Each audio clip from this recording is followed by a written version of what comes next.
parent. You may have no idea, but trust me, she knows exactly what she wants. So it's time to learn fast. There's no better place to start than BlueNile.com. Tony, I love Blue Nile. BlueNile.com will create a bigger, more brilliant engagement ring than you can imagine at a price you'll never find at a traditional jeweler. You're so right, Red Band. And I love Blue Nile has a 100% satisfaction guarantee with free shipping and returns, so you can make sure the ring you pick is the one. And because love can last forever, you get free service from her right now. Get $50 off your first purchase of $500 or more with code TONY. BlueNile.com. That's $50 off with code TONY. BlueNile.com. BlueNile.com. Who's ready to start tonight's episode, huh? Look, you guys know me. When I book this show, sometimes it's 3 guests, sometimes it's 2 guests, sometimes it's 1 guest, sometimes it's a guest who has done the show a record-setting amount of times. And every once in a while, you get to be here for the very first guest of the event. This is one of those moments you will never forget. For it is indeed this comedian's first time ever joining us, a guest that I have wanted since the show's inception 12 and a half years ago. I present to you one of the greatest comedians in the world. His first time in the Kill Tony universe. This is Fluffy Gabriel Iglesias. Oh yeah, baby. Let's fucking go! Hey, Gabriel Iglesias. It is Gabriel Iglesias.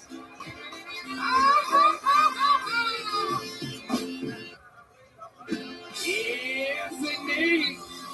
The one and the only, the great and the powerful, Gabriel Iglesias. Oh yeah, baby. That is an amazing intro. I'm so glad to have actual Mexicans playing that. We are fresh off of watching pro wrestling together. Look at that. Yeah. Look at the Mexicans are even videotaping it. You know the thing's being videotaped, right, Fernando? I love it. You got all Mexicans on one side and the black people on one side. That's right. You got to keep them separated. I don't know if that's for Fernando or Raul that was videotaping. I get them all confused. I just know Carlos is on the sax. To be honest, I've never memorized which one was the other one, and I've gotten by it so far without anyone knowing. Austin, how are you? Yeah, Tony, thank you for having me, man. we are so pumped to have you. Can you please tell everybody what you're drinking again? It's a gay Vegas. It's a sugar-free Red Bull and vodka. Or upstairs, I go, hey, what is that? He goes, it's a gay Vegas. I go, what? I like how you describe it, though. I might order one. Who knows? We're gonna have some fun tonight, and this is your first time. So let me tell you, 212 human beings signed up tonight. 212 is the magic number. They are loaded in a bar across the street. If I pull one of their names up, it's 60 seconds on the stage. You know their time is up, and you're the sound of a kitten. That means they have to wrap it up then. Or else they bring out the angry West Hollywood Bear, and that rudely interrupts them. I conduct an interview with them. We find out more about them. We get to talk to my senior analyst. We'll be able to some information and some feedback and some intel on what they've been talking about. It's a live interview. Everything is improvised. Anything can happen. Are you guys ready to start tonight's fucking show? All right, while we go wrangle our first bucket pull, let's get it started with one of our esteemed golden ticket winners. This boy is from Los Angeles, California, and he is in town. One of the most recent golden ticket winners on the show. Ladies and gentlemen, to start the show, this is a brand new minute from golden ticket winner Jack Shaw.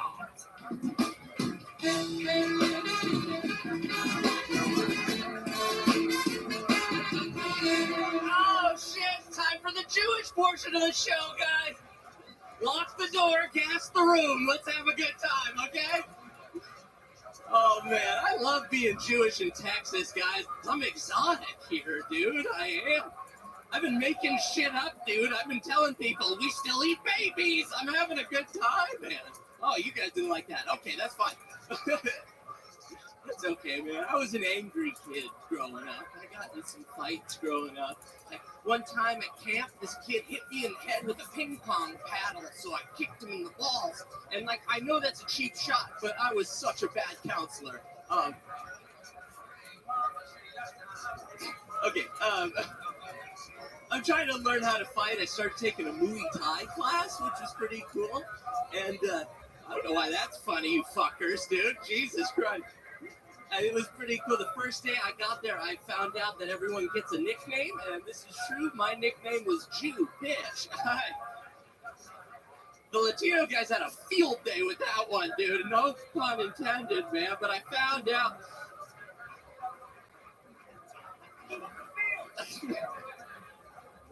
I found out that the only way to get a new nickname was to fight for it, so I stuck with the nickname. All right. Thank you guys so much. Jack Shaw. Fuck yeah. You've been doing Muay Thai? Is that what you call it? Muay Thai? Isn't that what it is? I'm in the wrong class, dude. With cows? Muay Thai? It's Muay. Oh, more Thai. Muay. Muay. There you go. He's Jewish, man. His accent, no? It's Muay Thai. Having a Muay Thai. What are we having for dinner tonight? Muay Thai. Okay, all right. Jack is a wild boy. Do you take anything? Are you on Ritalin or something? Dude, I'm on Prozac. Really? Yeah. So you're And I hug everyone, dude. this is you kind of calm down now. I guess, you know, Prozac didn't really, like, calm me down. It actually kind of gave me the confidence to do comedy, really.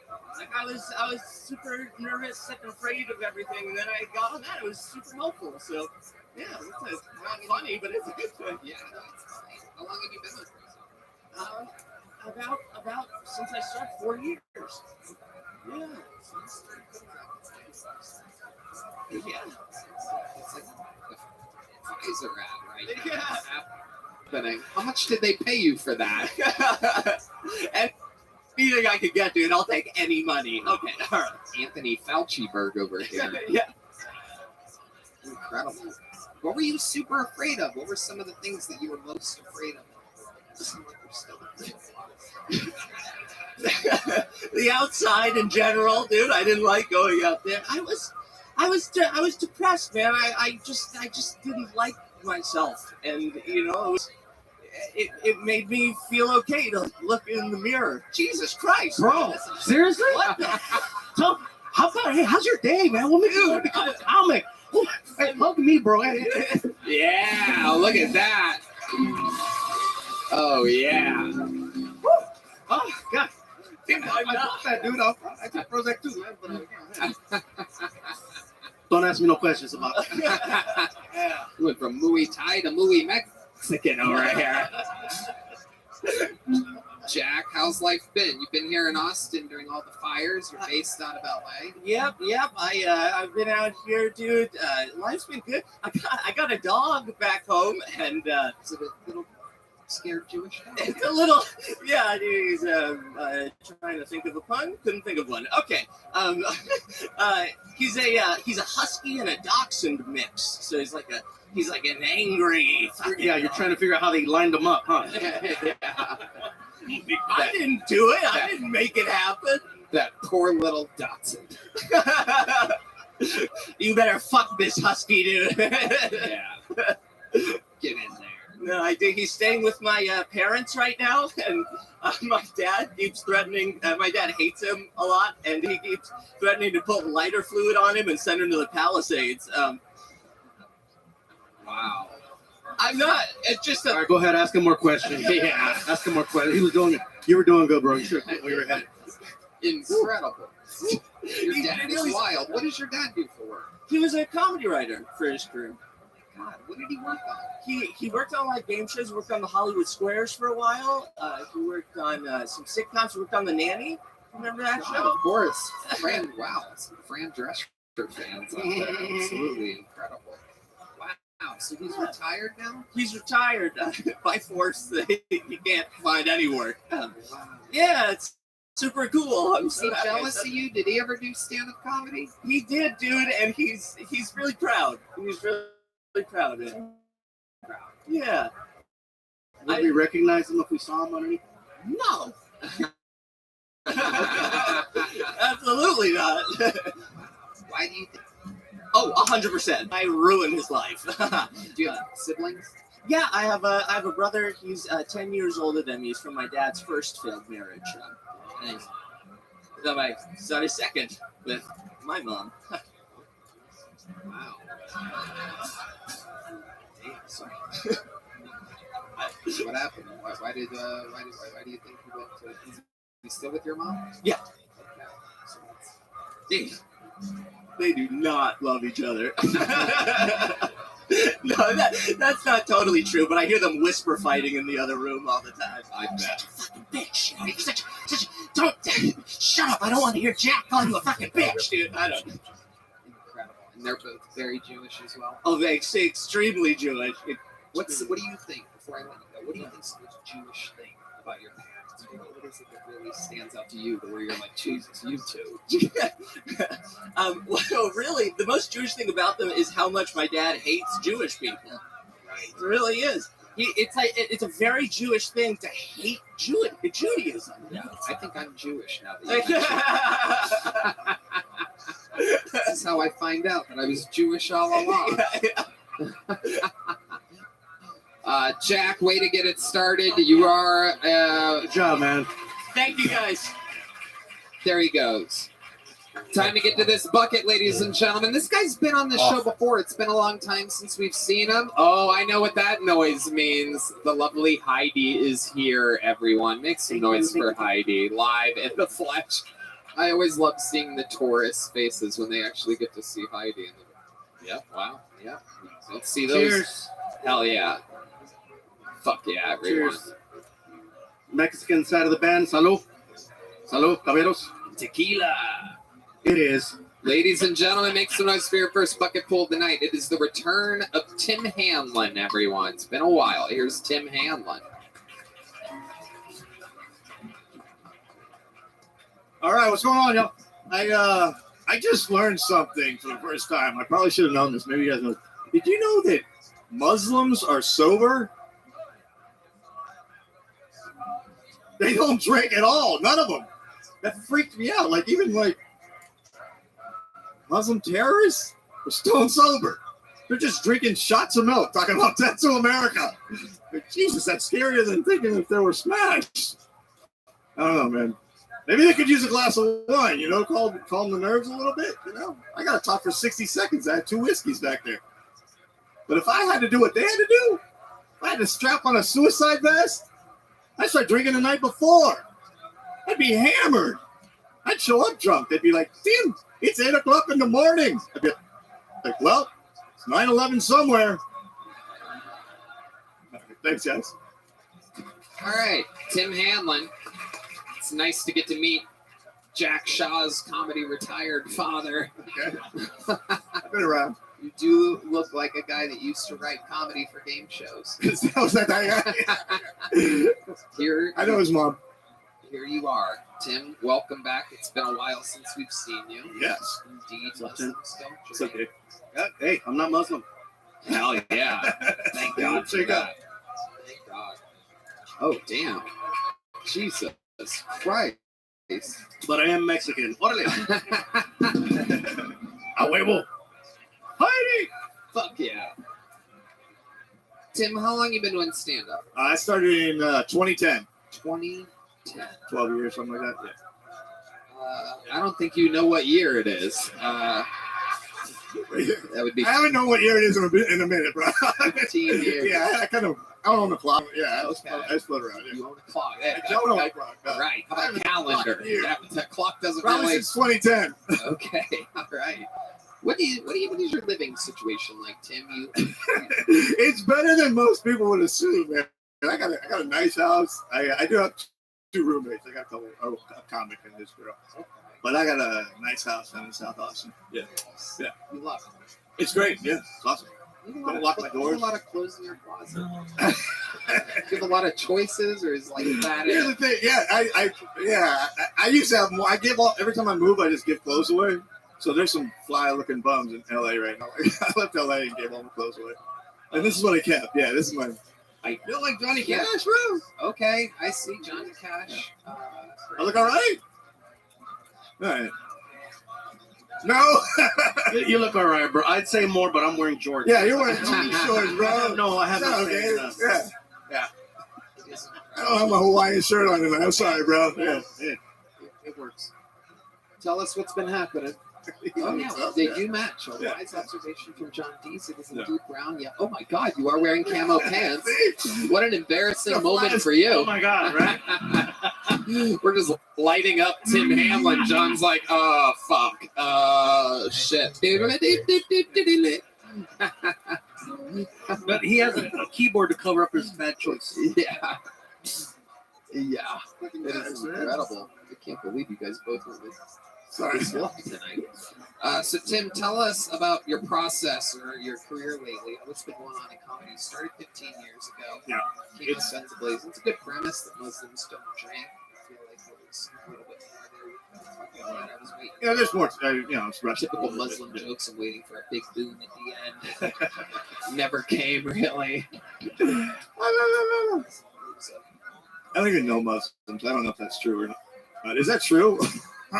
no, they Some drink. guy that looked like him told me that, so I don't know. They drink. I'm friends with Hassan Ahmad. He doesn't drink on what's the name of their wacky holiday? Ramadan. I'm probably going to get killed for calling it a wacky holiday. There's a thing on my life. What do they call that? A jihad. Yeah. But yeah, no, they drink. We went on a fucking bar crawl to celebrate Ari Shafir's special release a couple weeks ago, and I promise you, Hassan Ahmad got fucked up. We all thought it would be a good idea. The six of us. There was a ton of us fucking comedians. Ari, so fucking all of us, and we all thought it would be a good idea. Ari wanted to do a shot and a drink at a bunch of bars on the east side of True Crawl, which I've never really done before. And we fucking did it. And by bar 7, we thought it would be a good idea to also slam into the photo booth at once. One of those Oh, old I know school the ones. Yeah, photo yeah. booths. Oh, God. And all we got was a bunch of pictures of Hassan's head. So there's there is proof Is that that appropriate? Muslims drink. All right. Tim, what made you want to go in that direction up against? That's a tough area to go into. That joke for right now? Yeah. Well, You only get a minute, dude. yeah, exactly. I do longer sets and stuff, so most of my stuff is a little bit more developed, and I figured that's got like a short. It's a newer joke. 2 months old. Okay. But it's short. It's not like a story. I got to come up here. Oh, of course. Did I make the? Did I upset Topic them? is a tough topic to go into. Yeah, I mean, I stopped being scared of jokes a long time ago. I'm not scared of jokes, but Yeah. I'm scared of Muslims. And, I ain't here to offend. The views of Tim are not those of Gabriel Iglesias. I got you covered, or Tony. Hell yeah. Everybody. Yeah, dude. Yeah, I don't know. I thought it was a fun. I mean, it's fun like gangster. concept. You went for it. I Yeah. give you credit on that. Really? Yeah, that's It might be. You probably went after the heart. I mean, what? Think of another topic that would have been harder for him to. Then Muslims Abortion. blow shit up. Abortions. In Texas, you're probably right. Plaque abortions. Jesus, Yeah. Red Man. The hardest thing I had ever talking about, especially like gun control. That's the worst thing. Don't say shit about consent. Yeah, that's the one thing. That's why I won't say shit about guns. Yeah. I learned that. Later. I love that he respects guns more than Muslims. Like, dude, man. Tim, I'm not. Tim, we got to talk after, bro. I'm not much of. We might need full camo after this show. I'm shifty, bro. Tim, you've been on the show multiple times. No, I was on only in the in LA at the Belly Room. Yeah, or the main room. Only once? Yep, it's the only time ever. Really? I sign up every. Yeah, I used to sign up every fucking night for years, and I finally got on. And that, came out here. I haven't really signed up too much, but thanks so much for the opportunity, man. This is fantastic. Yeah. There you go. Absolutely. Tim Hamlin is somehow only his second appearance ever. I could swear you've been on more than that. Here's a medium-sized joke book. It'll match your getup. Make some noise for Tim Hamlin, everybody. There he goes. Little Elon Musk send-off there after a Jesus Christ. Holy shit. All right, there he goes. Hello there. This podcast is sponsored by Prize Picks. Prize Picks is the best place to get real money sports action. With over 10 million members and billions of dollars in awarded winnings, Prize Picks has made daily fantasy sports accessible to all. You just pick more or less on at least 2 players for a shot to win up to 1,000 times your cash. Run your game all season long on Prize Picks. The big game is almost here, and it's now or never. Don't miss out on the last football game of the season with Prize Picks, the best place to win cash while watching the big game. Prize Picks is also giving away a free pick for the big game, where one of the starting quarterbacks will only need to throw 1 yard to win. If you're correct on at least one more stat projection, you can win real cash. Check out the promos tab to tail any of our Super Sweat Millie winners big game lineups. If you tail a lineup that goes 3 for 3, you can win a split of $1 million in promo funds. Sign up today and get $50 instantly when you play $5. You don't even need to win to receive the $50 bonus. It's guaranteed. Red Band. Tony, I love Prize Picks. There are so many great opportunities to get in on. This week on Prize Picks, I'm looking at the football board and selecting Jared Goff for more than 230 passing yards and Saquon Barkley for more than 1 touchdown. Saquon Barkley, indeed. Very, very good, Red Band. Download the app today and use code Tony to get $50 instantly after you play your first $5 lineup. Again, download the app today and use code Tony to get $50 instantly after you play your first $5 lineup. Prize Picks. Run your game. This podcast is sponsored by Blue Chew. My friends have better sex with Blue Chew. Blue Chew is the original brand offering chewable tablets. These erection-enhancing tablets help achieve stronger, harder, and longer-lasting erections for sexual activities. Blue Chew is putting its money where its mouth is and offering you a month free. The process is simple.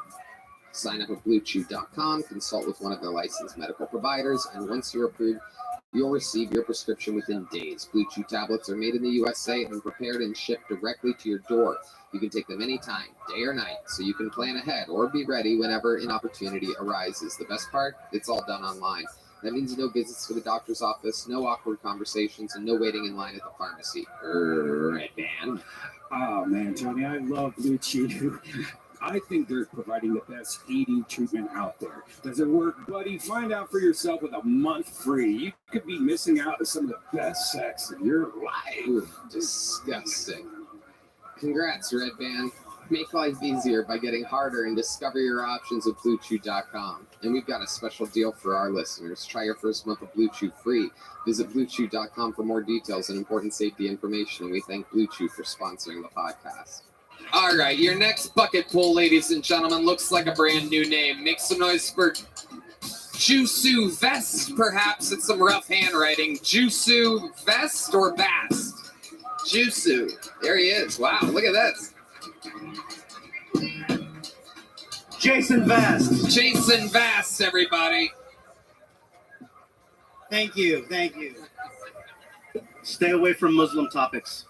Got it. I'm 40. Oh, sorry. Okay, I'm sorry. We'll reset it one more time. The clock. Here he is. Make some noise for Jason Vest, everybody.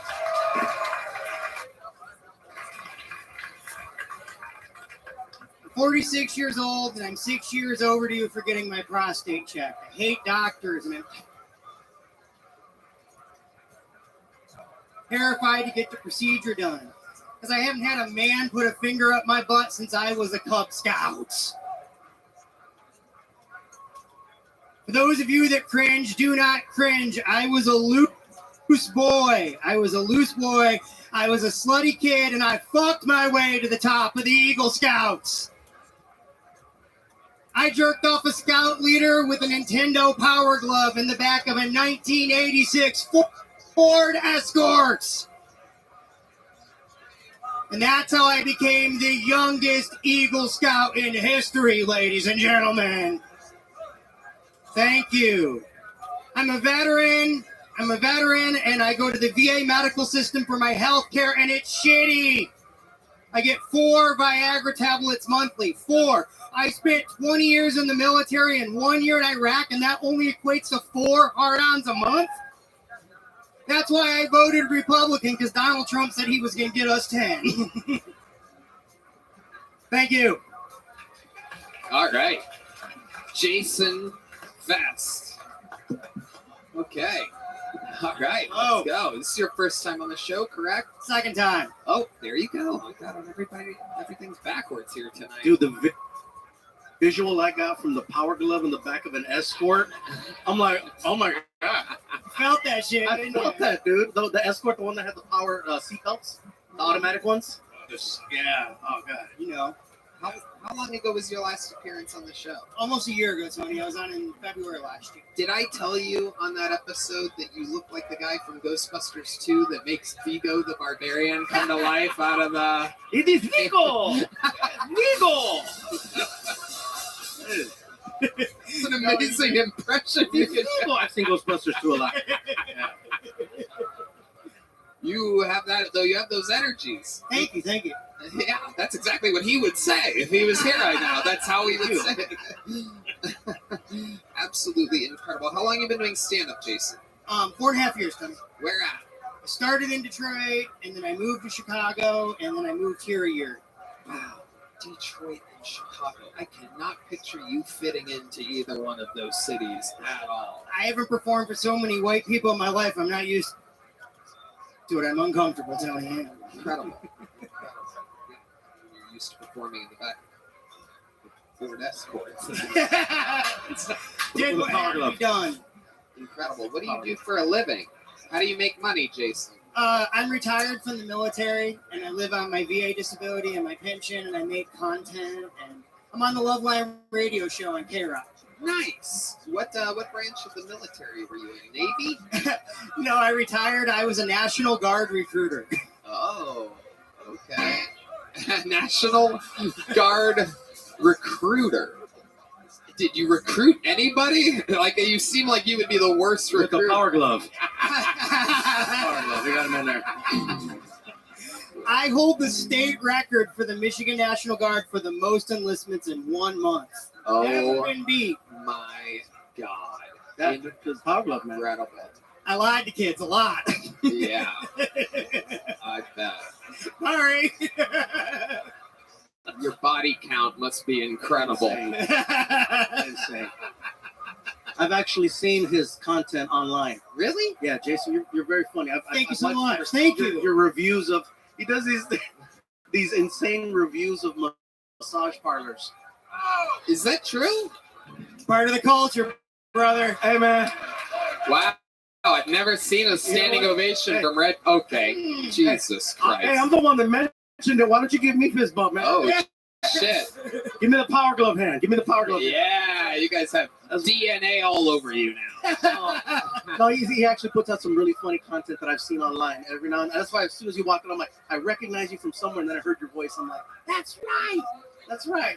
You can't call your... It's hysterical, man. I enjoy it. I've showed your videos to many people. Fuck yeah. Thank you so much. Fuck yeah. Thank you. Incredible. How long have you lived in Austin now? About a year, Tony. Do you love it? Yeah, fuck yeah. What do you do for fun in Austin, Texas? I write a lot of content, and that's pretty much it. Like, I write a lot of content. I hang out at home, and I review celebrity feet. Like, I got a foot fetish, and I review celebrity feet for K-Rock. That's what I do on the Loveline radio show. I suck the shit out some toes, man. Ugh. Oh, shit. Yeah. Has the chance of a lifetime, everybody. Oh, my God. Bro, you need This to get a goddamn pedicure, brother. incredible. Bottoms of your feet are crusty as fuck, dude. Jesus. Those look lovely to me. Let me tell you something. You're talking right now, but I promise you, my feet are softer than most people's touch. God damn. That's what the fuck I'm talking about. Wow. Look at Now I need help putting on the sock. Yeah, you know what's up, dude? While all of that was happening, this guy's so gay that he made another man faint in the front row, by the way. It was the sock that came off, man. It may have been. I said they're soft. I didn't say what they smell like. Front row couldn't handle it. That's our first casualty here today. Yeah. We're gonna see how many audience members can die So here. you review feet. I do a review. Okay. You know who's got fucked up feet? Who? Oprah. She got Oh. bunions.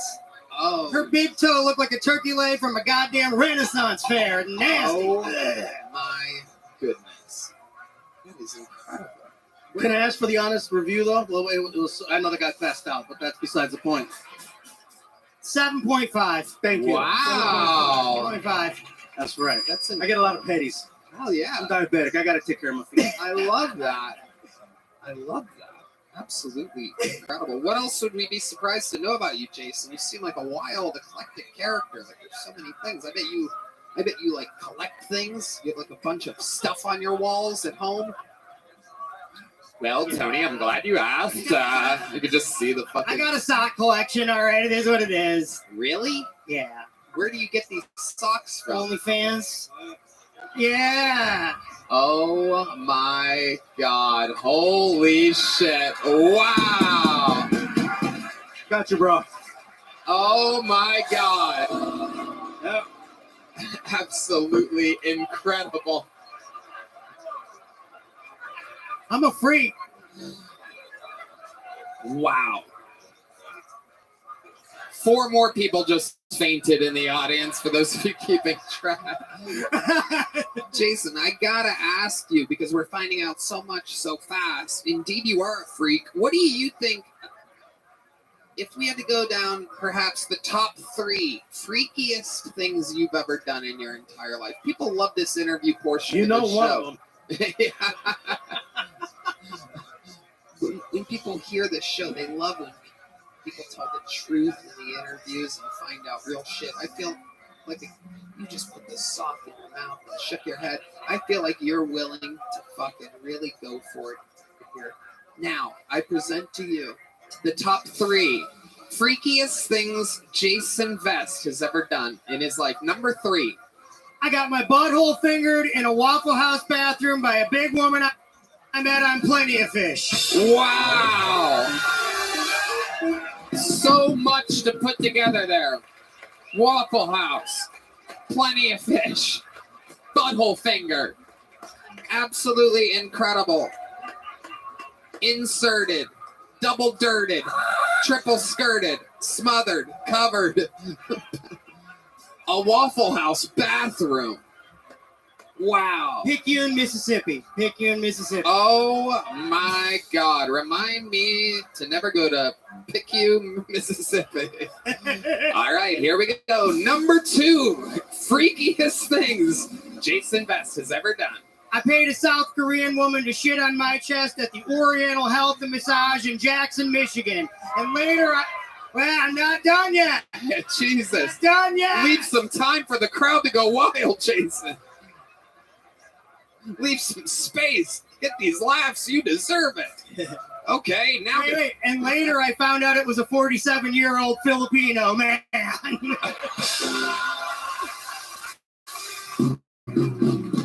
How did I know that this segment was going to work? This is incredible. This guy had this ready. You would have thought we prepared this. Okay, I'm going to ask you the 3 freakiest things you've ever. This segment is unbelievable. I gotta hear number. Wait. Hold those horses. I know he's already knocked one of your socks off. Hold on. I think the sock in the mouth is somewhere 93. Yeah, honestly, after sitting on the chest. I only have 4 questions about number 2. So you thought it was a Korean woman? It later ended up being a 47-year-old Filipino man. I ran into him at Walmart. So was that? Wait. Hold on. You didn't find out that night that it was a Korean woman? No, he ran into me at Walmart, and he's like, bro, you don't remember me? And I'm like, no!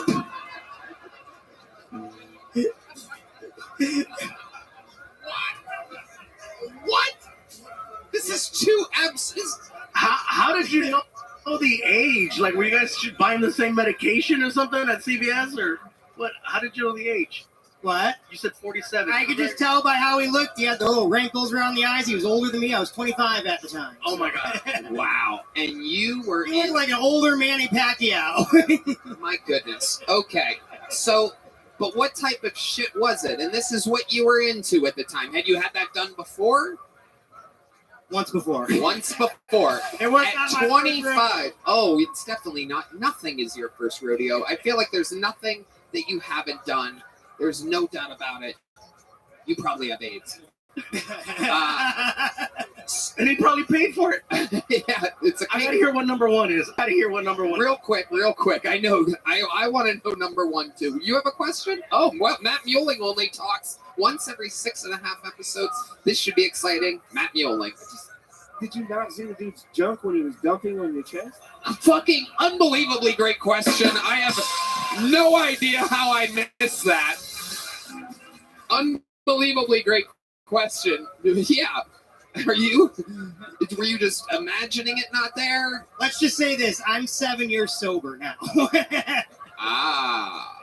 Okay. Do you Rough life. remember how the shit came out? Was it solid, loggy, wet, runny?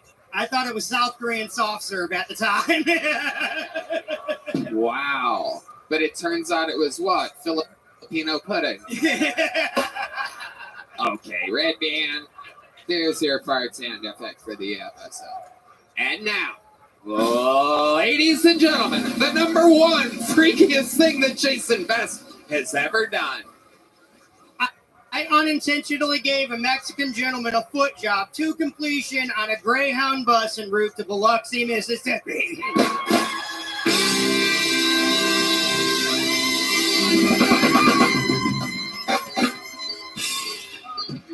I'm not gonna lie, I thought that was the beginning of my story.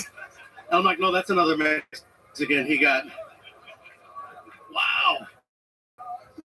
How? Hey, so your review of my feet was real. That's all I want to know. That's all I care about. I was like, 7.5. thank you, bro. Thank you. It's just You gotta take your wins when you can get them, people. one. I love you have more. Oh, it's incredible. The wheels are turning right now. What makes it an unintentional foot job? And when you say, and it was unintentional, how? Yeah, this is very suspicious coming from you. No. You seem like a guy that would have a very intentional foot job if you wanted to give one. Four Loko, the before 2010 formula, back when that shit would fuck you up. The OGs know. He knows. So what was the angle of attack on this situation? You're sitting next to the guy. He's a row. Cross the little way thing, and I just reached my foot across, and that motherfucker looked at me dead in my eyes and sang Bon Jovi's "Bed of Roses" in broken English before he cummed on my face. How did he come on your face? It was like it blasted me. I don't even know where to begin. It's like Mad Libs. I don't even know where to begin, but I'm telling you this, you're getting a big joke book, that's Fuck for yeah! sure. Thank you! I don't know what body part you're going to shove this up, but I have a pretty decent idea. I always throw it. There he goes, the rare catch from Jason Vest, ladies and gentlemen. Wow. Welcome to Kill Tony, Gabriel Iglesias. This is all real. I mean, what can I even say? I know that everything he was saying was real. It's not like stuff that, he's not up here just trying to get any like clout or nothing. You know what I'm saying? Like Definitely not. No. Yeah. Watch his stuff is funny, but he never talked about stuff like that. Yeah, because I vouched for him at first, and then I'm like, oh god, he's getting shit on. No, literally. Yeah. Incredible the characters we find here on this show.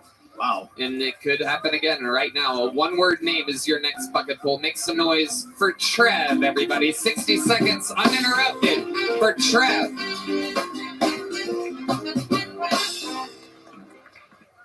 Oh, what's up, Austin?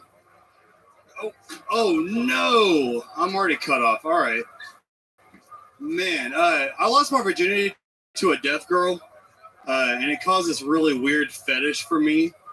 I don't like deaf chicks, but I am a sucker for that accent.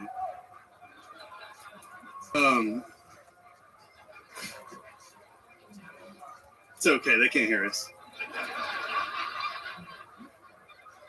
I have this really scientific job. I run these experiments. Recently, I experimented with cocaine. I took a really small amount of it and turned it into a habit. I also had this gig as a porn star for a while. I did these courtroom-themed porno adult films. My stage name was Pro Bono, attorney at Raw. I was just going around introducing bitches to the penal system, pounding that gavel. All right, cool. Okay, Trev. Hell yeah, started strong. You lost me there at the end. You said you were doing porn? Yeah. Regular. Porno. Where were you doing that? Well, I mean, that was a lie as a joke. Okay. Okay. Is the cocaine thing true? He probably Are has there any cops here? about. What's that? He said he probably has a job where he can't be honest about the thing. He doesn't look like he has a job he could lose. He looks like he would get hired if they find out. All right, he's willing to work overtime. This guy might get a raise if he does cocaine. What do you do for a living? I work in high-tech security. Oh, wow. You don't Okay. blow while you're protecting something. Yeah, look at that. That's incredible. So, okay. How long have you been doing stand-up? I started in 2018, but I've only, I didn't get serious until like 2021. What made you get serious then? I had kids. I couldn't act anymore. I didn't have time for that. You had kids in Yeah. yesterday? No. How many kids do you have? 2. Where are they at now? San Antonio. San Antonio with the baby mama. Yep. Okay. And you guys are separated? Yep. How long did that last? 11 years. You were with her for 11 years. How old are the kids? 11 and 15. 11 and 15. Okay. So you were there for a while. Oh, yeah. Is she the deaf one? She wishes. Oh. Sorry, bro. Why did it end? What made the relationship end? Oh, man, that's complicated. Okay, You're a dude. We're guys. What's up? yeah, come on. You make it complicated if you're talking to Fuck her. Yeah, I don't know. We just, we got older. We got together, our early 20s, and then got older and realized, fuck each other. Fuck each other. Okie dokie. Where are you originally from? I was born in Oklahoma, grew up in Colorado. And what do you do for fun? For fun, comedy. What else? Pretty much the only thing I ever do is just, so I like to ride my one wheel. I go out, Okay, now we figured it out. All right. We just found who could be the gayest person that's been on the show so far here today. Somehow you just destroyed Jason Vest as the gay comedian. I go out on my one wheel. Is that a cool name for a fucking unicycle? Yeah, I go out on my one wheeler. You have a unicycle? No, it's like an electric skateboard. You know one wheel, come on. No, I don't. It looks do like weird a shit like skateboard, that. It has a wheel and it has a bunch of lights around it. I get it now. So it's a fancy unicycle. Yeah. Instead of pedaling, you have a remote control or something? No, just lean forward. Yeah. Wow. That seems like It's the one that they show those pit bulls on riding on the beach, Yeah. right? Yeah. okay. I know what you're talking All right. How do you get about. into I do not get on those.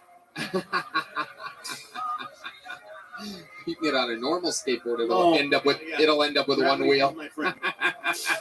You make one wheelers on a normal skateboard.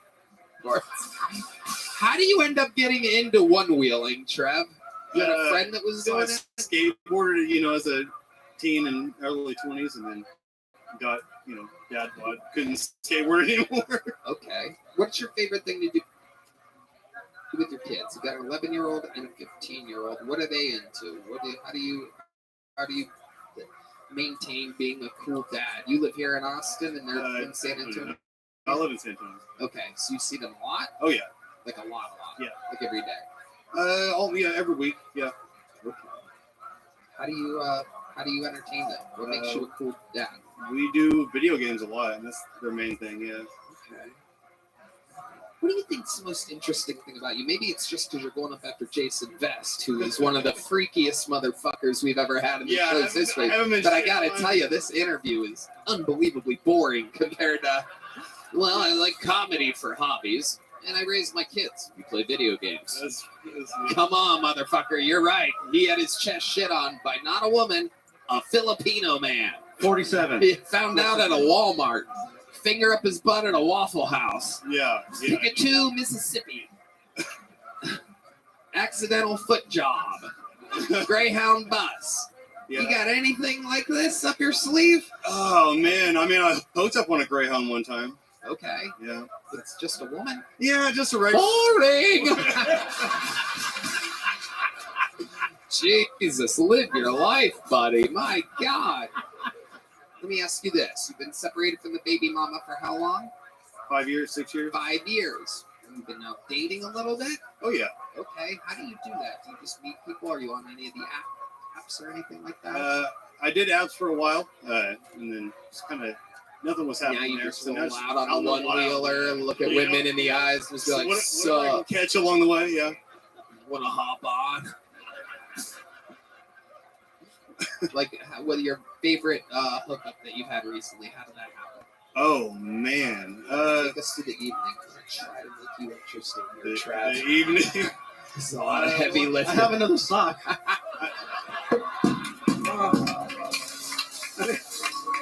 That's how that last thing started. Jason was pretty normal until I freaking showed up with my freaking size 11 and a half. Oh Right. man. Buying some bro. Yeah, no, exactly. The most recent was Laredo. I did comedy down there and actually killed it. You know, pretty good job. Good 5-minute set. Oh, yeah. And when I got off stage, the host was like, "Somebody suck his dick tonight."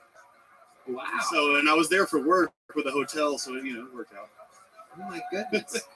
Wow. And Jason Vest was on the show, and looks like my work's just getting started. No, I'll suck your dick if you shit on my chest. Even tradesies. it was a Korean woman. I swear. Oh, that's what he thought too. Wait till you get to Walmart, bro. You're running into him then. Jason, I liked your set. Here's a big joke book. Fun times. Congratulations. Thank you, Tony. Jason. Oh, man. Or I mean, Trav. I just called him Jason. There goes Trav, everybody. All right. Good day. This podcast is sponsored by ZipRecruiter. Guys, I'm a boss, and hiring is important to me. According to research, a major challenge that many employers face is the pressure to hire quickly, and it's a tough hurdle to overcome because it's so time-consuming to search for great candidates and sort through applications. Well, if you're an employer who can relate, I have one question for you. Have you tried ZipRecruiter? ZipRecruiter has figured out how to solve this very problem. In fact, 4 out of 5 employers who post on ZipRecruiter get a quality candidate within the first day. And right now, you can try ZipRecruiter for free at ZipRecruiter.com/KillTony. Red Dan. Tony, ZipRecruiter, one of our oldest sponsors. We love ZipRecruiter. They're the best hiring site out there. Did you know ZipRecruiter is the hiring site employers prefer the most based on G2? How fast does ZipRecruiter's smart technology start showing your job to qualified candidates? Immediately. That is nuts, Red Band, and I love nuts. ZipRecruiter's powerful matching technology works fast to find top talent, so you don't waste time or money. See a candidate who'd be perfect for your job? You can use ZipRecruiter's pre-written invite to apply message to personally reach out to your favorite candidates. So relax, employers, and let ZipRecruiter speed up your hiring. See for yourself. Just go to ZipRecruiter.com/KillTony right now to try it for free. That's the same price as a genuine smile from a stranger, a picture-perfect sunset, or a cute dog running up to you and licking your hand.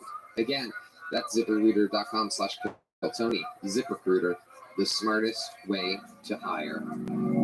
This podcast is sponsored by Blue Nile. Guys, are you popping the big question? Sure, it's a huge moment, but what they don't tell you is how many decisions you'll have to make when choosing the perfect engagement ring. Shape, size, style, setting, cut, color, clarity, carat.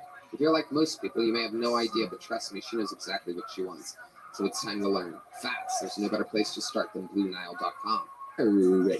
Tony, I love Blue Nile. At BlueNile.com, you'll create a bigger, more brilliant engagement ring than you can imagine at a price you'll never find at a traditional jeweler. You're so right, Red Band.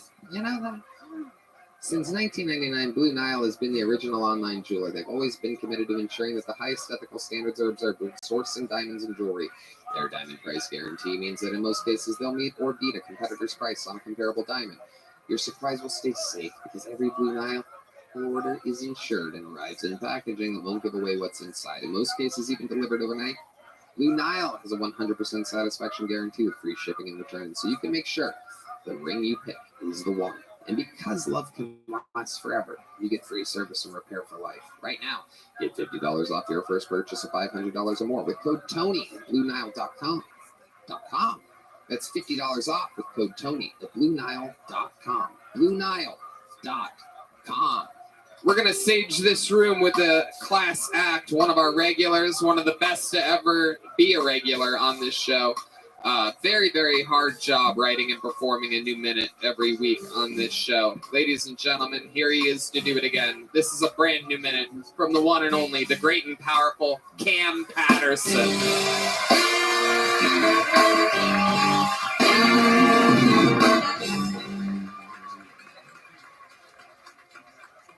I don't even want to touch this microphone, nigga.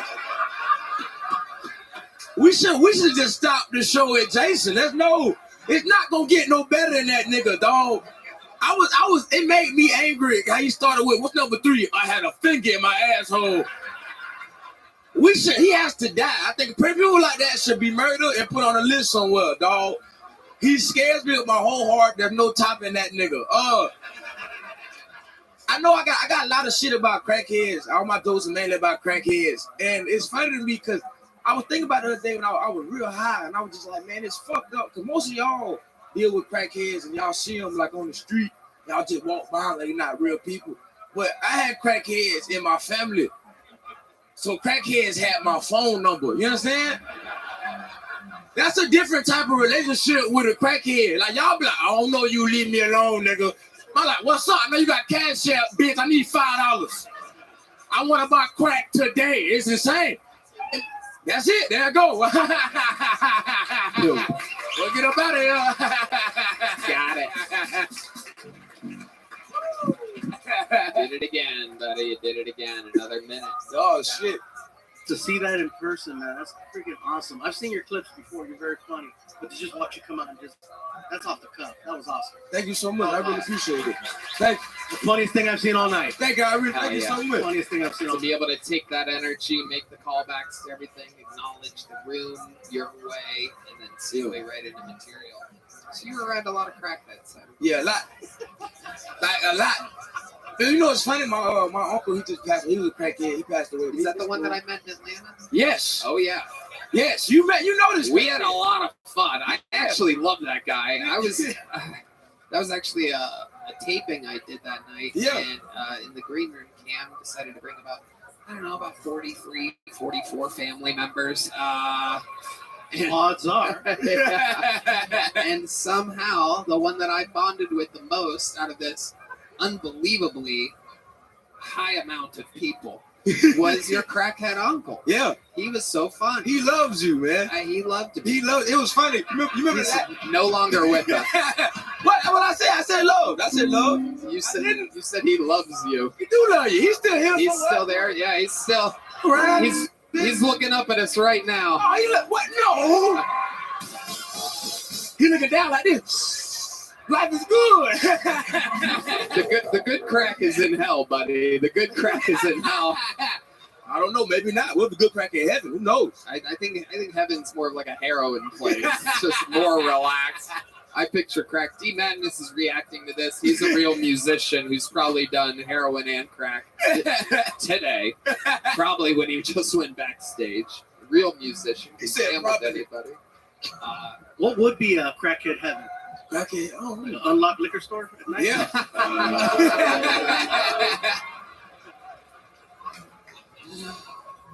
Yeah, there's a bunch of unlocked cars and shit like that. Hell yeah. Hell yeah. Just a bunch of unlocked everything. Yeah, man. really. Just go in anywhere. It's like a video game, like Sim City or something But like that. he was- GTA. He was the funniest nigga like ever, dog. I remember I was when I first started stand up, he came back and was standing with my dad and shit.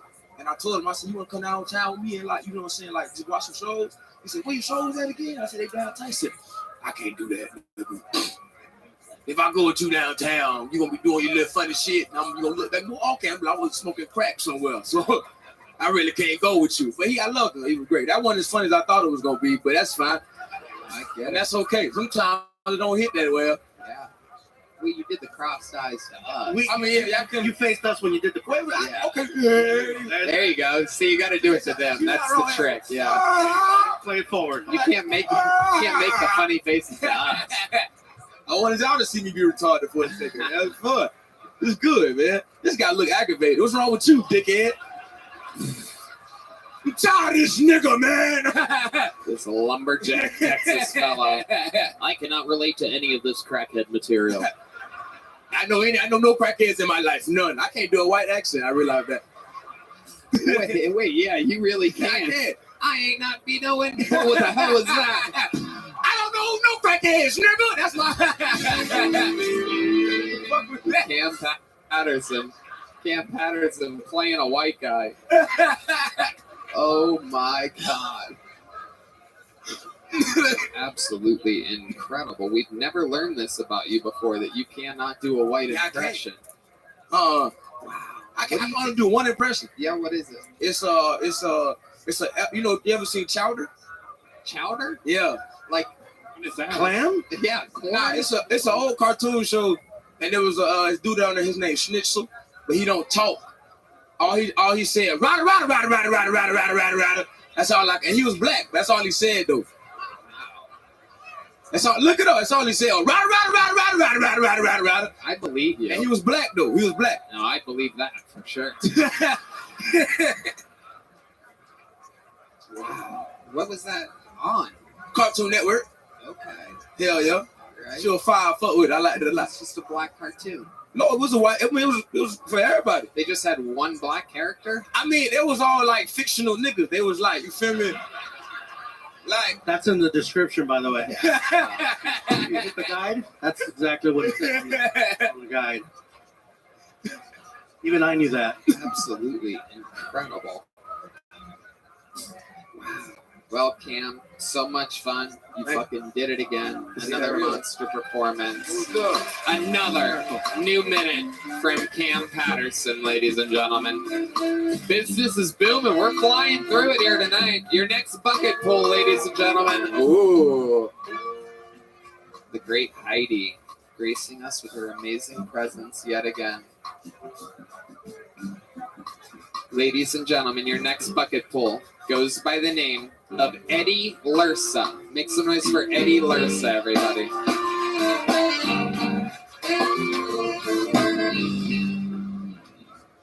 Thank you.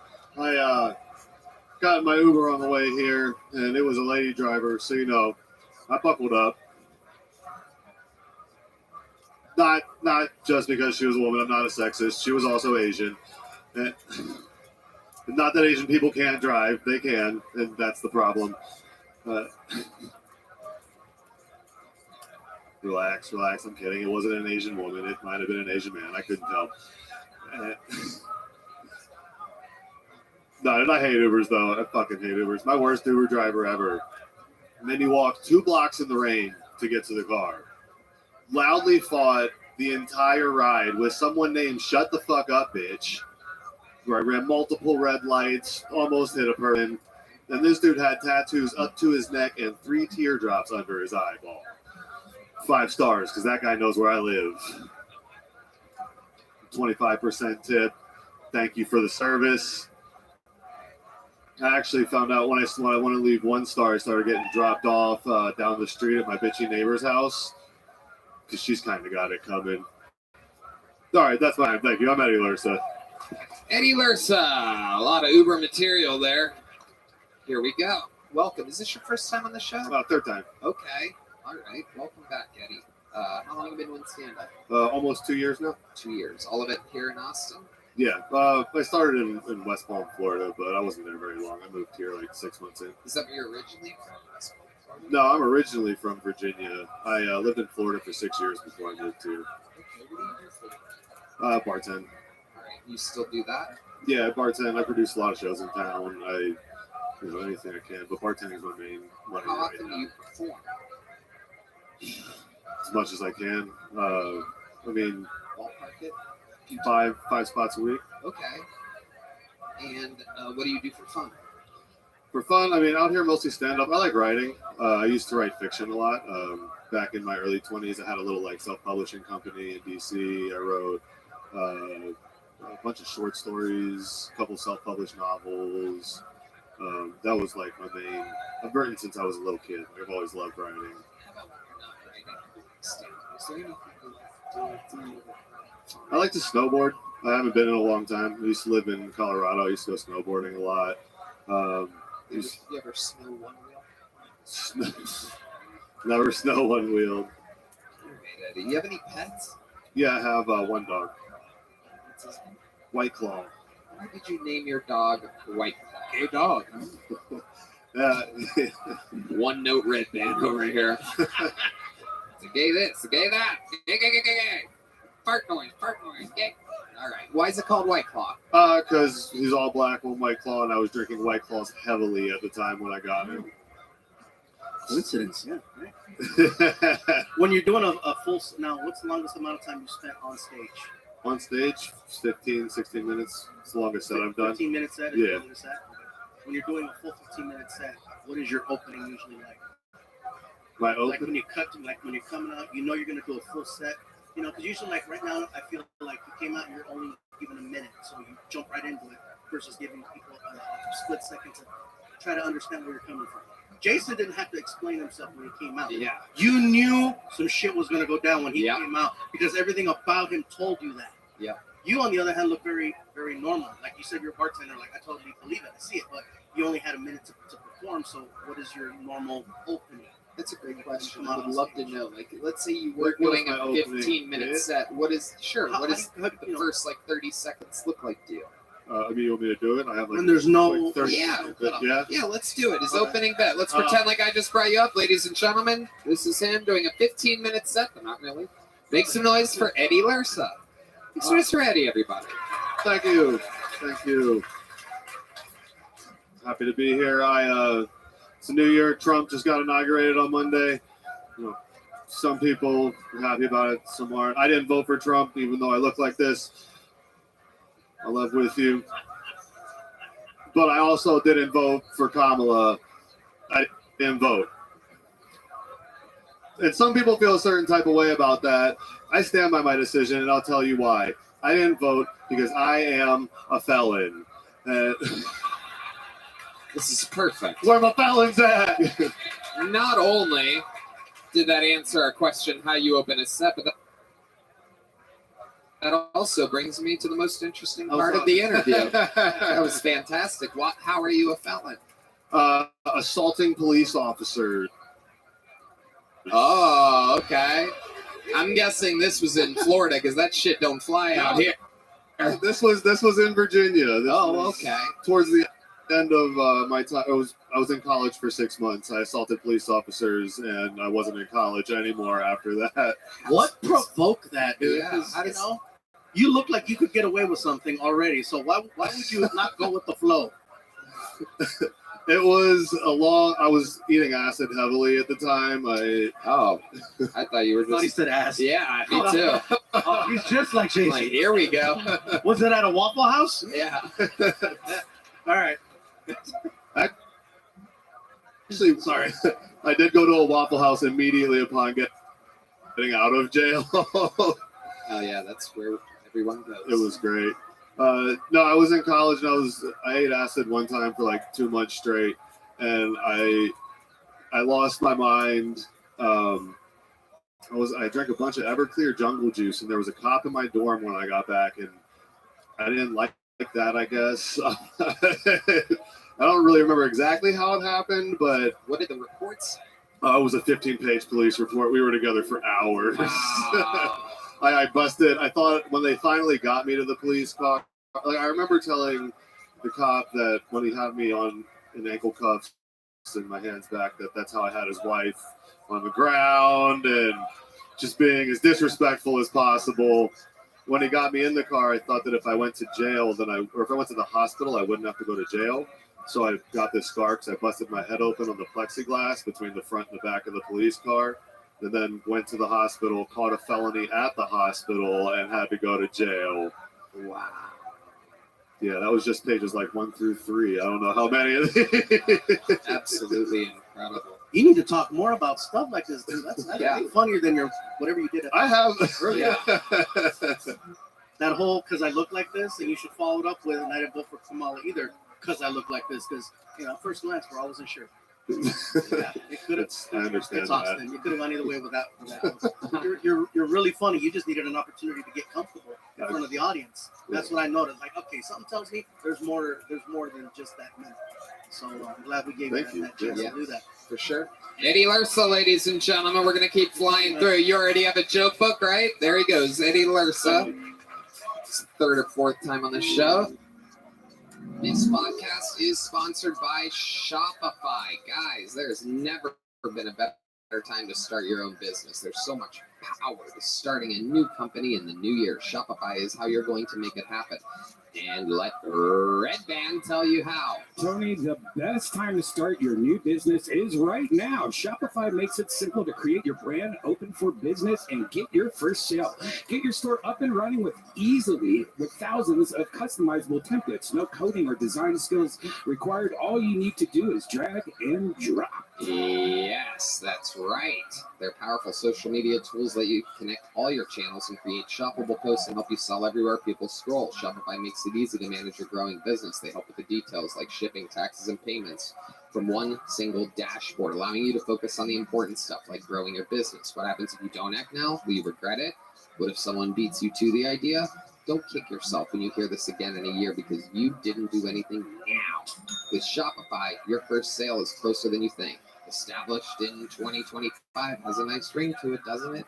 Sign up for your $1 per month trial period at shopify.com/killtony, all lowercase. Go to shopify.com/killtony, all one word, lowercase, to start selling with Shopify today. Shopify.com/killtony. Your next comedian goes by the name of Michael Scott. 60 seconds uninterrupted for Michael Scott, everybody. Make some noise for Michael Scott.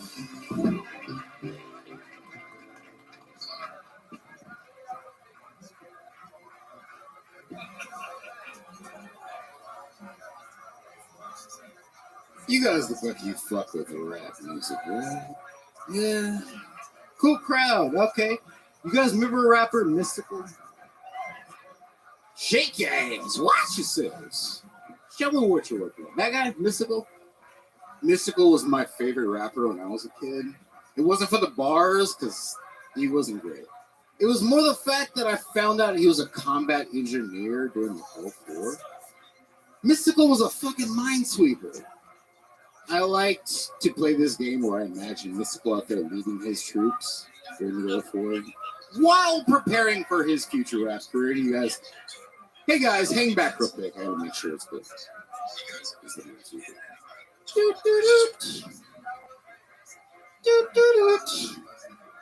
Danger! Watch yourselves! Get on the floor! All right, that's all. Michael Scott, doing good. Doing good. Some super topical, mystical material. At the height of his career. Some references from 22 years ago. He got accused of rape recently, so it's back in the news. Okay, I guess. Again. Yeah, but you're not talking about that. You're talking about the lyrics to the song. That's what...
All right, so you just have a throwaway account.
That shit is fucking. Yeah, I guess that's what got me thinking. Michael, how long you been doing stand-up? 8 years. 8 years. Where at? California, Bakersfield. I started. I'm from Fresno. I started in Bakersfield. Nice. You live here now? Yes, for a year, December 30th. Yeah. Where in Fresno did you get to perform? You said you started in Fresno, right? I lived in Fresno. I started comedy in Bakersfield. Okay. 661, whereabouts in Bakersfield? The Well Comedy Club. Okay. They're going to love that. They're going to love that. Daniel Betts. All right. Is that the one where it's like a little cube that you stand on, not a stage? It's like a box. I once performed at Bakersfield on a box. Oh, I did. You don't forget gigs like do you that. remember where by chance? No, I remember. It was like, you drove a few hours. It was like a couple $100. This was 15 fucking years ago or whatever. And I got there and you had to like, it was like high enough to where you literally, there wasn't like a staircase or anything. You had to like body yourself up and like throw a leg over and like, hey, what's up, everybody? And just like be confident and cool after that. You never forget having to, but you wouldn't have had a fucking chance at this place. You would have been like, oh, I guess I'm standing next to a box for this performance. It was so fucking weird. It was like 4.5 feet up in the air, I'm like crawling up this fucking. All right. So grew up in Fresno. First time performing was in Bakersfield, and then you went to Los Angeles. Yeah, my parents lived in LA. Yeah. What brought you out to Texas? I was dating a girl. She got a transfer for a job. We moved out here. We broke up. And how long were you able to make it last? Jesus, this bitch from Dallas is losing her mind slowly throughout the show, becoming more and more annoying. Why did you gasp like that, Lee? Yeah. It's okay, you can answer. You want to make noises during the show. These are the repercussions. Why are you making noises about them breaking up? Everybody moving to Dallas. I don't live in Dallas. Nobody's moving to Dallas. Literally, nobody wants to move where you live. Nobody. Even the people that have to for work don't want to move there. I like Dallas, but nobody's moving there. So control yourself, or else you're going to get embarrassed again, like that just happened. All right, let's go back to you. Yes. So, how long were you able to make that relationship work in Austin? 8 months. Okay. Where do you think you went wrong? Is this a white girl? Yeah. God damn it, I knew it. How did you know? You want to know how I know? You know how Cam couldn't do an impression of a white person? I don't think Michael can do an impression of a black person. I'm a white guy that was raised in an all-black neighborhood. I have a good ear and eye for these things. Michael Scott. We did this the last time I was on. Oh, we did? This makes sense. I'd imagine so. Yeah. Like if you close your eyes, he's a white guy. Everybody close your eyes. Michael, say some nice things. Thank you for calling customer support.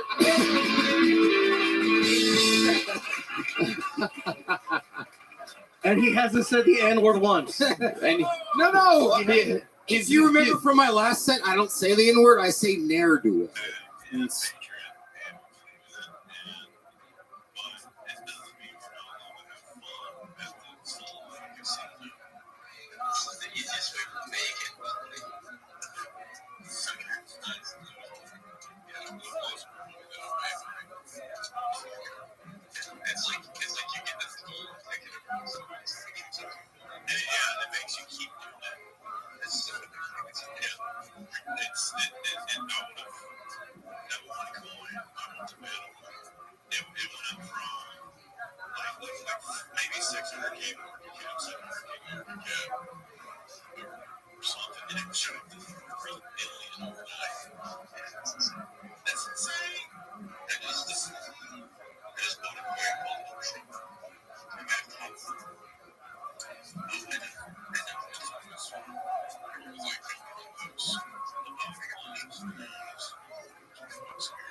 That's good money. That's good stuff. You know, it's good.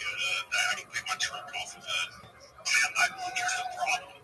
Here's the problem. I only owe $6,000 for my truck.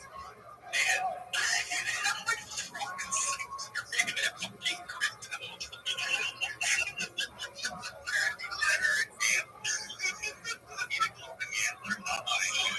Lock something in my head, you know. I want to call the hotline and just ring up with some funny old dude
Oh, fuck yeah.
Can't stop, won't stop, Rockefeller.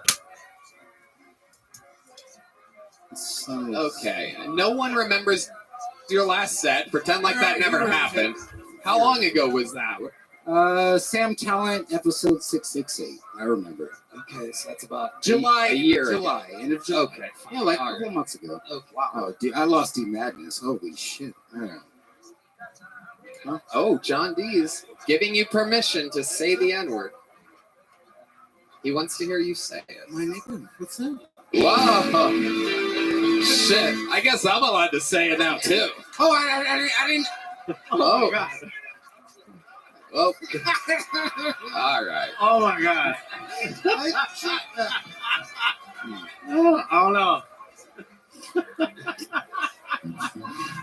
Michael, what do you think is the blackest thing about you? You all right? Oh, did here we this go. last time. Okay. Yeah. A woman out there just yelled to Yeah. dance. Can you do dance like a black guy? No. Let's see this. Give me No, some no, music no, no, here. no, Come on, I- play I- some mystical, guys. Bad knee. I swear to God, I can't. I swear to God, I have a bad knee. I can't dance right now. I swear to God, I tore my Achilles tendon.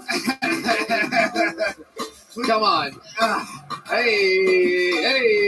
Oh, there's the lighting They want you to change. say danger. Oh, shit. White guy. Go, white guy. Go, white guy. Hey. What do you want? Welcome to White Dance Party. It's the Carl. Oh, all right. It doesn't. Oh my God. My grandma's gonna kill me. You let you dance for those white people? That's what she's. I bet that's exactly what she sounds like, too. What in the world would put you in that conundrum to where the white people are asking you to dance for them? My dear, sweet Michael Scott. Your name is whiter than anything about you, by the way. My mom was gonna name me Jarek. Actually, like not Jared, not Derek, but Jarek. So I'm Michael Scott the Unique. second. My dad is Michael Scott. Jared.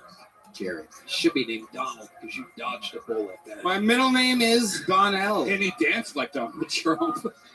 You did kind of dance like Donald Trump. Dude, I We have know who one he leg. voted for. Please don't look- He's like, I can totally dance like a black guy.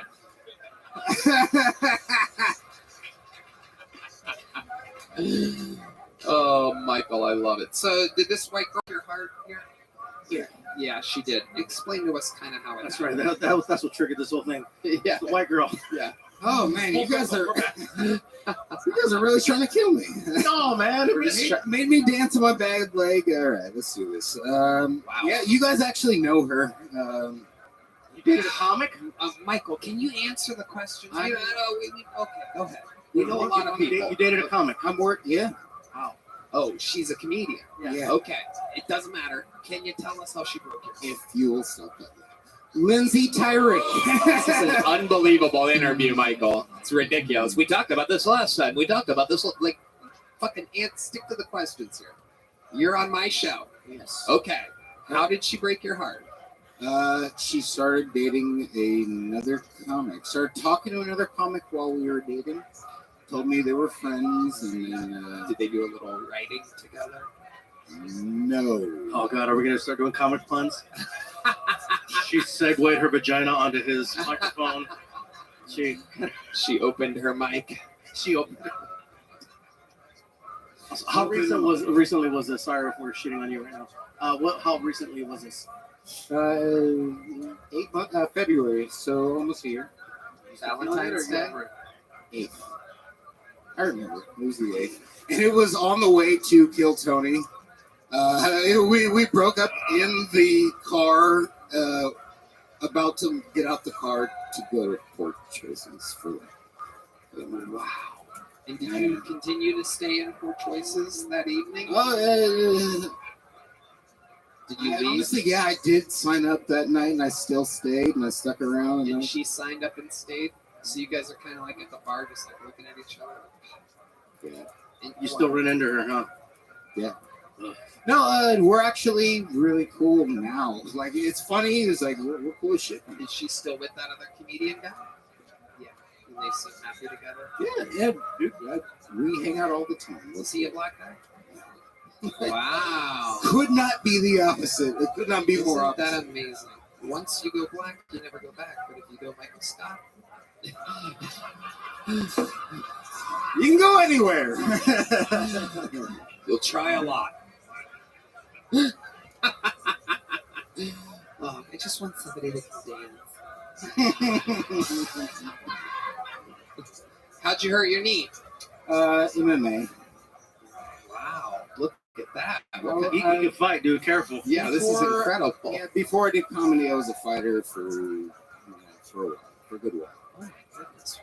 He's good. I see him spinning quick. Yeah. What kind of fighting were you doing? Jiu-jitsu was my specialty.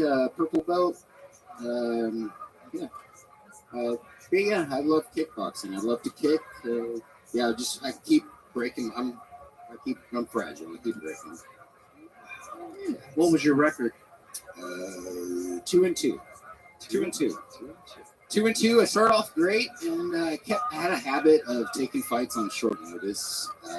Every promoter knew they could just call me Old John straight off the couch. Broken Bones Jones over here. That's fucking solid. Yeah, it's just they. So I never went pro.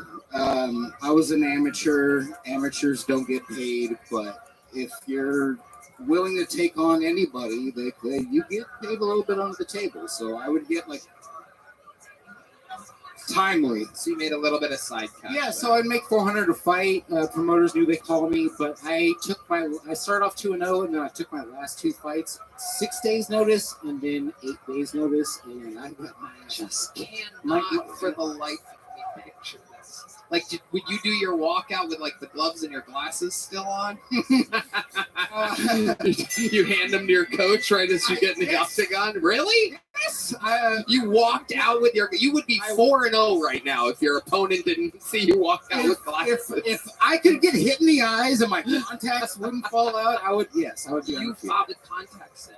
I did that one time, and then I got hit, and I felt it. I felt it here, and then, yeah.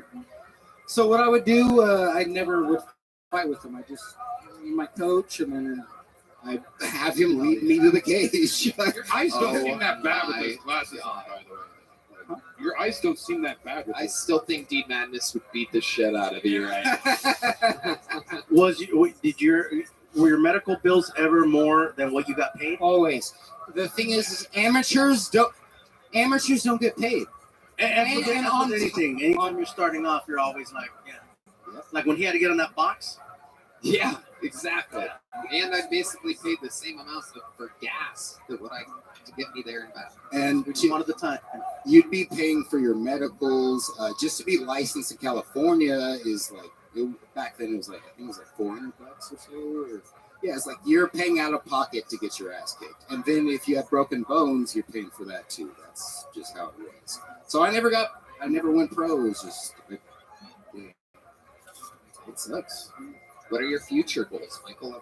I work at Hotel Ella. I don't know if you guys ever heard of it. It's a hotel here in Austin, a boutique hotel. I'm a valet. 35? Yeah, right off of 30. Is that connected to that new sushi joint? There's a new all-you-can-eat sushi joint. Oh, Machi Sushi. Unbelievable. Yeah, so that's not that hotel? Oh, okay. No. Oh, yeah. Dude, you're about to be in love.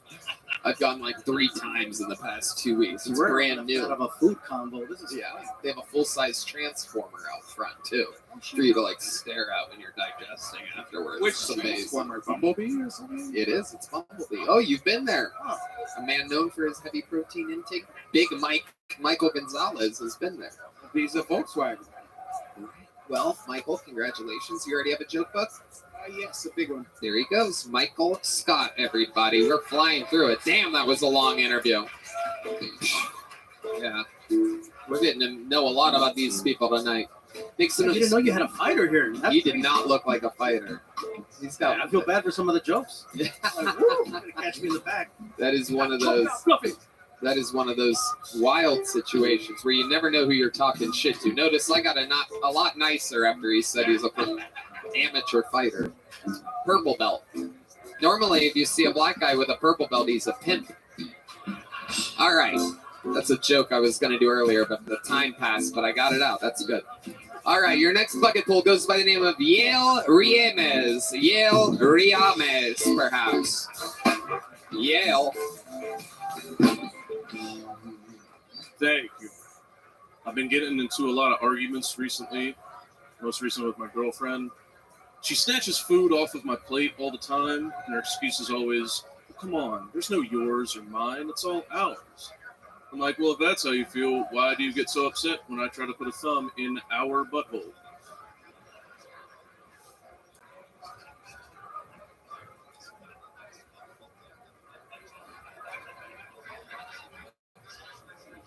I also got into it with a friend of mine. I thought she was telling me a joke. She told me that her cat had feline AIDS. I didn't think it was real. So my first thing that I said was like, I didn't even know your cat was a slut. And She goes, that's not how they get it. That's not how they get it. And I was like, what did you get it from? Sharing needles? What are you talking about? And she was upset, but she shouldn't have named her cat Meowjic Johnson. So, Wow. Oh, the timing on that. The timing on that. An amazing minute. It's like the meow was the punchline at the end of that. This That was fucking perfect. magical. So perfect, dude. This is your first time on the show, right? yes, it is. Welcome, Yale. How do you That's say right. that last name? Reams, Reams. Welcome, welcome. How long have you been doing stand-up? about 4 years now. Where at? I actually just moved down from Columbus a couple weeks ago. Beautiful. Congratulations. Do the funny bone up there? No, they don't let me in there. That's the thumb joke. I know the owner. He don't like jokes like that. Anyway, Yeah. I thought that was funny, man. That was hysterical. Thank you very much. Why didn't they let you into the funny bone? They let me in for like the competitions. They do like the new comics competitions But they and kind stuff of, like he that. kind of books They that. they He's a- pass you, he's a and then control they freak. book one person every 12 months to host. So Right. it's just You're waiting around. it's for too many people, not enough spots. Exactly. A lot of these big cities, a lot of cool big cities like Columbus, just simply don't have a real scene. So how long have you been here? Moved down here in December. The fuck was so funny about that? There's some cool big cities that don't have a real comedy scene. Columbus, admittedly, where we have Right. lived. Like, if you want to make money, open up a comedy club in Columbus. It's Because true. there's only one, really. I mean, my hometown club there was they had the new one called The Attic, and that one was like struggling for a while, but they're finally turning it around. Okay. How long have you been here? December. I moved down in December. Nice. You love it already? Yeah, it's fun. I love the fact that I can do a shitload of sets, even if they're shitty open mics. I love that I can do a bunch of sets in a night. Well, I'm sure people are recognizing how funny you are very quickly. How much material do you think you have that's as good as that minute? I could probably do 15 to 20. Nice. Have you done that length of a set before? Yeah. Okay. Awesome. What do you do for work? Nothing right now. I'm on the job hunt. Okay. What did you do in Columbus? I used to work for an engineering firm. I used to do construction. Some well-paying stuff. Yeah, that's There's a reason I don't work for them anymore. They realized their mistake after a year, and they were like, "Oh, this was a bad idea." You clearly have some stuff you need to get off your chest. You know? Yeah. Were you able to save some money from those jobs? How are you surviving? I have a rich girlfriend. Oh, okay. Look at this. God bless America. What does she do for work? Engineer. She's a real engineer. A real engineer. Oh my goodness gracious. Does she have glasses like yours? No, I think they're. I mean, she has glasses, but yeah. You can't even see. You can't They're- even tell. they're You've not never as looked cool at as her. these ones, Never looked though. at her eyes before. How long have you been with her? About 4 years now. And she moved here with you? Yes. So if everything goes on pace, if everyone's girlfriend leaves them after 8 months here, so you have about 6 months left with her. What are you gonna do for work then, motherfucker? Fucking DoorDash. No, I'm kidding. I love it. And you love her. Yeah. Sex life is active. Sure. Yeah. Sounds like it. Hold on. You missed it. There was a soft sure that happened right there. No, I got fat as shit. I gained about 50 pounds, so Okay. Is she into it? Is she like, oh, you like it there now? she's into it. I just What happened when you got fat? You kind of like, you like to be on bottom more? I don't want to fuck anymore. It's- Really? Yeah. Explain to us what that's like. We've never really had this conversation with a guy Okay. who's a gold digger that went from skinny to bigger. We've never really gotten to have this before. When women are gold diggers, they have to stay in shape. Yeah, no. I went from Gold Digger to Golden Corral. There you go. I gained. We both got too lazy and happy, and we both got fat. Oh, she got fat too. Yeah. Oh, you're in great shape. Yeah, we're fine. We're fine. As long as the woman who you're using for money also gained weight, then you're even Stevens. The only person who loses here is your mattress. So what do you think contributed to you and your girl both getting big? I don't know. I think love just looks a lot like giving up. I don't know. When did you notice that you were having problems in the bedroom? Was it immediate? Was it a slow burn? Is there anything that you're doing to overcompensate? Are you having trouble getting erect? Because I will tell you, we are sponsored by Blue Chew. We can make you hard as a rock. Try your first month of Blue Chew free. Visit BlueChew.com for more details and important safety information. I love Blue Chew. We know. We know you do, Red Band. Red Band does it just to have something to snack on sometimes. This episode is also brought to you by Shopify and Talkspace. I forgot to say that earlier. I was actually supposed to say that. Is there anything that you're doing to help the situation? Are you eating as much pussy as you are fast food? I eat way more pussy than I do fuck. Absolutely, Okay, yeah. tell us about that. Tell us about your process then. Is there anything that you do? Is there anything that you've learned? Is there an evolution to your pussy eating, or do you eat pussy the same way you did the first time you ate it? No, because every pussy's different. Okay, well, I thought you were only with one woman here. You might need to literally start looking for a job. I thought you meant the first time ever. Sorry. Okay, right, yes. So, tell us about your evolution of pussy eating as you've gotten fatter. I like it. Why did you look at me when you said that? Motherfucker. Hey, can I order a drink since we're talking about friggin' eating pussy here? Another tequila for my Yeah, girlfriend. please. Thank you. I feel you've run all these questions. By the way, hey, you asked me to be on the show. I don't know. Can I get some of that medication too? You want some? What is this? A nicotine pouch? No, not from the our nicotine. friends over at Nick NYKD. I don't have a problem with cigarettes, man. What's that other the pill? Where's the pill? Oh, Blue Chew. Yeah. Oh, we don't actually have any on us. We were reading off of the. Never mind. I love the party though. Can I have a tequila and an erection, please? No. Hey. I got plans after this. I got some back row, don't worry. I love it. So again, tell us how you eat pussy. Let's hear about it. Let's get the spotlight on him and take us through it. The truth bet is, he's awesome. I just don't eat it laying down on the bed anymore. I sit down off the side of the bed because it's easier. Wow, you are just taking the shortcut in every single way. Okay, now the light is on you. Show us how you eat pussy. Look directly out into the audience. Oh wow! Hey, guys, what does pussy eating music sound like? Yeah, can we get some pussy eating? Can we get a little diddly there? Oh, he's already exhausted, ladies and gentlemen. We're going through the process here. Okay, her thighs are over your shoulders right now. You're doing the hard lean. It must not smell bad for you to stay in the mix like that. All right, this is it right here. This is it right here. There you go.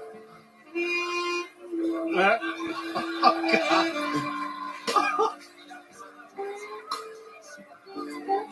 Hell yeah. Oh my goodness. He's doing the dolphin move. Wow. He ate her pussy and her ash. He ate her ash up. Kill Tony ashtray. That was incredible. What's the longest you think you've ever eaten your girlfriend's pussy? It's just torture.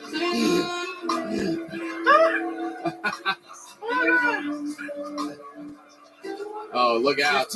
My Latino horn players have heard pussy eating enough times. They're jamming over there.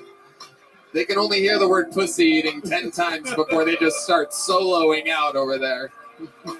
Playing some romantic ass shit. Oh, it's getting louder and more powerful.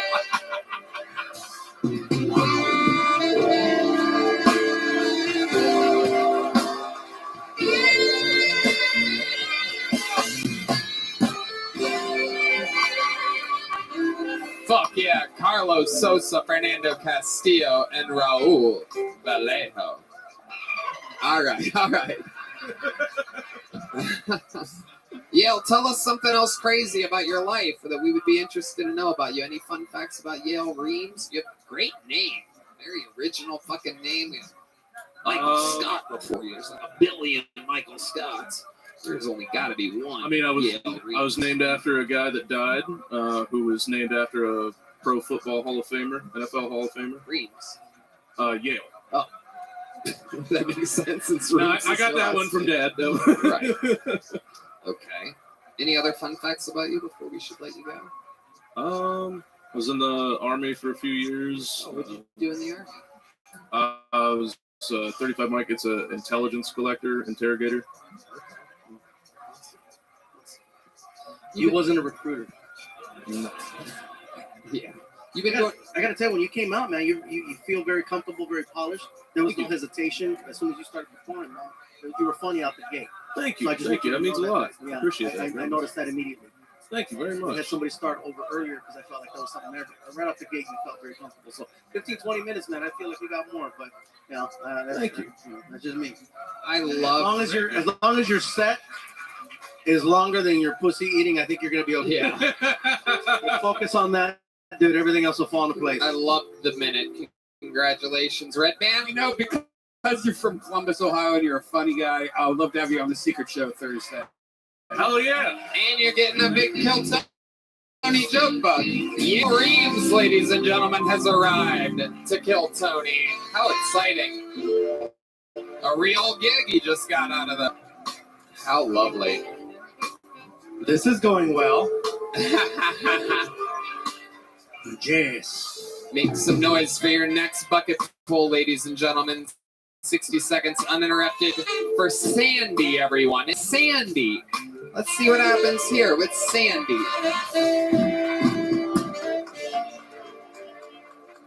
Hey, what's cracking, Kill Tony? Yo, how we doing tonight? You doing good? Yeah, I feel like as a comedian, I have a lot in common with strippers, you know? You ever seen a stripper bomb on stage? Goddamn, dude, not even $1 or so at you, girl? Goddamn, dude. I remember one time I told the stripper, I was like, hey, girl, you know I can save you from this lifestyle, right? And then she showed me her bank account, and I was like, hey, actually, can you save me? Nah, man, I have bad taste in women. I remember one time I was at the beach, and I fell in love with this blonde girl, you know? I went up to her, and she had dreadlocks. She was a surfer chick. I was like, hey, girl, how'd you get your dreadlocks like that? She was like, I've been homeless for years. And I was like, what the fuck? Scared me, man. I could tell she was on drugs, you know, because we were doing cute shit. I was hanging around with her. We held hands. We took a long walk on the beach. We played I Spy. You guys ever played I Spy with the tweaker? Hey, they're fucking good, yo. They're good at that shit, man. I kept like saying I Spy an orange umbrella, and she would find it all quick. And then she would be like, I spy someone's catalytic converter. I was like, what? Yeah, man. I like midgets, you know. They have a nice ass. The only thing bigger than a midget's ass are their foreheads, you feel me? Hell yeah. Sandy, welcome, welcome. Thank A you. minute from Sandy. Is this your first time on the show? Yes, sir. Hell yeah. What pot farm were you raised at? Look at you. Pink Floyd shirt, that fucking head. I love drugs. And I love how comfortable you are. You are Oh, Fluffy's here. What the fuck? How did I not see you? Hell yeah. I have never snuck up on anybody. Thank you, man. Hey, I should wear black more often. You look good, brother. Meet Good you, to bro. see you, man. Yeah, you're very comfortable. You came out here, you just felt chill. You know? Yeah, no, I've seen you. I grew up. My family loves you. I've seen you at the Citizens Bank Arena, Toyota in Ontario. Thank you, man. I'm from the IE, so it's cool to see. I know you started at the Ontario Club, so it's cool. This is about you, bro. Yeah, no, You're funny, man. thank you, man. I appreciate you, Fluffy. If you guys have ever wondered what people from the Inland Empire look like, it is these two. Yeah, that is your hair, right? Bobin? That is your hair, right? I think so. The only reason I asked is because it's impressive and I haven't had it in a long time.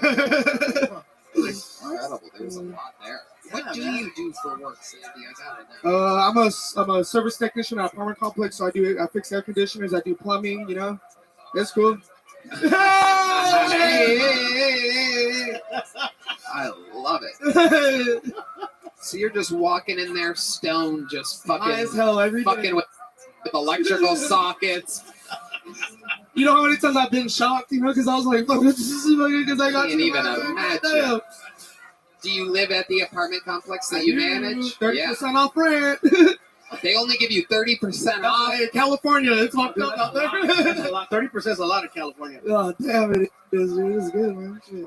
But it's a full-time job. Full time. Been there 6 years. So sometimes you get awakened in the middle of the night and this and that. Yep, and I gotta go stop, fix things. And, What are some of the crazier calls that you've ever gotten? Have you ever? one time I was at Buffalo Wild Wings and they called me like, "There's 2 apartments on fire. Can you come help?" And I'm like, "No." What? They're like, "Hey, let's just see if we can get the kid to put out the fire." There's a fire. Who do we call? Call fucking Sandy. Holy shit! Yeah, That's how they manage fires in Southern California. I don't know if you guys have been watching the news at all. We got a fire in the Pacific Palisades. There's 20,000 cubic miles on fire. Who do we call? Sandy. Sorry, millions of people. He's at a Buffalo Wild Wings right now. Gavin Newsom's first call. Did we try Sandy?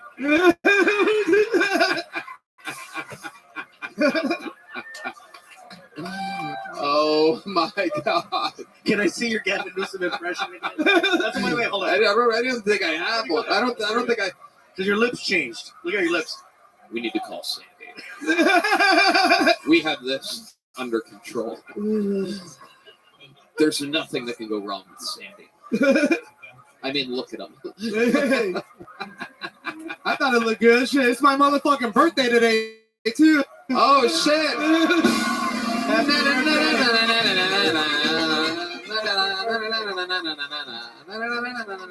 gonna light a blunt. Can't stop, So how long won't have you been stop. doing this? Rockefeller. 3 years, 3 years, January 20th. Where'd you start doing stand-up? The IE, so I do, I'm always at the Improv, yeah, right there. Yeah, I started in the IE. I'm always in Riverside. Just everywhere, LA, try to hit Hollywood as much as possible. And so I grew up, man. That's cool. And then, so you're living out here now? No, I just came to visit. My friends live out here, so it's cool. They let me sleep on the couch for like 10 days. That's freaking awesome. Man.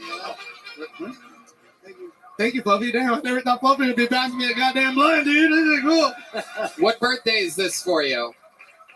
So do you want to take a wild guess? Because people will get it wrong all day. I'm gonna assume you are. I'm gonna say he's 23. 22. 29. Wow. Yeah, no, people have been saying I look 43. I was pissed off. What the fuck? Yeah. People are like, he's the Mexican Danny DeVito over here. Hey, I'm the Penguin. Hey, look, I'm the Penguin, dude. There you go, Red Bed. Oh yeah. So, tell us more about you, Sandy. You've been asked to put out fires. You're a firm manager. How long have you been doing stand-up? Let's talk about that. 3 years. Fuck you. That's right. That's right. Yeah, my first job, I got my finger cut off. I worked. Can't stop, won't stop. Wait. Oh my God! Holy shit! Weird, son.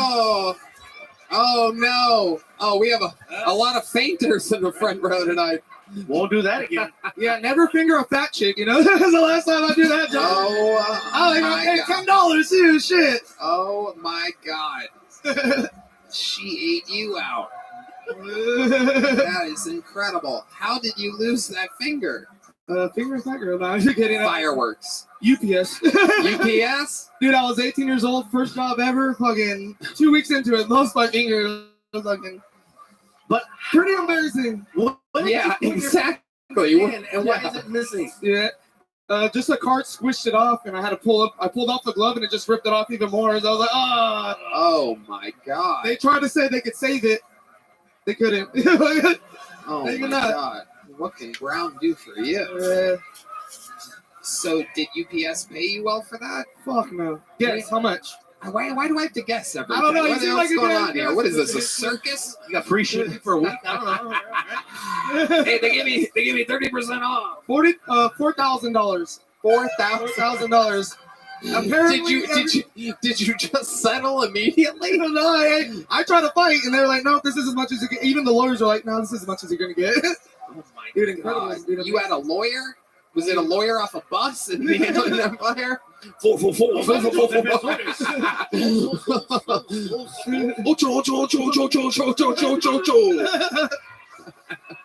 I like That's that you my top boy. the joke using bigger numbers. I went 2, you went. You went. The Dominguez I firm. didn't know what 2 was. I didn't even know you did the same. Os, Oh, I didn't. I os, didn't even. os. I speak in Espanol. Oh, I gotta take a Crazy. piss. The governor of California. All right. I don't speak Spanish either, brother, so I'm good. Really? Poquito, pero no mucho, dog. That's all I know. Or saca la bolsita. I don't even know what that means. Oh, my A little, but not a lot. Saca la bolsita means he's got narcotics on him. No. Are we really surprised? Chi-Chi's Gordo. Oh my god. Yeah, The Quito Indexo Fingaro. Can't stop, Sandy, what won't do you do stop for fun? You Rockefeller. seem like a guy that has some hobbies for sure. He seems fun. He seems very fun. Yeah. Shit, just comedy, dude. That's all I do. Work in comedy, just getting that time in as much as possible. That's why I follow. What are you doing right now that You're you're not still during the day going? before you got here Fuck tonight, yeah. you stand Can't up. stop, What are you won't doing? stop Rockefeller. Drink. I don't know. It's my birthday, so everyone's been buying me drinks. I mean, shit. Thank you, girl. Wow, listen to the dumb bitch from Dallas, everybody, who just realized that it's his birthday because she's so deep in her own bullshit world that she found that out 7 minutes after everybody else did. Oh my god, fucking happy birthday. Please don't move to Dallas. Jesus At least Christ. she's hot. At least she's hot. I'll take that shit. Go, girl. Get it, girl. Hey, At you're least high. she's hot. You're high. Yeah. You're Yeah. high. We're a match made in heaven. Someone's about to get the lightest fingering of her life. I use it for the clit. I just vibrate on the clit like. He puts it on her pussy and let it vibrate on the clit. They love it. It works. You've heard of finger bang? That's like finger poof. Wow. That's my trigger finger too on left-handed. So I was like, oh, it's even. You're left-handed? Yeah. Oh, fuck. That is so sad. Oh, my God. I thought that was like positive. Like at least it was a left hand. Like, that's probably how you got that in there, huh? Yeah. That's all happens. What are the times where you notice it affects you the most? Other than, like, obviously shooting a gun. And is it hard to write? It's hard to do my job, just fixing things. He's at work trying to get Oh, it screwed. yeah. Again, it's hard. Right. It's hard to write. Yeah, of course it's hard to write, man. But I've always had sloppy writing. It's a left-handed thing. What else is it hard to do? Jack off. You Don't are, have the fucking you are regular- truly left-handed. left-handed all the way, man. Absolutely. All my cousins are left-handed too, which is kind of crazy. Never really heard that my sister's left-handed. Whole family's left-handed, Absolutely amazing. which explains why I look like this. Probably got that. Yeah. Someone said I look like a witch earlier. I'm like, what? That doesn't make sense. Someone told you that you look like a witch? Yeah. And then what did you go? You went, if I had a finger like that, I would be using it all the time. Oh, dude. Be like, oh, Tony Hinchcliffe, you mean the index finger guy? It would be my identity. Best birthday of my life, man. I bet it is. Happy birthday Happy to you. birthday, my friend. Congratulations. What are you doing Thursday?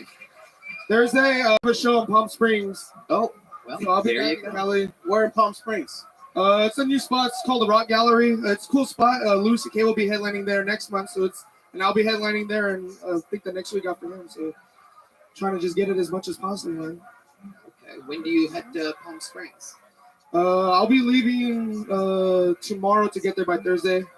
What are you driving? Are you walking? No, I'm hitchhiking. Taking horse and carriage.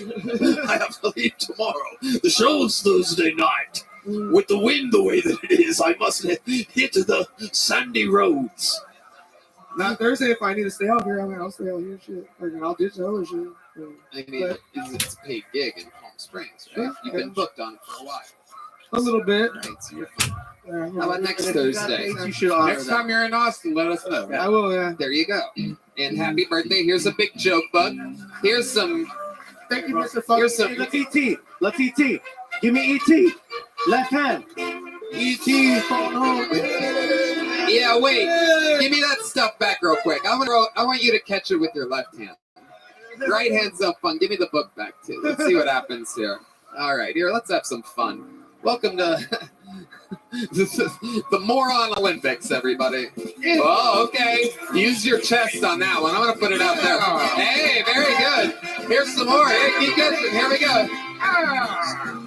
Oh, okay, there you go. All right, there you go. Sandy, everybody. All right, we're getting there. Let's get one or two more up here. Make some 60 seconds uninterrupted for Rob Edwards, everybody. Rob Edwards. You guys having fucking fun tonight? Oh, shit. Make some noise for Rob Edwards.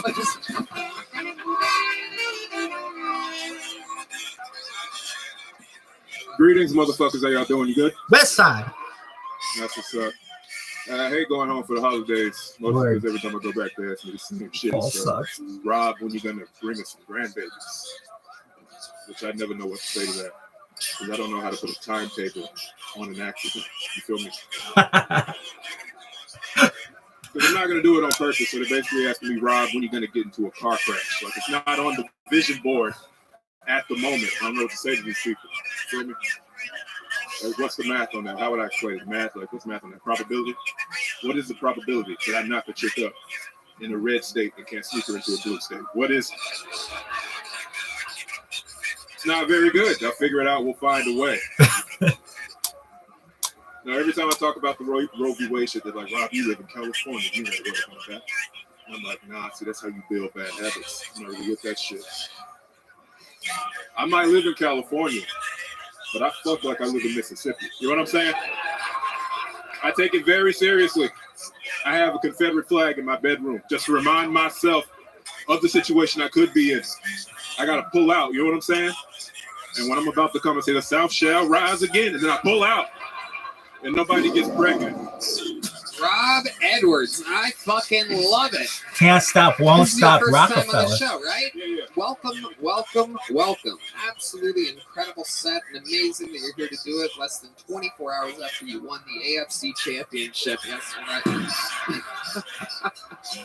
I mean, 1 second you're going to the Super Bowl, the next I'm in kill Ravens Tony. gear. I don't know what you're talking about. What is it? I'm in Ravens gear. I lost. Oh, okay. Yeah. All right. Well, I mean, it's really applicable for any NFL team. So, I hope they pick me up. Shit. I need love some it. money. You must have played any sports even as recently as today. It appears. Basketball. You know, I try to stay in shape. You know, I gotta try. I can jump a little bit, yeah. You can? What's your vertical? Back when I was... He knows the number. I mean, back when I was like 38, 39, back when I was in shape. 38, 39 inches in the air. Red Band can't even do that in stairs. He's got... No, I could roll down some stairs. Yeah, absolutely. Rob, what do you do for... How What long is have you been connecting on shit? Be 7 years in October. Where, all of it in Baltimore? Do you live here now? Well, I do. I'm from the Bay Area of California. Okay, that's where you live now? Yeah. Crazy, right? Yeah, a lot of. I think the homeless is a lot worse than this down here. I know. It really is. It's quite frightening. What is the connecting shit? Homelessness as much as it is drug addicts. Yeah, Mental illness, smoke right? crack right in front of you, so it's cool. It's a lot. Crazy shit. Yeah, I'm a plumber. That's my day job. Somebody that OD'd under my van while I was working. So Oh, wow. I thought they were like stealing my catalytic converter, so I went over to like stomp him out and turns out he was like dying. So I was like, Turns out God already did that. yeah, he beat me to it. He beat me to it. You do not steal the catalytic converter of the Lord's will. He beat me to it for sure.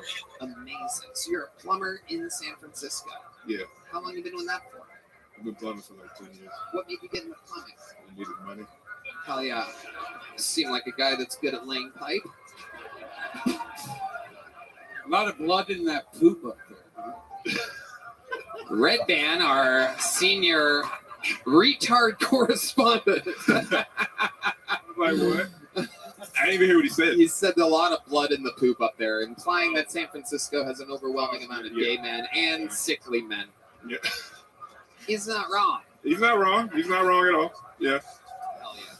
What is the worst plumbing situation you've ever had to go through? What is literally the shittiest situation? 10 years of plumbing. I gotta know. Big, tall guy like you. It's got to be crazy out there. It's a lot of it's a lot of old Asian money in there. So I'm like the first nigga to go in a lot of these houses.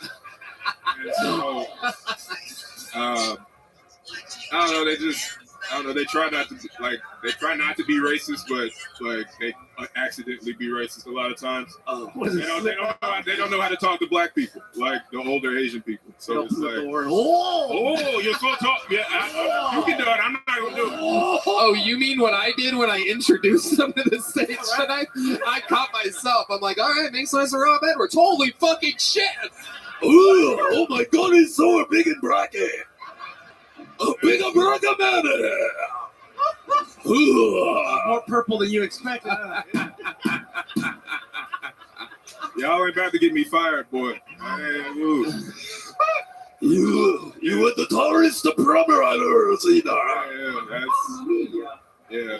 Yes, the old typical Asian accent there from Mario.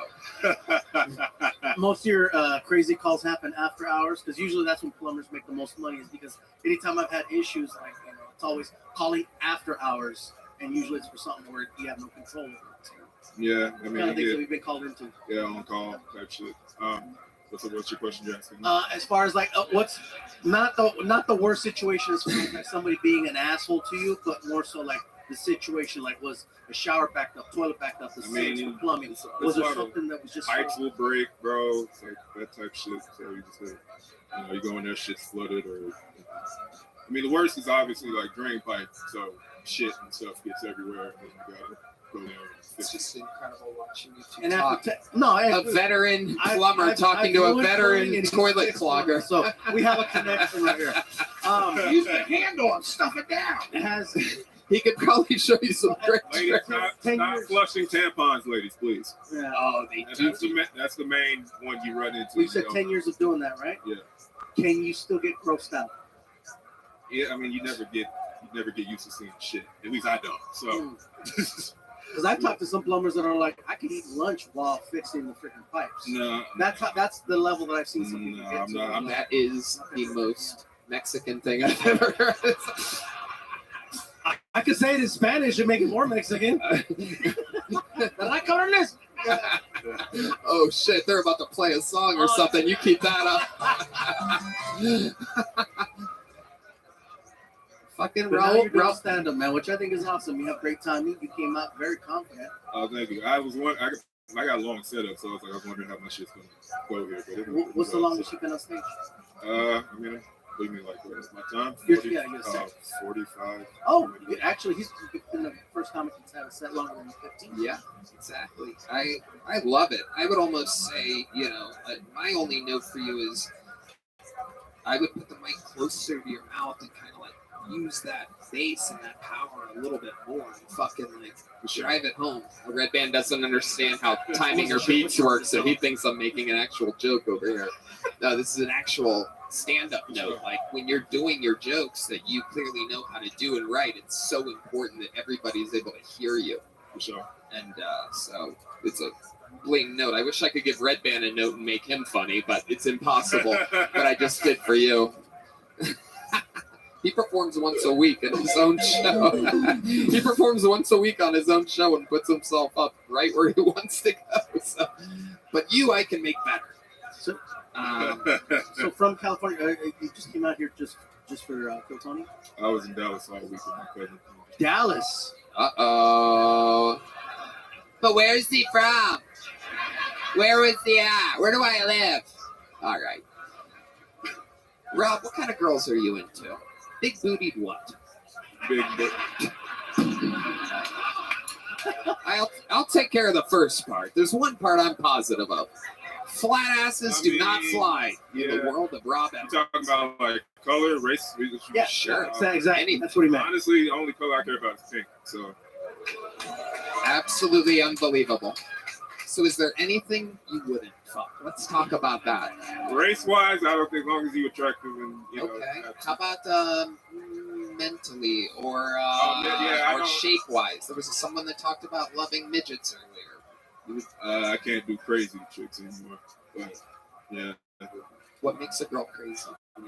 What's a situation where you've met with a crazy woman? Tried to cut me. So a Latina. She was Puerto Rican. She was Puerto Rican. Can't make it up. We love the Puerto Ricans. We already know how you feel about Puerto Ricans.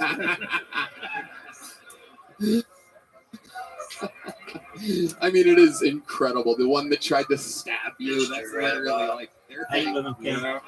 It is amazing. Don't argue in the kitchen. Don't argue in the kitchen. That's the Oh, it was in the kitchen. yeah. Was she cooking? Were you cooking? No. I was trying to leave. And the kitchen's next to the door. Yeah. Well, they'll find anything. If it's in the living room, a TV antenna, they will get you with whatever they possibly can find. Perhaps Safe-proof the house, I guess. Yes. So mentally, is only like, okay, no crazy girls, but he didn't say no to like, divorce or anything else. Yeah, no, it seems like everything else is on. Everything else- Mostly normal size. I guess is what has been the main thing. I guess. Yeah. Lying. Say he's lying. I'm lying. Rob, 7 years of stand-up comedy. Literally, I do believe my favorite set of the night out of the bucket. So thank you so much. Here's a big joke book. Nothing for Rob, huh? Town Thursday? I'm not. No. Whoa! Look at this. Red Band trying to give spots He away. was trying to offer you Do it. work, but hey. How about Wednesday? Wednesday, I could try to stay Wednesday. What's going on? What are you doing? What do you got this week? I got shows later, and then I got like court for some shit on. Nothing I did. Nothing I did. Wait, you got to go to court? Yeah, thank you. That is all right. Hilarious. It's not racist because we already did this to a white person. Ask him. Hey, what? That weed is powerful. What did you do to where you have to go to court? I don't even know if I can talk. It's just mostly jobs. Just somebody's suing the company for well, some shit. Oh, no. You're a witness. Yeah. Oh, I was yeah. there when the job was You're happening, good. So You're good. Well, boring. I'm sorry. You're good. No, that was great. Great set, great interview. Thank you, Rob Edwards, ladies and gentlemen. And with that, you're funny, Rob. We're gonna put a ribbon on it right now, ladies and gentlemen. We have come to the time to where there's only one way to end an episode like this. We have a regular on this show, ladies and gentlemen. And we are very close to finding out whether he will get his citizenship to the United States of America. Ladies and gentlemen, I present to you the Estonian assassin, Ari Matti.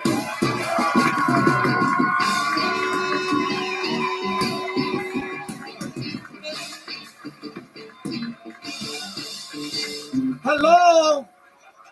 Hello? Hello? I went to North Carolina, Asheville this weekend.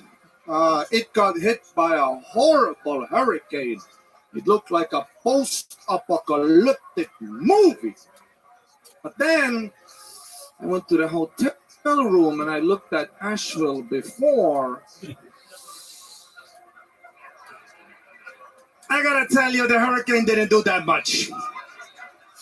Even the hurricane was like, oh shit, somebody already did this. LA's on fire, LA, oh my God, so sad. Where are the pedophiles gonna live now? Oh my God. Where are we gonna fuck the kids now? Eat my ass, LA. They asked me for $1 at Whole Foods yesterday for the relief fund, LA. Eat my ass. Who's that dollar gonna go to? Mel Gibson? Fuck you. I don't feel bad for people who lost a house because I wish I had a house to lose. You know what I'm saying? I wish I got a new start. I mean, I wish I had a start. That's probably the best part about being poor as shit, huh? And renting, I don't give a fuck. If I go home after this gig and my apartment's on fire, the only thing I do is I put my hands out for warmth. I look at the landlord like, I guess the lease is up now, motherfucker. A curse has been lifted. Thank you. Wow. I mean, Hey, Gabriel. what can you say? This is a superstar right here. I love that you're getting all this. I'm still poor material out of the way before your fucking arena act. I'm still poor, Gabriel. This is insane. I don't have a plane. This is the whitest foreigner I've ever met. Yes. This is my love goes out to you.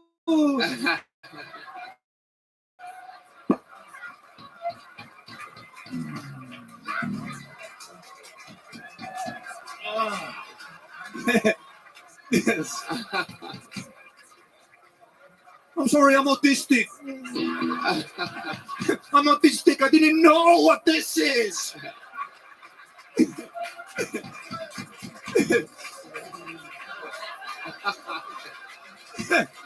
I'm sorry, I'm autistic. I don't know what this is. Oh my god.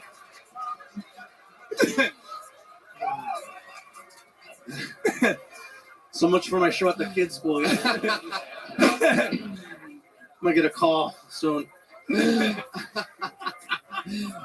is wild. I'm pretty sure he can do it. You guys were on that side of World War II. Absolutely. Okay. Absolutely. So it's like how black people can say the N-word. I think he can give the Nazi salute because your people Yes. do that. Okay. I'm trying to fix the situation. What would you do, Gabriel? Oh my god. Look what I Put this on your next post. We're just going to blur it or something, I guess. No one will ever know. No, it's hilarious. It is kind of wild, right? You can autistic people can get away with stuff that blatantly non-autistic people can't. They can get away with it till they acknowledge it. As long as they don't acknowledge it, I think they can pull off anything. Yeah. Mm-hmm. Yeah. I've noticed Elon, as much as he jokes around, Never online, says he's autistic. Yeah. So then you can always make the case where, well, you know, he's a little. Asperger's. Yeah. Whatever it is. He's Dr. Estonia, though.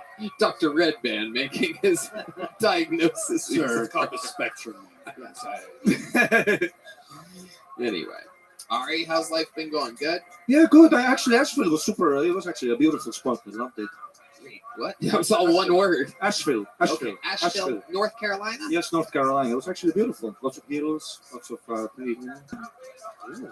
those country girls, you know, the palaces. Wait, what was that? Oh, you could feel A it. rough hand job in Asheville. Oh my goodness. A rough one. I love it. I needed some relief too. They have those working lady hands there, huh? Yeah. The exfoliators. Yeah. The thick necks. They do? A thick neck bitch. Yeah. Wow. I love a bitch. They can like carry me out of fire. It's funny to think that next week there's going to be some blatantly that girl in Asheville is going to be watching this performance. She's just going to be like, God damn it, back off. Shit, my hands and my neck are insecurities to me. Shit. God, my thick neck. Off like this. You gonna come, boy? I was like this. I am.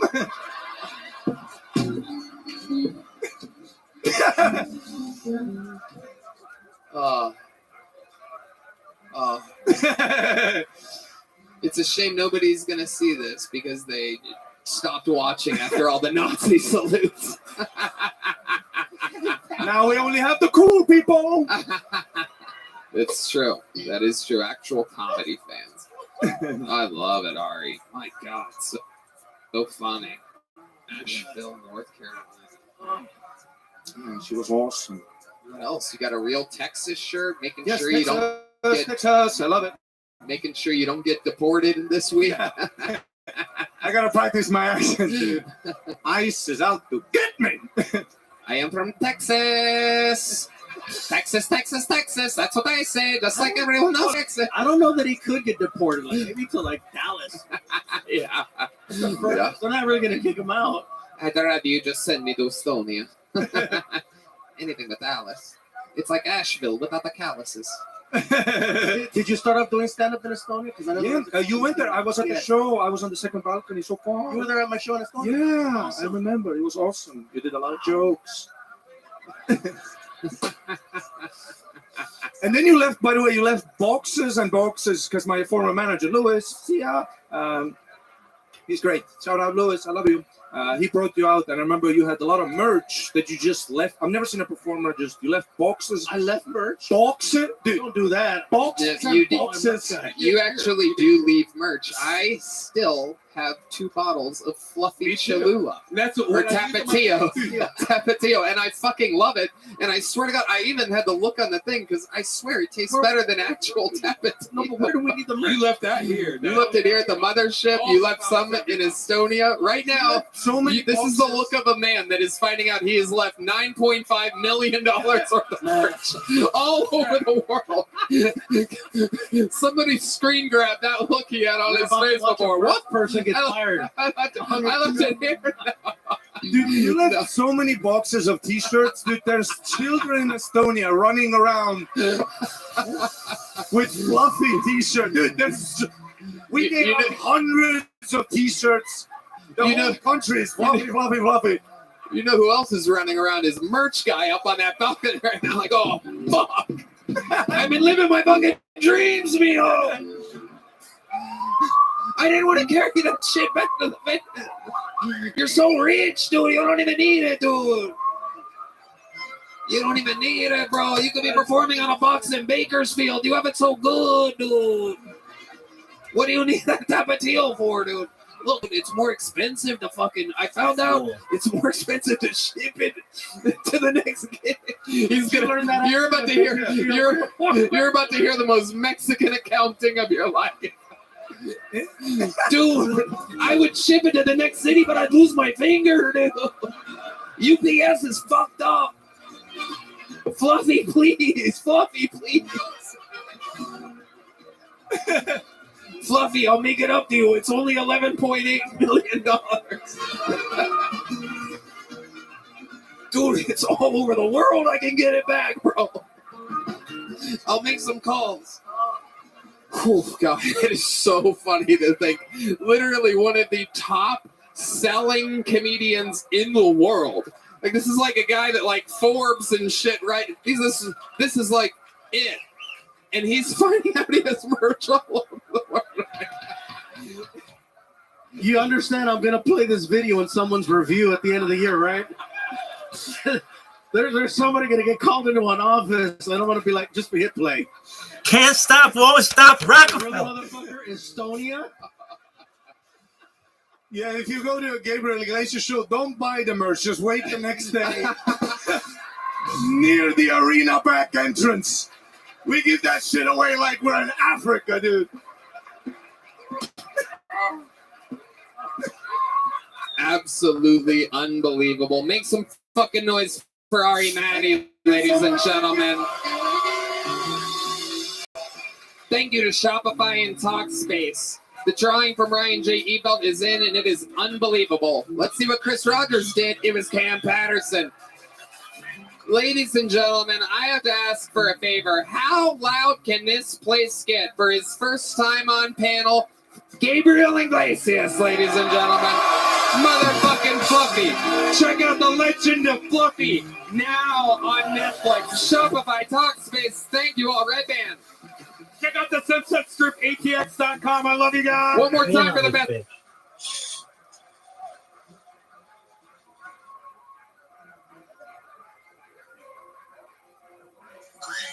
Greetings. How are you, my man? Every day's a holiday, every meal's a feast. Do you mind if I tell you about myself? Excellent. Well, my main account just got banned, so this is kind of a throwaway. But if you don't mind, I'd take 2 minutes to tell you about what I do. Excellent. My name is Rabbi Rothschild. I stream my life 24 hours a day, 7 days a week, 365 days a year for world peace. I don't want war anymore. Essentially, I have the world's largest archive of footage going back to the pandemic for 3.5 years, all on YouTube and other platforms. Essentially, it's a real-life a real life Truman Show. If you know what that is, a movie from Jim Carrey from the 90s, or real life Big Brother. People can connect with me whenever you want, see what people are all about. What I like to do is talk about technology that I think is going to help the world. Things like ending world hunger through the use of perhaps agricultural drones, floating greenhouses, saltwater greenhouses, things like hydroponics, vertical farming, cloud seeding. I want to help end world thirst through desalination technology, essentially pumping Earth's seawater onto land to make it drinkable for the common person. I think these are important endeavors that aren't necessarily being discussed. Other things that I talk about that aren't necessarily being discussed in the mainstream are things like anti-gravity, antimatter, faster than light travel, things like de-extinction. I don't know if you're aware, if Eddie, but the first successful de-extinction took place in the year 2003. It was with the Pyrenean ibex, which was like a goat in northern Spain, southern France. Fast forward to the year 2021, a company out of Dallas, Texas is founded, known as Colossal. They've made it their goal by the year 2028, or within the next 3 years, to reintroduce the woolly mammoth into the Arctic Circle using African elephant surrogates, which I just think is like mind-blowing idea. Additionally, they want to reintroduce the Tasmanian tiger, followed by the dodo bird, which I think is just amazing. Other things that I talk about that may be of interest to you or your other listener are things like life extension technology. When you were born, the average life expectancy was probably about age 80. I want to increase that to age 100, 120 through the use of perhaps things like oxygen therapy, human growth hormone, stem cells, things like perhaps cryonics, cryogenics, nootropics, things like cold shock therapies. And if you're like, Rabbi, all that sounds great, but I'm just a normal person, I don't have that kind of money. That's okay. I have more data than any person ever. And the Economist magazine stated that data overtook petroleum in 2018 as Earth's most valuable resource. So I'm going to hook you up. I'm going to hook up your friends, your family, and everybody. The last thing I'd like to talk about, and I appreciate your patience, is another type of technology. When you get to be 120 years old, you say, Rabbi, this has been a great run, but my body's starting to break down. What's the next step? That's where the next type of technology comes into play. It's known as mind uploading technology. And I want to emphasize, this is only if you want it. This is with your consent. But basically, I want you to know that there's an opportunity in the future to be able to perhaps scan your brain into a computer like a CAT scan or an MRI, knowing where every atom is in your central nervous system, your peripheral nervous system, for later download as an android, an avatar, a cyborg, a cybernetic being, a clone of yourself, perhaps a robot, an ethereal being, whatever you want to be. But I want you to know there's an opportunity perhaps in the future to have a digital immortality. And with that, thank you so much for allowing me to tell you about my project. That project sounds, very interesting, bro. I see you're trying to help out the community and stuff, bro. And that's really good, bro. Thank you so much. I sincerely appreciate it. Absolutely. It starts from the ground up. It takes a village. And really, I think that technology can help us to bridge some of the gaps, perhaps, that people had to deal with when it came to poverty, social inequality, social injustice. And I want to help with that. And if anything, it's about education. So I appreciate it. Tell me about your project. What is hashtag Snake? So, what it is, we kind of dropped the project that has some great utility. It's basically the Chinese New Year was going on with the Snake Year 2025. So we're dropping, we actually dropped the meme coin that you can actually purchase on Solana, the Phantom wallet. With this project, we're going to display a roadmap soon. We have a website, we just got ready.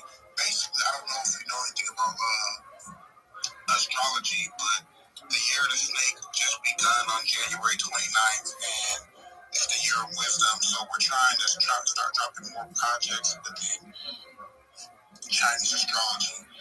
You'll be able to put in your information, and the project will basically explain what you are.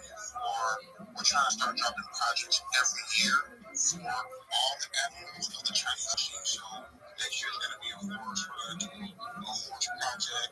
Also, the first 200 holders, we're actually going to do a cash giveaway or Solana giveaway. Basically, that you could, say Solana, whatever you could do with whether you get get your money up, and also we're trying to provide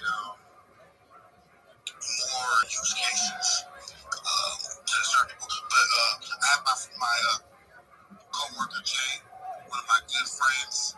He can explain more to it to you. What's up, Jay?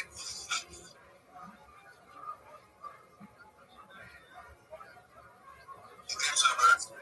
Yeah, good. Yeah. So,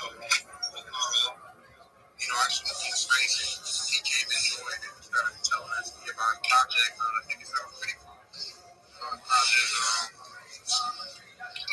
it's hard, but to be honest, I can see you actually really helping out the children and life and, extending people's lifetimes. And I heard you were saying about agriculture water. Is that what you said? Agricultural drones, things like floating greenhouses, saltwater greenhouses, things like perhaps vertical farming, hydroponics, cloud seeding, that all helps the food aspect. And then desalination helps the water, where we pump earth seawater onto land to make it drinkable. How'd you find my chat? How'd you find the space? Absolutely. You use two very key words in your title, shill and chill. Absolutely. You use two very key words in your title, shill and chill. And when I search for people to tell my project to, shill is a big one that I use. Chill is another one. Were you able to hear me?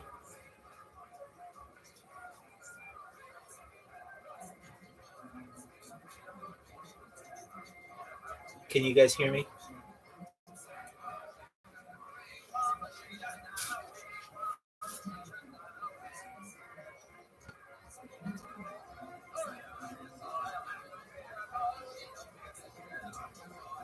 Can you guys hear me?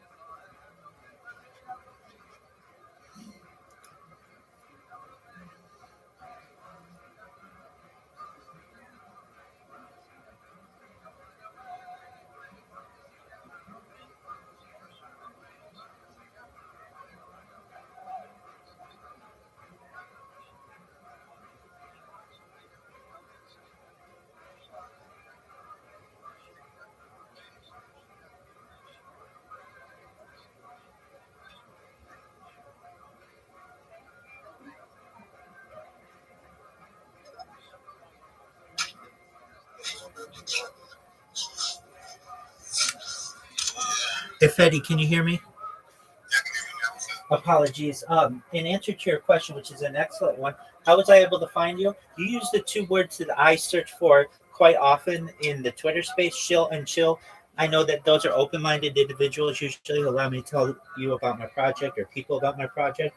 So you should know that those are the key terms that I search for, and you came up. And since I just created this account, I've had big accounts on Twitter over with 10,000 followers with one, 3,000 followers with another, but I've gotten them banned.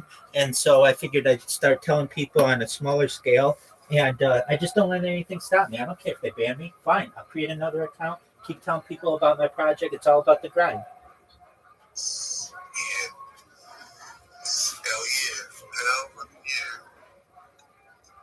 You know what? I respect the grind, and I respect every individual that's purpose. You're cool with me. It's starting to run shit.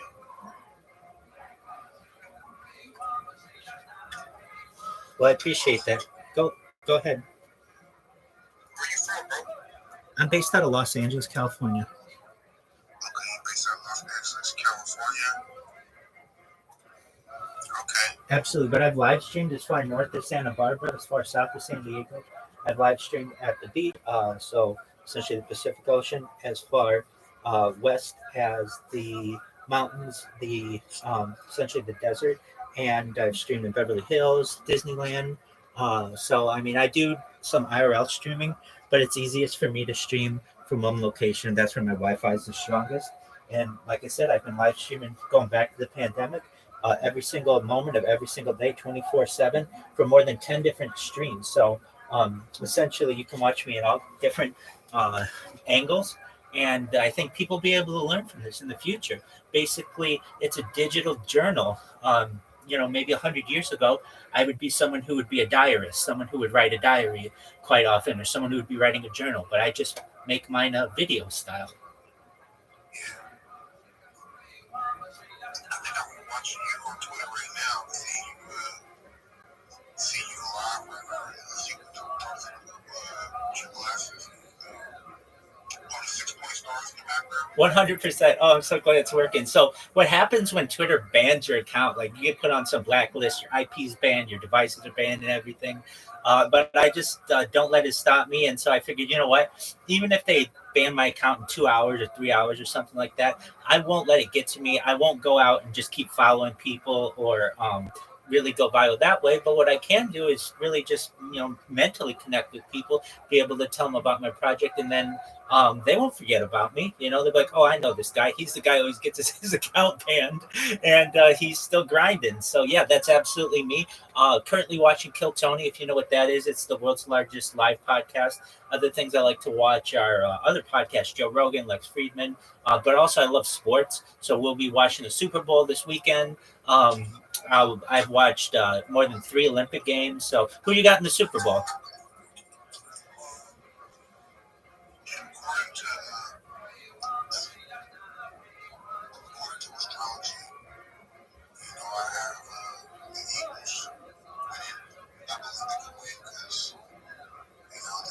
Franchise was created on the Rooster year, 1933, and I guess the Rooster and the Snake are best friends. It's the Snake year just started 6 days ago. I believe that the Eagles will win. I don't know if that's true 100%, but Absolutely. You were talking about your project being linked to Chinese astrology, and I really think it's a unique take. I hear everybody's projects basically because I'm online so much, and it's a really great idea. Essentially, you can cycle to new cryptocurrencies each year, as I understand it, and then after 12 years, hopefully it's still going, and you can go back to the original one, right? yeah, exactly. It's a really good idea, man. I hear all kinds of just wild ideas for cryptocurrencies, but this one's got a really great, I think, logical basis. So you should know. Props to you. Props to your project. Yeah, man. Me, my friend Jay, with my friend Kyle, we put this together where we're just chilling, working together, and I think this could go for what the price is right now. We are fully informed, so it is a solid project. Can't get on Family, I can't say for sure exactly why we want to be part of this team, go along with the journey, and the contract in the comments. Most certainly. I'll tell you what, the thing I can do best for you is promote you. So by me saying that I think you've got a good idea for a project, that's going out to my Discord, that's going out to all my YouTube followers, that's going out to all my TikTok viewers, my Twitch viewers, and but yeah, if you want, send it to me. I'll do my best to take a look at it. Know that I would normally follow you and connect with you that way, but I know if I hit that follow button, I lose my account, so I have to be very careful with this account. But it's fine. If they take me down, I'll go create another account. And so you won't forget me, and I won't forget you. You've got a really great idea. And also, I can get you to other people who'd be interested in your coin as well, because it is a good idea. Normally, I hear people who have just...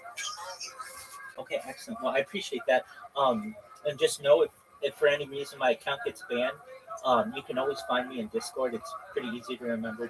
Discord.me/Rabbi. I'm live 24/7, and I'll talk about your project to my friends and my followers. So I appreciate the opportunity to connect with you. And like I said, I think you've got a really great idea for a really nice project.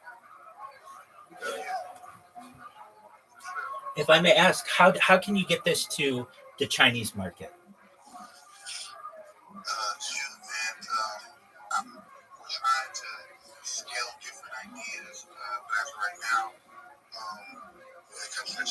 we don't really know that much things about the Chinese market, but we're trying to push it as much as we can. I think, when you push ads, certain, they can probably push them to certain geographic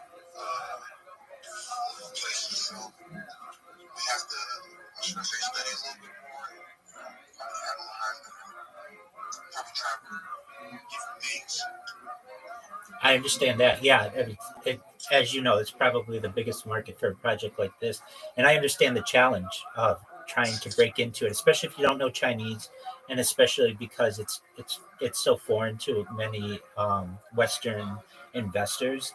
But the great thing about your project is that let's say you don't get them in 2025, but you can build on the people who are interested in your token so that you could get them in 2026, whatever that year is, 2027 that year, and just keep it going. So it's not like, oh, we have only 365 days to be able to get this thing out. No, I mean, you can hold multiple astrological signs of this coin and just allow them to kind of keep building on each other. So I was going to suggest, and look, I'm not an expert in the Chinese market, so this is just a question. Have you tried Red Note, which is that new TikTok alternative? Yeah, I just got some. What happened? I just downloaded that because I stuff on TikTok. I downloaded right now. I just wanted to download it, see what it's about. It was kind of, how should I say? I guess I wasn't really appealed to it. I agree. It's difficult to use. It's like half of it's in Chinese. Exactly. Everything's in Chinese. They send messages. I'm like, I can't understand how they say it.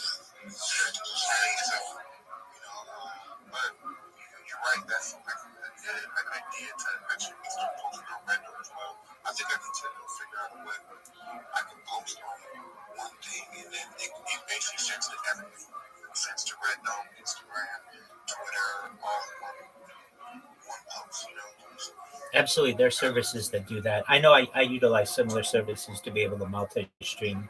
I think that really a lot. I do use StreamYard, yeah, but the thing that I find that's best for is Rumble Studio. It's free and it allows me to simultaneously stream on 33 different platforms, including Twitch, Twitter. It's free. Yeah, so it's big. But I can tell you, at least it allows you to stream on YouTube and Twitter and Twitch and anything else you want. You can put in what's called custom RTMP, which are known as real-time messaging protocols. Basically, those, like if you've ever done streaming, you need like a long key to be able to put that in, but it allows you to stream on quite a few different platforms.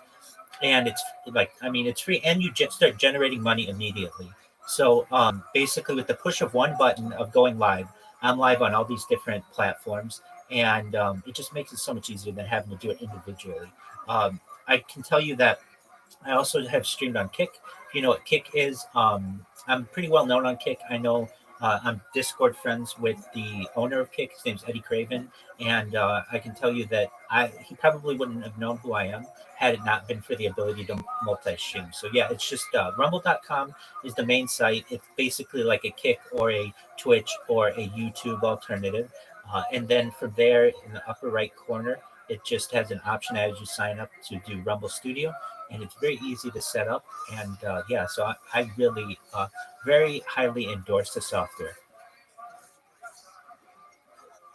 There's no download either. So it's all in your browser, which is really great too. So you can do it on a Chromebook, you can do it on a phone, and it's not heavy on your device.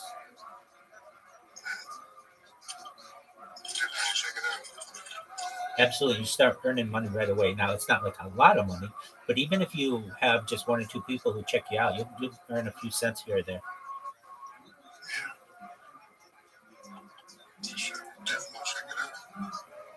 Well, excellent. Well, I want you to know, Ifedi, how much I appreciate you listening to my project and allowing me to learn about your project.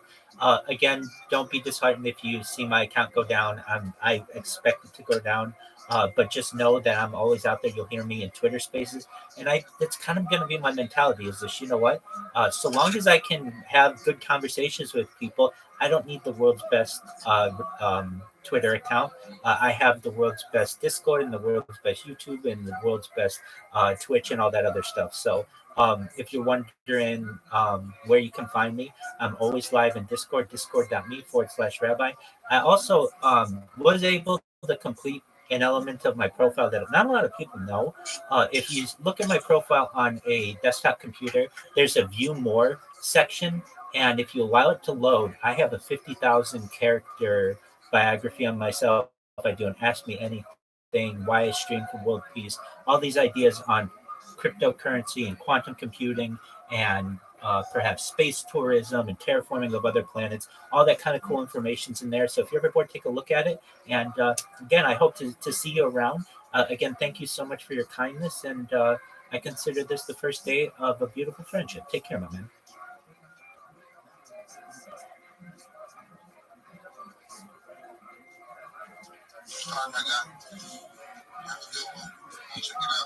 Excellent, you too. And shout out to everybody who's watching me on my live streams right now. Shout out to #Snake and this project of the Fedi FJ. And it's going to be really big someday. So thank you. Take care. Oh, it's game over. Oh, it's game over.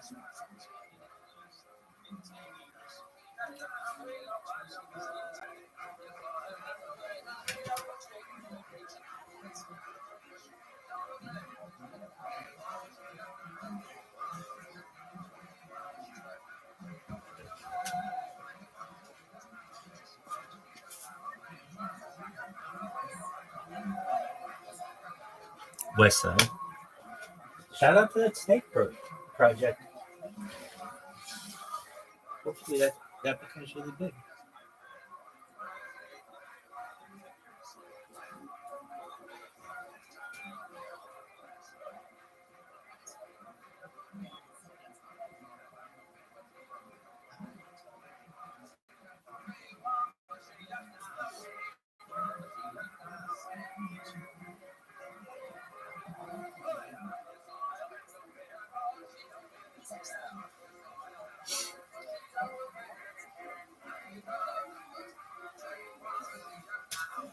Can't stop, won't stop, Rockefeller.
And broadcast. Oh yeah. Wait. They get me?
Did they get me?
Okay.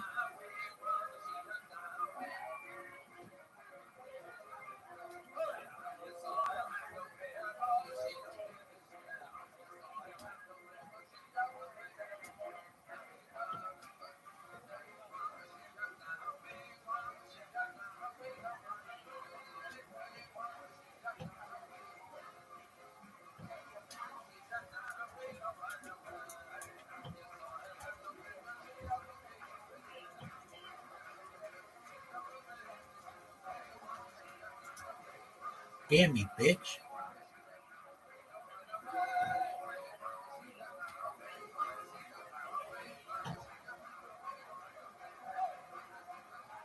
what it is.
We've temporarily regulated some of the features. Okay. Be back in this bitch.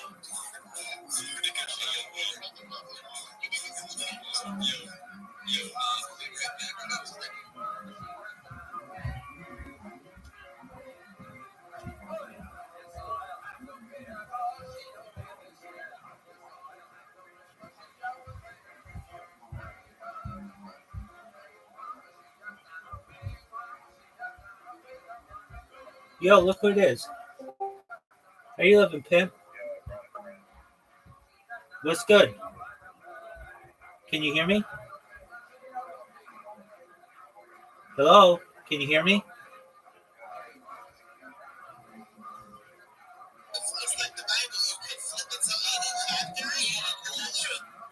Yo, Riser, can you hear me?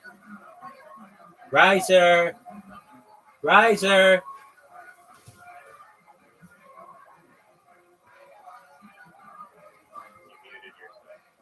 You're absolutely right, I did. How are you, big dog? Doing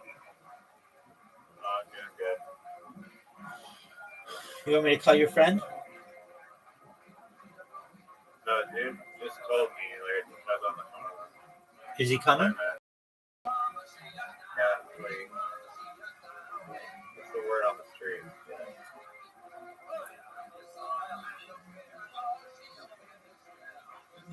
That's the word on the street. Do you understand, Saginaw, how he literally was like, yo, go to Discord.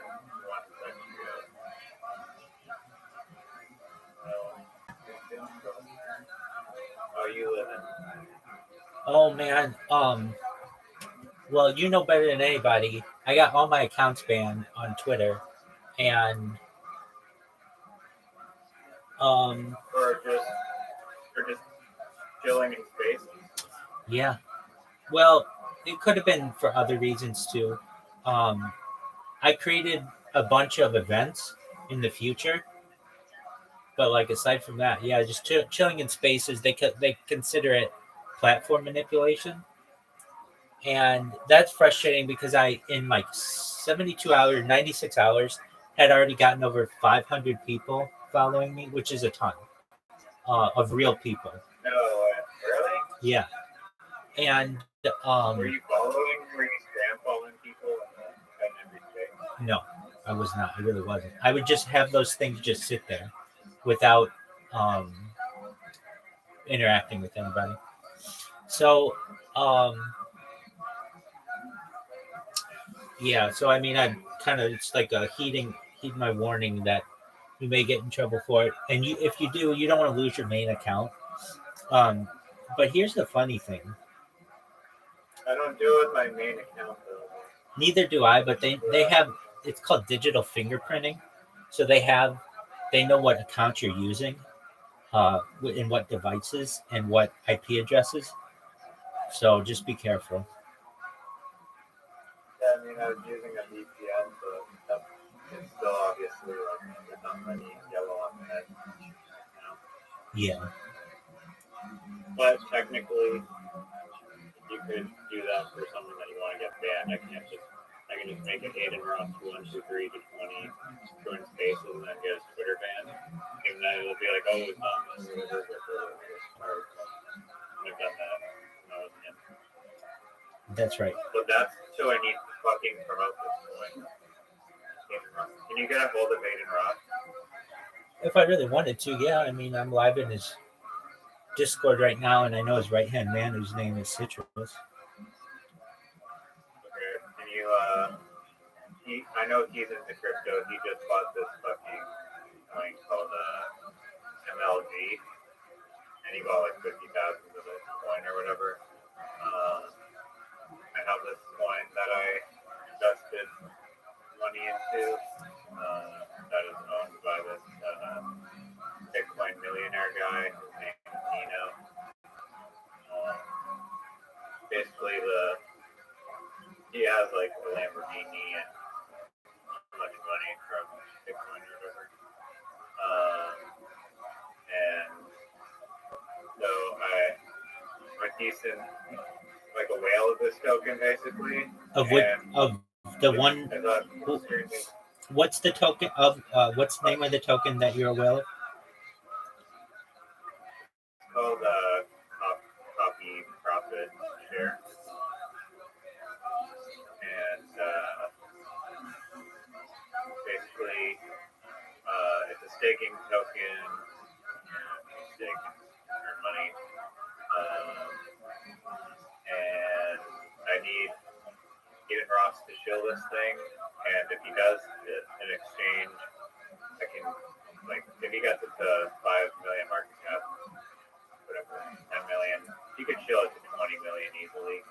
I'll get him, like, over, like, between, like, 1 and 500,000 to possibly $1 million, depending on how high he shills it. If I may ask, and this is verified. Like, this is verified.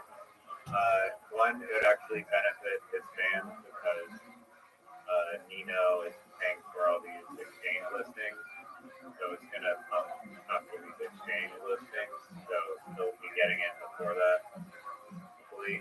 And two, if Aiden Ross looks at his Instagram, the guy has literally Lambos and shit. He's not like a scammer, which there's a lot of things like that these days. So.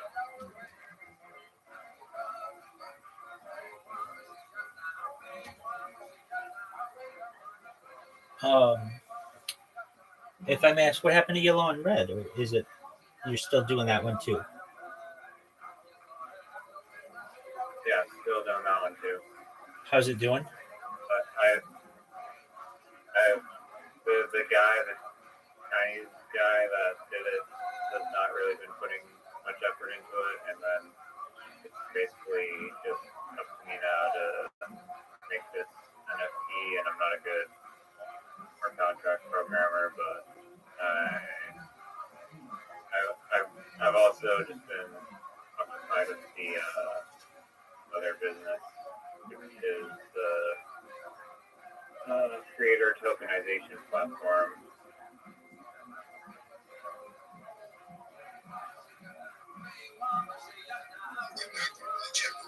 But yeah, I didn't even want to be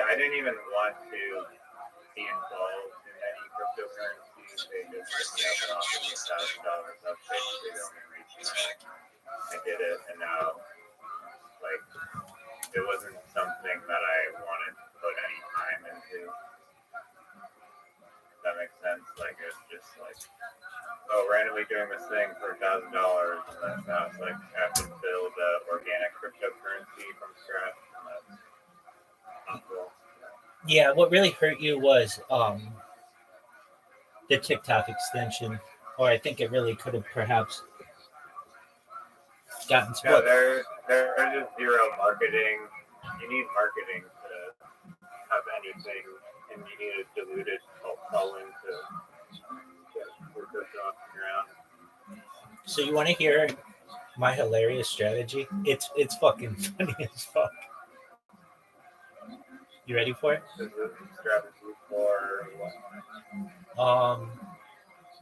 Okay, do you have Twitter right now? Can you look at Twitter?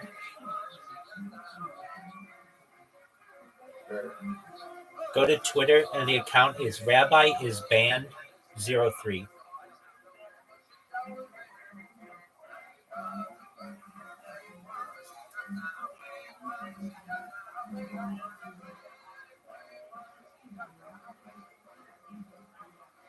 Oh fuck.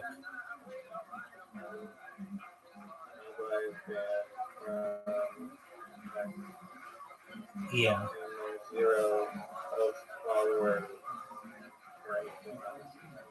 Go to view more.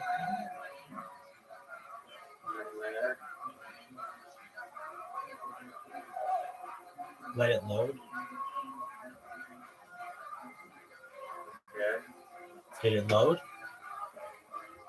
Yeah. Taking up all of my RAM now. All right. No limit.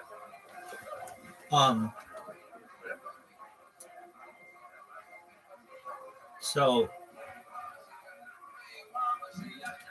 just a moment. Basically, they don't want me on X, and I get that. But you know, I'm like the most determined motherfucker you've ever met, especially when it comes to social media. And so I'm not giving up. And so what I've done is what I think is hilarious. Like, all I need the ability to do is talk in Twitter Spaces. Because if I can talk in Twitter Spaces, I can shill.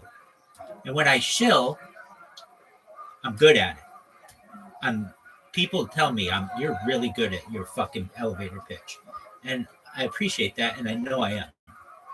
So what I do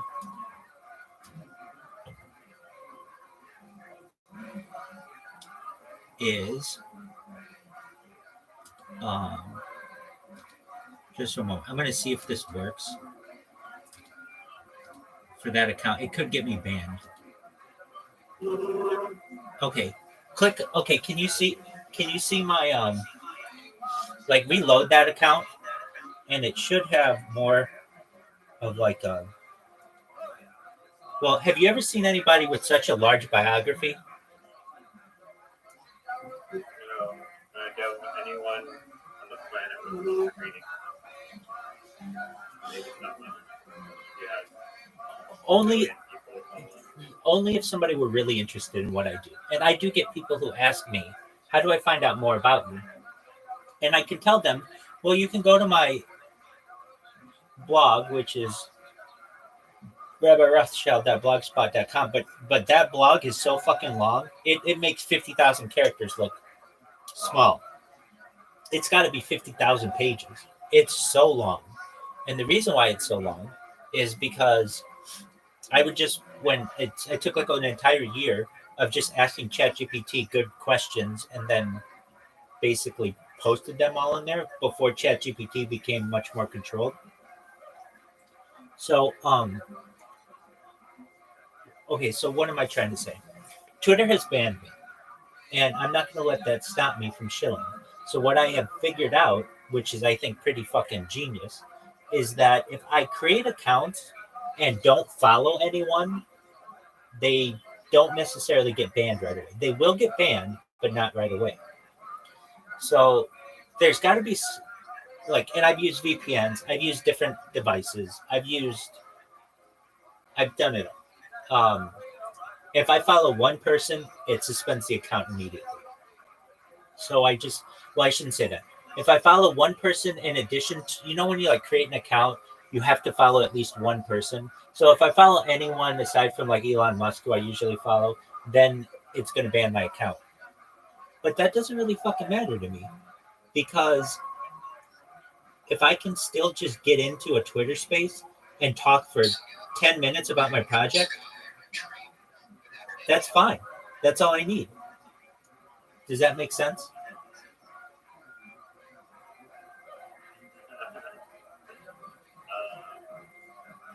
Yeah, I get what you mean. There he is. So basically, like people are starting to remember to know who I am.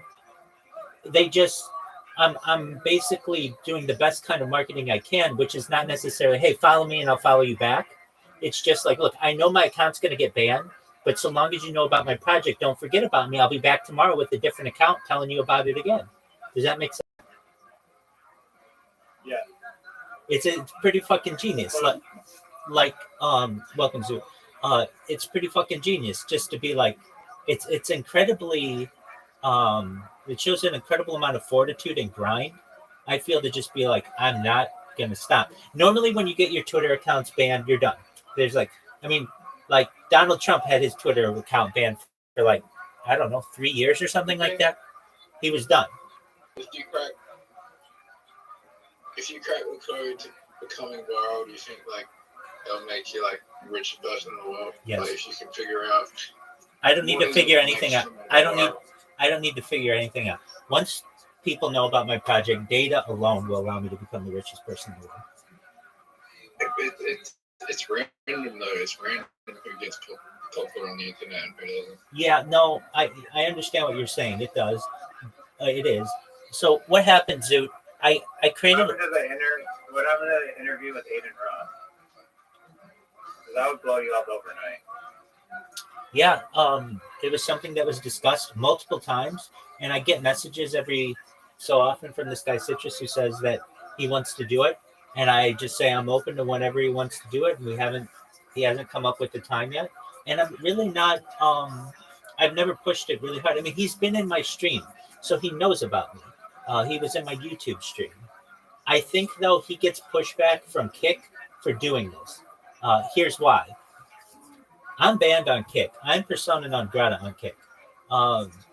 Essentially, if Aiden Ross interviews me, well, then it tells the entire Kick platform, we don't care about you. We just care about this person who spammed you for 9 months straight.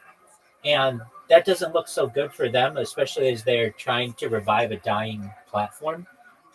That's why I think that, yeah, I don't know. Aiden Ross, like, sponsored by Kick. Yeah. Kick is not dying. Well, okay, maybe it's not, but it's not having huge growth. If I Kick is understand, thriving.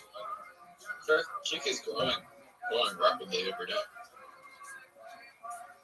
well, I tell you that a lot of the people who I knew on Kick have went back to Twitch.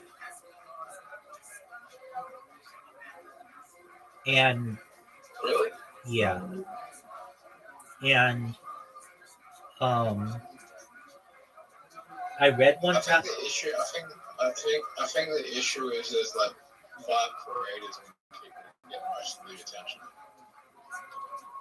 And I read one time, now I don't know if this is true, but Aiden Ross was a 20% owner in Kick. But that So the five creators that get the most attention on Kick is Aiden Ross, Trainwreck, Amaranth, and XQC, and then Ice Poseidon. Those are the 5 creators that get the most views on Kick. And everyone else is kind of irrelevant. And they all know who I am. Everyone else is kind of irrelevant. Yeah, honestly, I don't think that Amaranth. Yeah, so Aiden Ross, I think, does own 20% of Kick. Yeah, he does. So it's basically like it would tell other people this. Look, spam the shit out of Kick because if you do it for long enough, they'll interview you and then you can go viral. And it kind of hurts their own platform by endorsing that kind of behavior. Why can't he just do like a YouTube interview then? Well, it's still going to reflect the platform. It's still going to be like, look, this partial owner of Kick allowed their biggest spammer to be interviewed.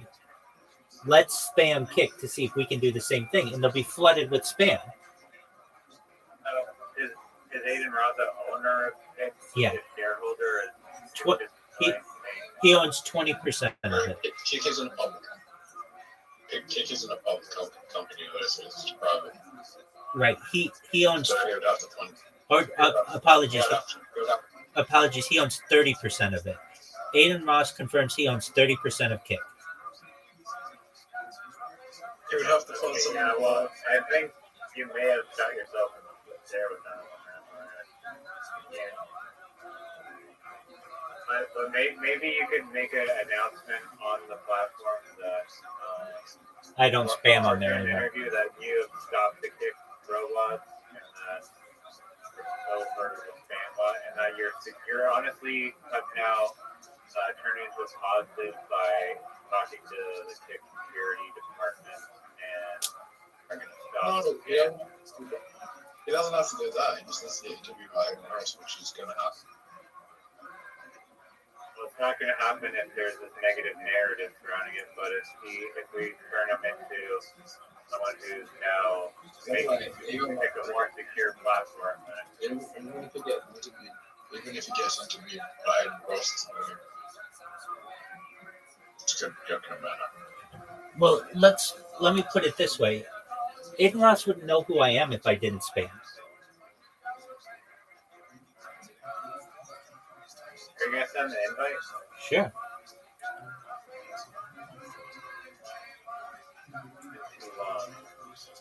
Who else? Who else? Well, Amaranth knows who By I the way, am. Amaranth knows who I am. First game. Okay. What's this new game that they're added? Come on. Have you tried it? Yeah. It took me 3 games to win. Where's the invite?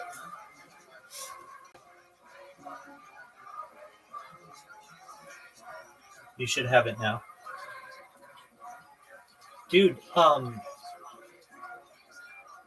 Riser, William Montgomery. There's Chinese New Year's apps. Dude, I was just talking to somebody about a cryptocurrency they launched literally within the last hour on Twitter Spaces about a cryptocurrency they launched. It's called Hashtag Snake. Okay, it's gonna give a shit. Okay, Ross is gonna join. Is it a reference to the Snake game or something? No, it's the year It's the that year of the snake. it's the year of the snake.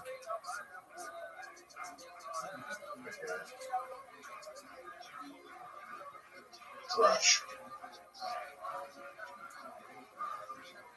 Why is it that is the shittest shot I've ever seen, and you go straight in the water? By the way, fuck you.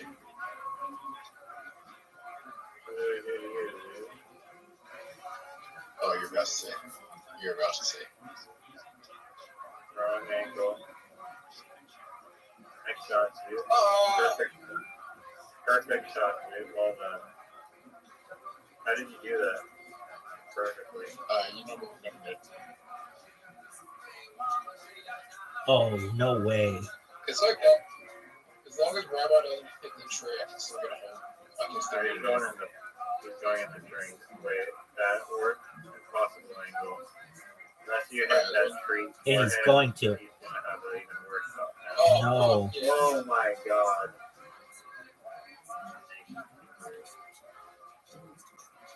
Alright, no pressure here, Rabbi. What the fuck is going on? Back to the start. Dude, make it. Dude, make it. Please make it. You don't want me to Too hard. Way too hard. You don't want me to make No, I guess you guys did both like this. That was a new key shot. Thank you. Oh, that might be the play. Just go short and then It, it very well may be. Alright, Rabbi, you need to make it in this shot. Terrible. Terrible. Yeah, terrible. No, Rabbi just unlocked a whole new way to do this. Yes, I did. But it's so goofy, it's like not even fun. We'll figure it out.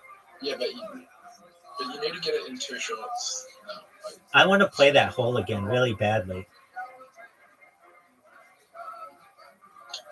okay, Rabbi, Yo, dog. this is how you do it. This is how you do this. Please show me. This is how you do it. Just like that? Actually, no, my way is actually better because on the second shot you actually have a chance to make it. Versus your way, You're my show 10 out of 10. No. Out of 10, how bad was my dog? Water.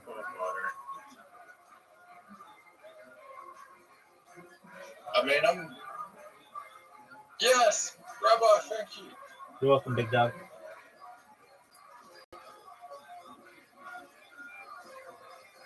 The good news is we're all going to score. The bad news is we're all going to score. I want to play that hole we just played so badly to try that. The bad news is, oh, you can get a hole in my hand. This is one of the easiest holes on which to get a hole in. Nice shot, Razor. That is true. Oh. Why is it taking so long to go in? You didn't deserve to go in. Fuck. Oh my god. Rabbi's a little rusty. I am, and I've got my mind on other things, but that's okay. Twitter, nothing super important, but I'm just like figuring out Twitter. Oh, by the way, my portfolio is bouncing back, but nowhere near all the time. Yeah, because the tariff thing got delayed for 30 days. I think we'll see how if it was just the art of the deal or if it was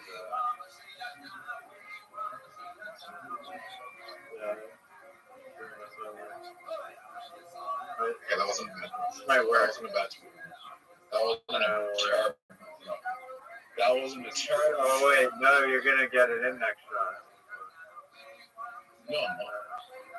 Look at your angle. You can sink that. Oh fuck! Yeah, that was a terrible shot. It was gonna be good.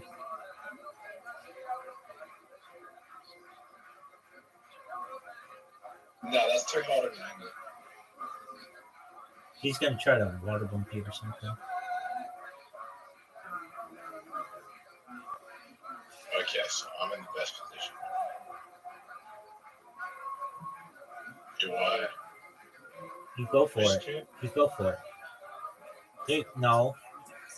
Okay. Too hard.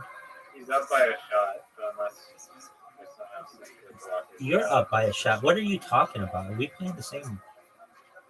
He has 5. You have 6.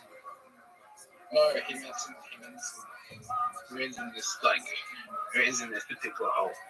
I see. I'm a shot ahead of their own. Don't even fucking think about it. If Zoot makes this, I'm mathematically eliminated from anything. Short. Majorly short.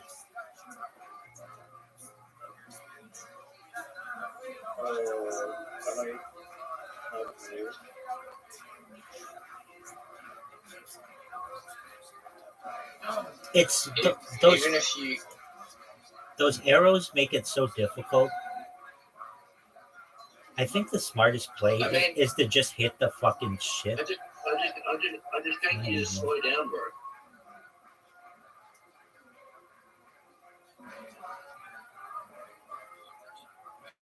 Riser. The easiest way to win. Just the tortoise in the hat. No. Oh, the tree's gonna. I'm gonna try to help you. Psych. The tree fucked you. You're done. Maybe. Tree. Oh, what a great shot, Riser. What a great shot. You're still going? Barely. I think the holes are like 3 feet wide. Yeah, and thankfully, when it starts to go around, like, you automatically are gonna make it. Wow, you two are in a showdown. Yeah, dude, go straight. It's the best way.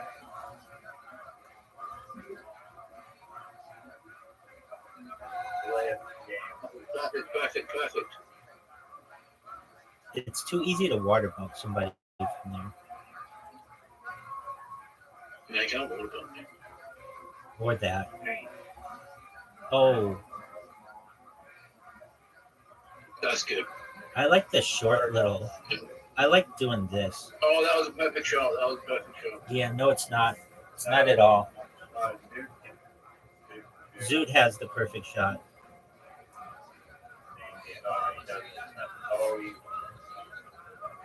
I'm in trouble. You're I'm in trouble, but it's not. You're It's not the fine. end of the world. You're fine. It's probably going to end in a tie, to be honest. That fucked me. Don't hit Rose's ball. Oh! Oh. Wow. Didn't know his name. Big shot here. Zoot, what are you doing? Oh no. Riser's got an excellent chance. We either tie. Hit the sheep. Hit the sheep. Oh Oh, no. Oh, yeah. you didn't even try. I did try. Oh.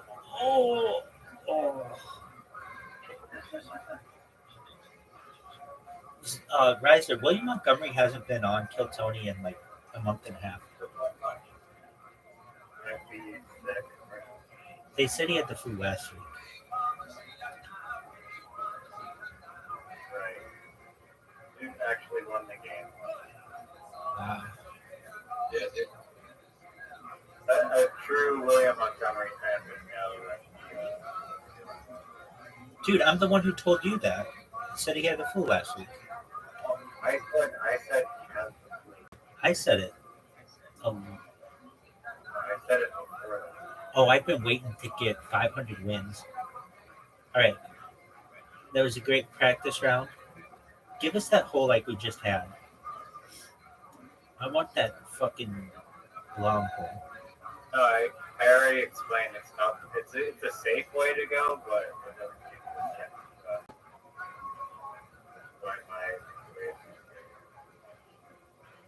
Yeah.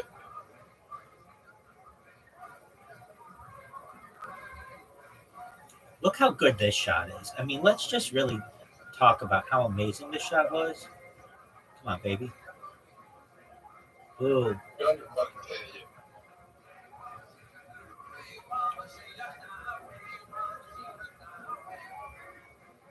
Riser's going to help me. Come on, baby. Nope. It's going to help Riser. You guys Or are Zoo. British. It's going to help Zoo. History of shots. Better make this. Miss. Great into the heart of This would be one of the greatest shots of my life. Why would we go? Oh, what?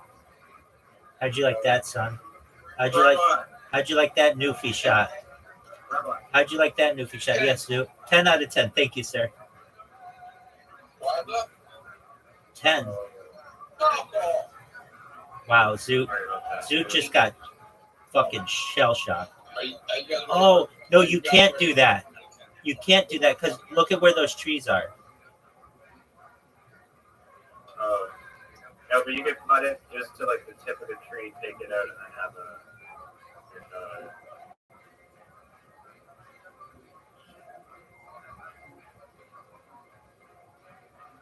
You guys ready for a home run? Yep, you're calling it. That's definitely not a hole in one. Hey.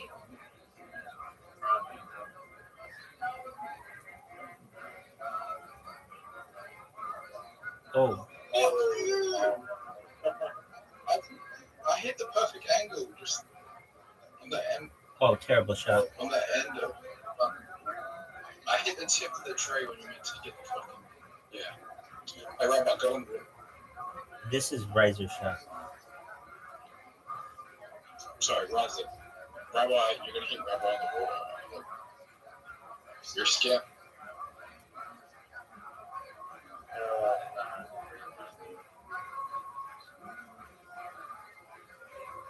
Yeah, sucks, dude. That almost. I can't. I'm not feeling well. Are you ready for this? Like, try IQ 50 shot? I'm not feeling well. Oh, I'm not feeling well. do you think there's a hidden hole in these trees in the back? You're not William Montgomery. Do you think I just hit a perfect shot? That was very good, Zoo. There's a hidden hole back here, dude. No one has ever even tried to see it. Dude, I'm the hidden hole back there. Yeah, do it. What if I hit that tree and then nothing back in the hole? Yeah, try it.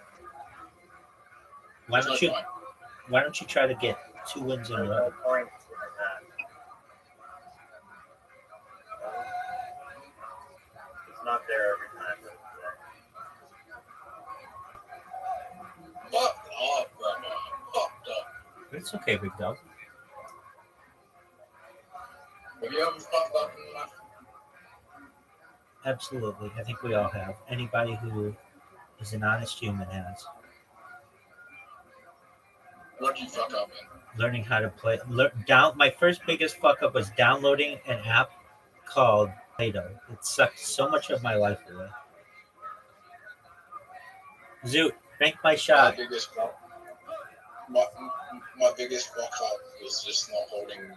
When I had 100 Ethereum, I could have just sold it and sold for like 600 grand Australian, and then just, live my life and not fucking have to stress so much. And then, even though I made more money later on, it was just a fucking stressful fucking time. I'd rather have not gone through the stress and actually go through live like a decent life with that money. After taxes. 600K is not enough to retire. Did I say it was enough to retire?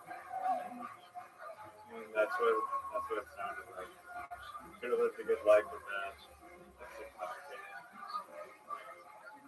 I also have sold I lost 5 Bitcoin and 100 Ethereum and other coins. How did you lose 5 Bitcoin? Oh, I turned 0.2 Bitcoin into 5 Bitcoin leverage trading, and then I think I went all in on another 5 Bitcoin trade. Thank you, BitMEX, for liquidating my offer position. Look,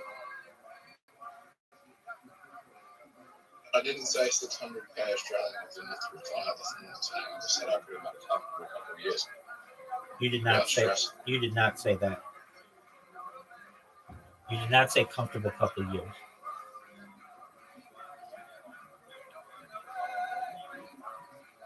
It's no big deal. It's nothing borrowed, nothing gained.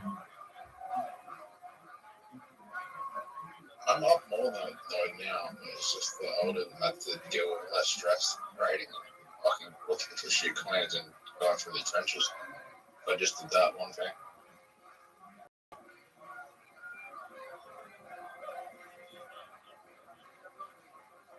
So you had 5 Bitcoin and 100 ETH? Yeah. At the same time? Yeah, there was 2 different occasions where I lost like $1 million worth of coins.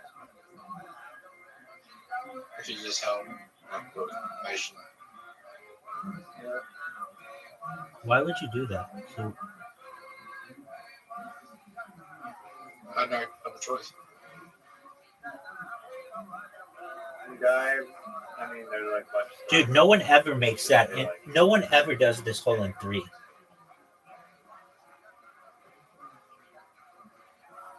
No, I did. No, you didn't. What year did you? What year did you lose that in? It was like 2017, the 5 Bitcoin, and 2018, the 95 ETH. Big shot, You Zoot. should just pick it up. Yeah, I do wish I had not sold the $1 million worth of coins. Everyone is mathematically eliminated.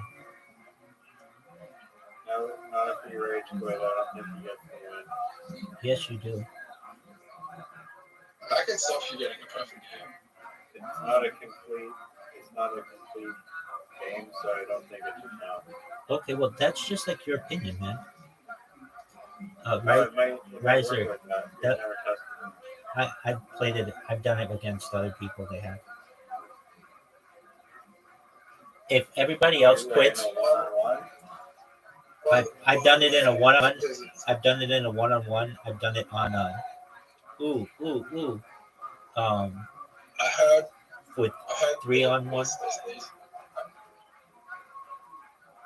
the seasonal maps coming for St. Patrick's Day.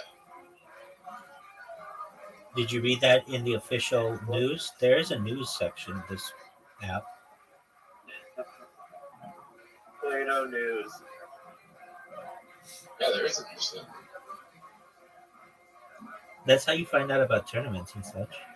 Gentlemen, I just want you to know what a privilege it has been to beat you all for some of the 500 games that I have.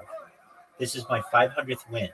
I'm the first champion to 500 wins. I just want you to know that. Are you guys ready?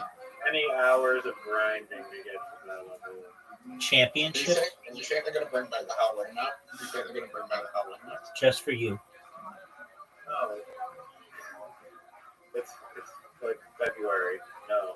No, they will this fall though. And we will celebrate that day. Hopefully. When is the season? Is this confirmed?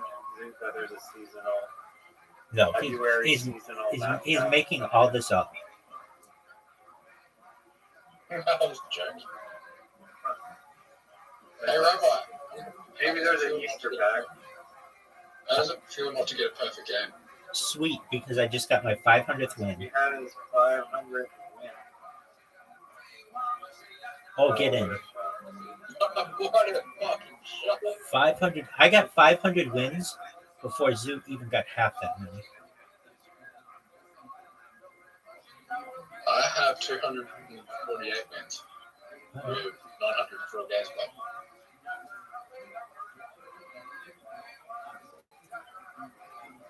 Zoot always That goes means that you way. just play more games than me. You have more games played than me. I know, but if you look at my win to loss ratio, it's better than both of yours. How many games do you have played? Enough to get 500 wins? 1,000 games? No, 700 or something. It's not that many. Oh, fuck, I have more games played than you.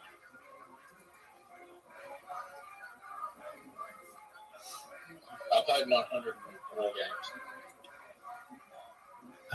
I don't know if I can see.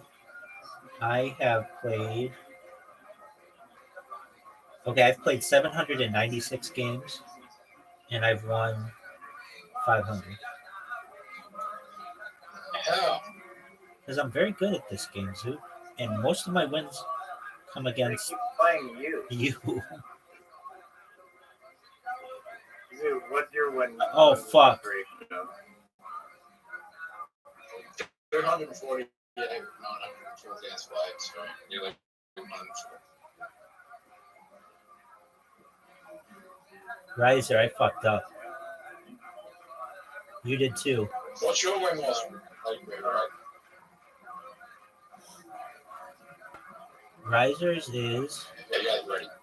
Risers is 400. He's like at 449 and 212 wins. So he's like at 50%. Right, this is going to be the worst shot in mini golf history. I don't think so. I think it's an excellent shot. Has a very good chance to perhaps go in. Perhaps. I'm not guaranteeing it. Oh, It's the worst shot in mini golf. I love how. You guys ready for the best shot in mini golf history you've ever seen? Well, it's Riser's turn, so no, I don't want to see that.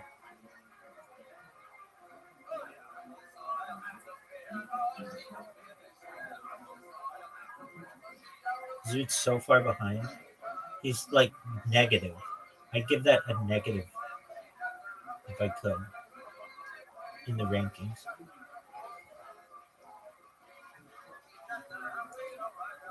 I just don't feel well right now. Oh, we knew that bullshit was coming up.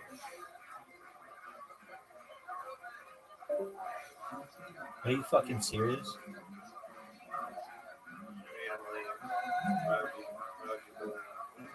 How did I bully him? I don't know. Man.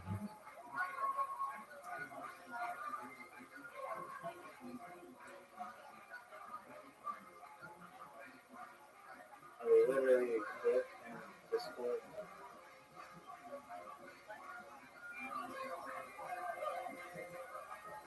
I don't know.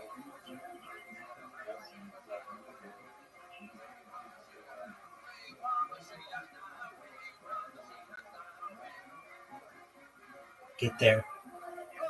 What a great shot. Wow. That was Newfie. That was really.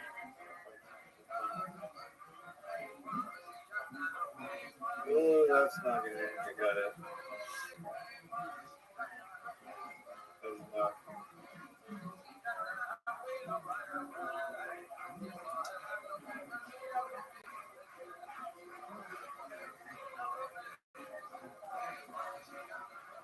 Not what I wanted, but it kind of makes a difficult shot for you.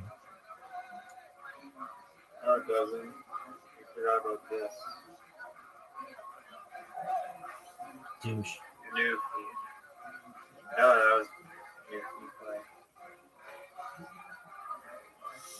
Oh. That's not. Big note, people in the future, that's not what you want to do. Neither is that.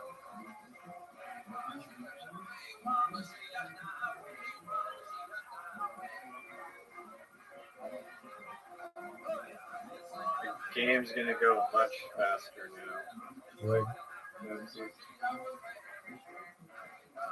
Look at this shot. Stop, stop, stop. That was not a good shot. It's okay. And what are you gonna do?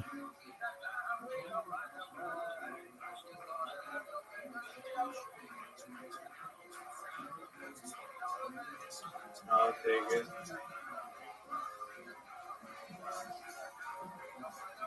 Oh. Newfie lines it up.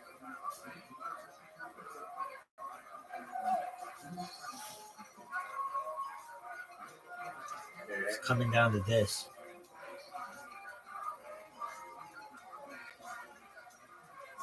Love this hole. Up to the hands of fate. Actually, I hate this hole. I'd rather have it be a skill hole. Bullshit.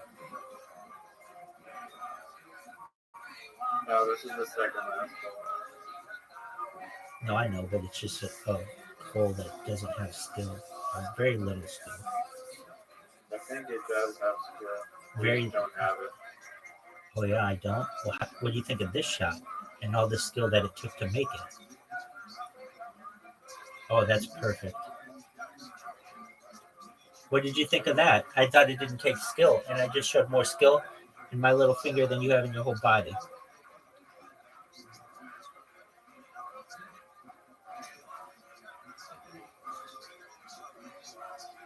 That'll work. That'll work. Thank you. Here's the applause. No need.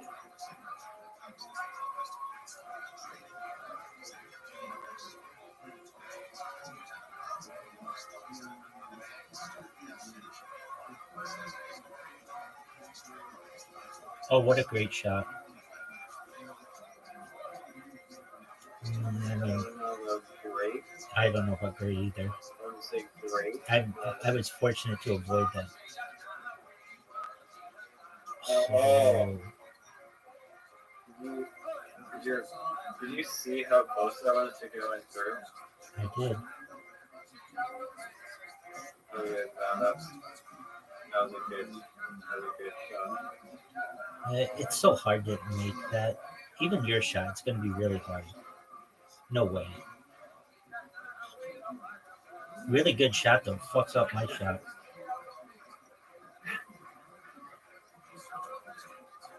Yeah, did it so perfectly. It's like Back wallet? No way. Make it. all the touch, What a shot. all the precision. What a shot. My God.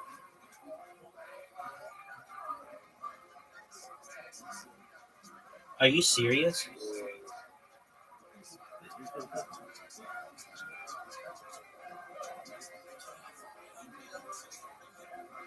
gonna get through that anyway. Not only water, but I lost the ball. It doesn't have a color. That was the last hole too. Yeah, you're gonna. For those watching in the future, For those watching in the future, everyone knows that I have my mind on other things, namely something called Twitter.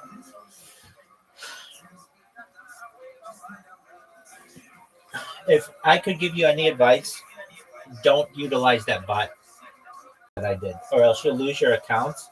That's not a big deal, but then have you looked into the like the AI bot that posts on Twitter for you, and you'll just search for content and automatically Twitter post. Like you don't have to. I think that's the ideal Twitter thing is you just have a AI agent that's just farming for you, and it's not illegal. yes, it is. There's a thing. No, it's not. There's a thing on Twitter where you set in your settings, you can check it to automation, and it's against the rules.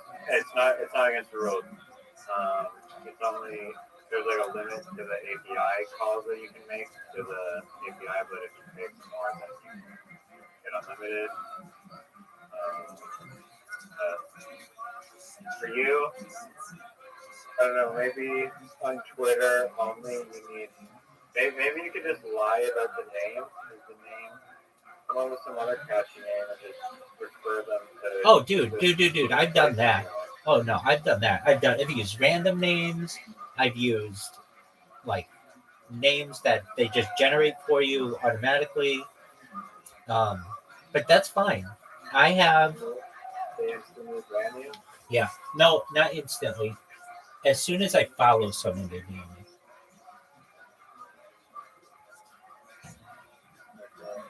So, and if you don't follow someone, it'll lock your account and make you do all kinds of captchas and locks you for 12 hours or something.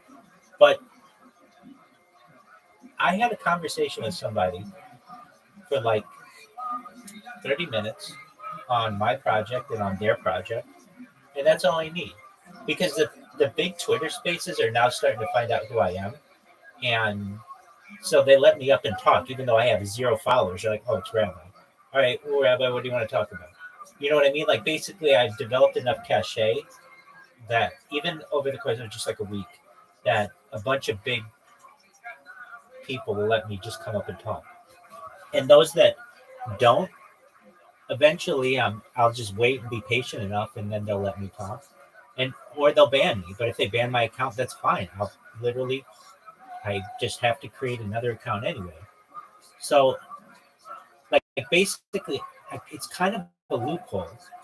I feel that I am still able to talk in spaces. If they took my ability to talk in spaces away, I'd be fucked. But like, and normally anybody else who like uses the website normally, they'd be fucked because once you're banned, you can't talk in spaces anymore. However, nobody thought, well, I'll just keep making more accounts. And so what if I only am able to use them to talk in 1 or 2 spaces before they get banned? I just create another one and then just go into another space and talk, if that makes sense.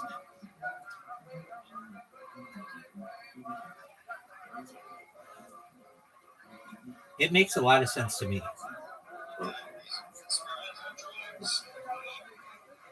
It makes, like, basically, I'm going to become. It makes so much sense that in my own way, I'm Probably be a trillionaire next week.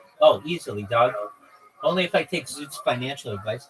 No, but in all seriousness, like I'll become pretty famous by being the person who just keeps getting banned and they just don't stop. Everybody else stops. This person just creates another account and is still able to talk and share their opinions on topics in Twitter Spaces. And if they get banned, they just keep doing it. It's based. The loophole is this: they still allow you to talk in Twitter Spaces under certain circumstances. The way they could make it, like the way they could stop you, is if they said that you had to have your account like a week before you could start talking in Twitter Spaces. But it's not that. You can literally start talking immediately. It's a loophole. Yeah. I mean, they do have the algorithm to flag your profile and maybe even that giant long bio, whatever. But, or even like the Discord link, but you can generate new Discord invite links. Yeah, definitely. None of that's really bothersome to me because I just create more accounts. Normally, they think that we're going to be able to get rid of bad actors, basically people who are manipulating the platform, and when they're done, they're going to give up. But I don't give up. So I just say to myself, okay, I don't care if not one single person ever follows my account. I don't care. I don't care if I'm never able to tweet anything. I don't care. I don't care if I never can repost or send a direct message to anyone. I don't care. All I need to do is be able to talk for 10 minutes in a Spaces call. That's all I need. And once I do that, they can ban the account. I can create another one. And I just keep going into Spaces call. But they don't ban them that quickly. They'll ban them only, from what I've noticed, they only ban them once I follow one person. Once I follow one person, it triggers something in their algorithm and it bans me. But so long as I don't follow anyone or follow anyone back, I haven't had an account get banned. And I was so frustrated over the course of the past like 48 hours. The other day, I think it was like Friday or Saturday or Sunday. It was yesterday. I awoke. Well, here's the thing. You know how hard it is to get followers on Twitter? And I had within 96 hours gotten 500 real followers who either heard what I was saying, and they weren't just like follow people. They were people who were interested in what I was doing, and they were like big accounts. I had one person follow me. She only follows 64 people, and I was one of them, and she had over 100,000 people following her. You know, like that's a big fucking account, and I didn't know what I did that was so great that made her want to follow me, but obviously it was good enough that you're talking in Twitter Space? Just by talking in Twitter Spaces, yeah. Can I give you my spiel? I have it timed. It takes two. It takes. Does it quote Bill Gates? Yes. Say the birth of just AI. Yes, it does. Coordination of Here we go. Here we go. I may have heard this before. Oh, absolutely. I'm going to tell you this. When I go viral, you hear me now, people. When I go viral, this will be like a joke that like classrooms of children will fucking say this, like the Pledge of Allegiance someday. I'm Rabbi Rothschild. I stream my life 24/7, 365 for world peace. I have more data uploaded to the internet than any person in global history. It's essentially a real-life Truman Show going back to the pandemic. We've seen the death of a queen, the birth of AI, the coronation of a king, and everything in between. Bill Gates coined the phrase in the 1990s, content is king, and I'm making it true today. The Economist magazine stated in 2018 that that data is Earth's #1 resource, more valuable than food, water, gold, air, petroleum. And I have more data archived than any person ever. Some of the things that I discuss on my stream, I feel are for the benefit of the world. Things like technological advances such as agricultural drones, floating greenhouses, saltwater greenhouses, things like hydroponics, vertical farming, and cloud seeding. I want to help end world thirst through the use of mainstream desalination, where essentially we pump the Earth's seawater onto land to make it drinkable. Additionally, things that we talk about on the stream that aren't normally discussed in society are things like anti-gravity, antimatter, faster than light travel, fission energy, fusion energy. We talk about things like perhaps de-extinction. People don't know this, but the first successful the extinction took place in the year 2003 with the Pyrenean ibex, which was a goat that was located in northern Spain, southern France, that scientists were able to successfully de-extinct. Fast forward to the year 2021, a company out of Dallas, Texas, known as Colossal Scientific is founded. They've made it their goal that within the next 2 years, or by the year 2028, to reintroduce the woolly mammoth into the Arctic Circle using African elephant surrogates. Following the reintroduction of the woolly mammoth into the Arctic Circle, Colossal wants to reintroduce the Tasmanian tiger and then the dodo bird, which I think is a really exciting advancement for society that isn't currently being discussed. Other things that we discussed that are of importance to the people in this space are things like life extension technology, things like perhaps human growth hormone, stem cells, oxygen therapy, cryonics, cryogenics, things like perhaps ambrosia therapy, using the platelets of younger people for the benefit of older people, perhaps things like nootropics and cold shock therapies may be able to get people's previous life expectancy from age 80 to age 100, 120. But then you're going to say to me at age 120, perhaps, Rabbi, I'm 120 years old, my body's starting to break down. Now what? That's where the most exciting type of technology that I'll talk about right now comes into play. It's known as mind uploading technology. It's essentially this is with your consent, the scanning of a human brain into a computer like a CAT scan or an MRI, knowing where every atom is in the central nervous system, peripheral nervous system for later download as an android, an avatar, a cyborg, a cybernetic being, a clone of yourself, a robot, an ethereal being, whatever you want to be. But what I want everyone to know here is that there's an opportunity to get digital immortality, should you wish. And I really appreciate the opportunity to share my project with you. I mean, I got this fucking thing down pretty well. And people hear it, and I have literally heard people say, that is the greatest thing I've ever heard anybody say in my entire life. It's like, it's pretty good. Then I also have people who are douches, and they interrupt me in the middle of it. And it's like, okay, that's cool. Like, around the 5-minute mark, they start trying to interrupt. No, it's not 5 minutes. I timed it the other day. I timed it yesterday or the day before. I can do it in 2 minutes and 30 seconds. The longer versions, maybe 2 minutes, 30 seconds longer, 3 minutes.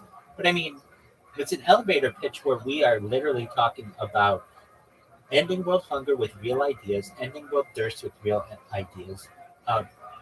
We talk about data, all kinds of scientific advancements, including life extension and mind uploading technology. That's going to take people a long time. It takes a long time it takes generally a conversation would take a long time, but I say it so quickly, I know it pretty well that I can get it down. Dog, I was in this fucking, it was terrible. I mean, I was in this, this Twitter space call the other day with this one guy. It was a big Twitter space of like people who were talking about AI, and there were like a lot of big accounts of it. And I went in there and I was able to mention something that was really interesting to the room. I started talking about replicators, which are basically like also known as Santa Claus machines. It's the idea of basically a 3D printer that is connected to every element in the periodic table that allows you to create whatever you want. So you could create a clone of someone, you could create a dog, you could create a car, you could create a house, whatever you want. And they were fascinated with that. And I asked, could I share my project with you guys? And they're like, they were like really hesitant. They're like, okay, because I'm like, look, I talk about these things in my stream. And they're like, oh, okay. I'm like, just gave me 2 minutes exactly. And then they cut me off right before I could start talking about mind uploading technology, which was fine. But it was relevant to the conversation we were having. Okay. Then this one motherfucker came in, and I'm not kidding, Riser, for an hour, he talked the entire time, aside from maybe 6 people who just interjected like, wow, that's a good idea, or something like that. No one was paying attention to this guy. He just kept talking. Like, I was shouting at him while muted. Like, cocaine addicts don't talk as much as this motherfucker. He talked so much, and I just saw that the double standard of, well, they don't know who I am, so they're barely going to give me an opportunity. But once they know who you are, they'll let you talk for like literally an hour straight. This guy talked for so long that I didn't know what the fuck he At the was saying. speed of like fucking 400 words per minute, where you can interject and say It wasn't the speed at which he was talking, but it was just he was talking about shit that I can't even tell you. Like, it was so boring. It wasn't. I'm sure it would have been better, but like you gotta like these things need to be concise. The one thing they don't like about what I do, a lot of people don't, is I say it so quickly that they're like, we can't.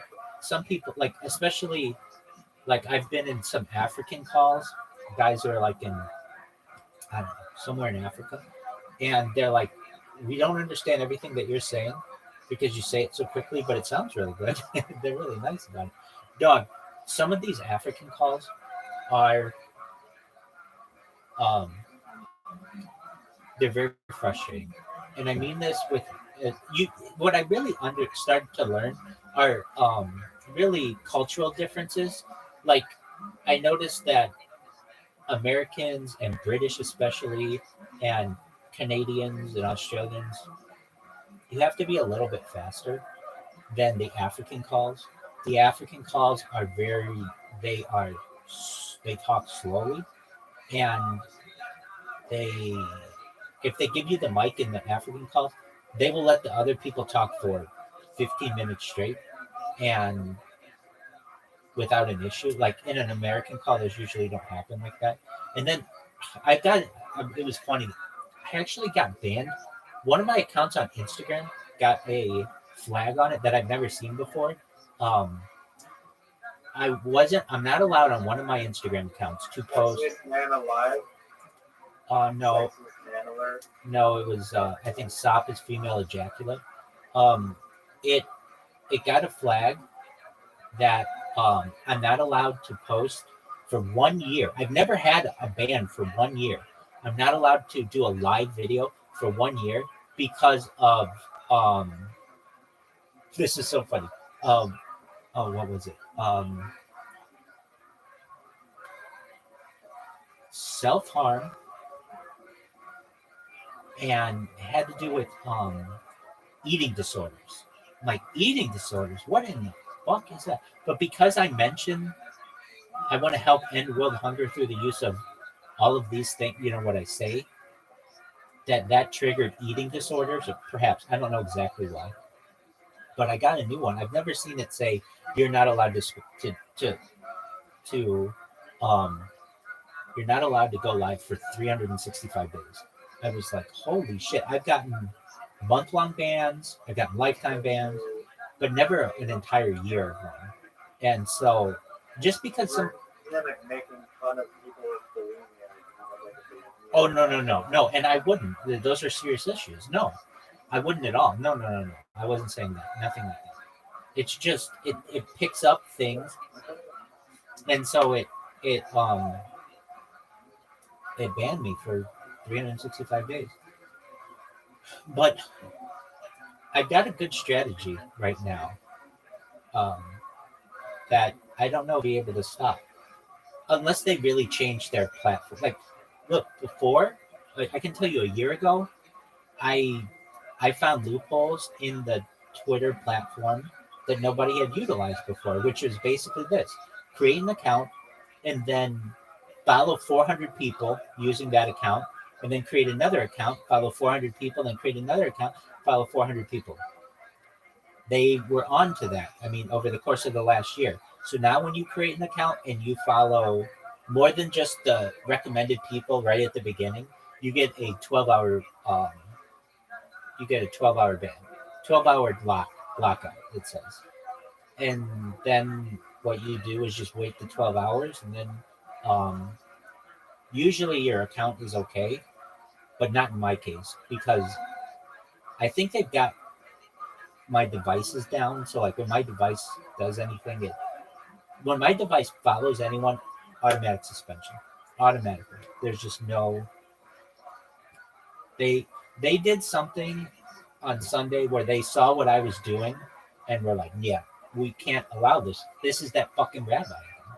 And I remember there were people who were telling me, like, when they banned my huge amount, like 2,100 accounts before, somebody was like, yeah, they had to have some kind of meeting about you, which made me laugh, but it's true. Like you can't just go out and ban 2,100 accounts if you are just some low-level employee at Twitter. Somebody's going to raise some like a question, like, why did you ban all these accounts? They had to have a meeting about them. And everything's so automated that and the thing is, they don't give you good reason for why they banned you. So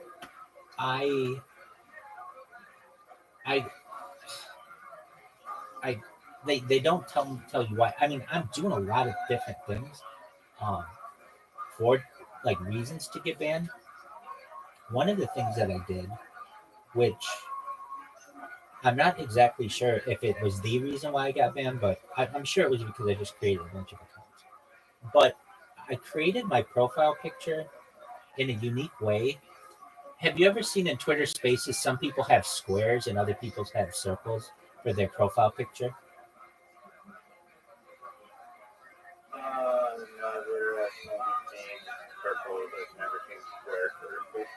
Okay, so the people who have squares are like higher organizational accounts, and they catch your attention because it's like a different shape. And so what I did was I built my profile picture so that when it displays, it looks like a square. So it looks different than anybody else's. And Wait, how do you do that? I'll show you what it looks like. Well, actually, I think go to Rabbi is banned 03. Okay.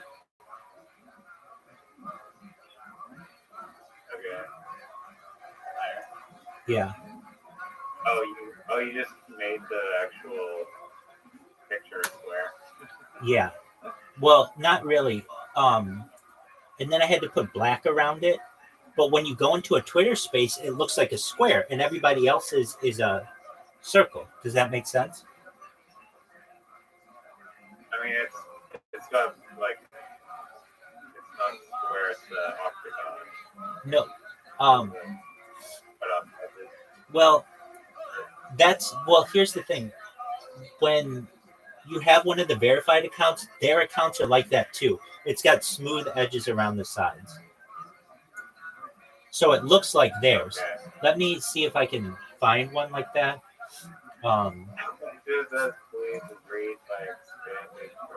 Yeah. I mean, I'm not fucking around, dog. Let me see if I can find one that's... the driver's light. Yeah, dude, I'm not fucking around. You can know exactly who I am. Oh, wow. It says sex and... Yeah, it is. It is. Let's see here.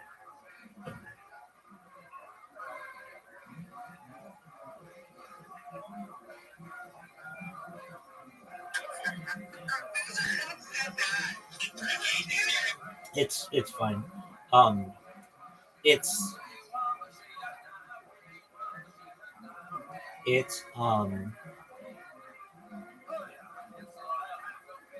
let's see here.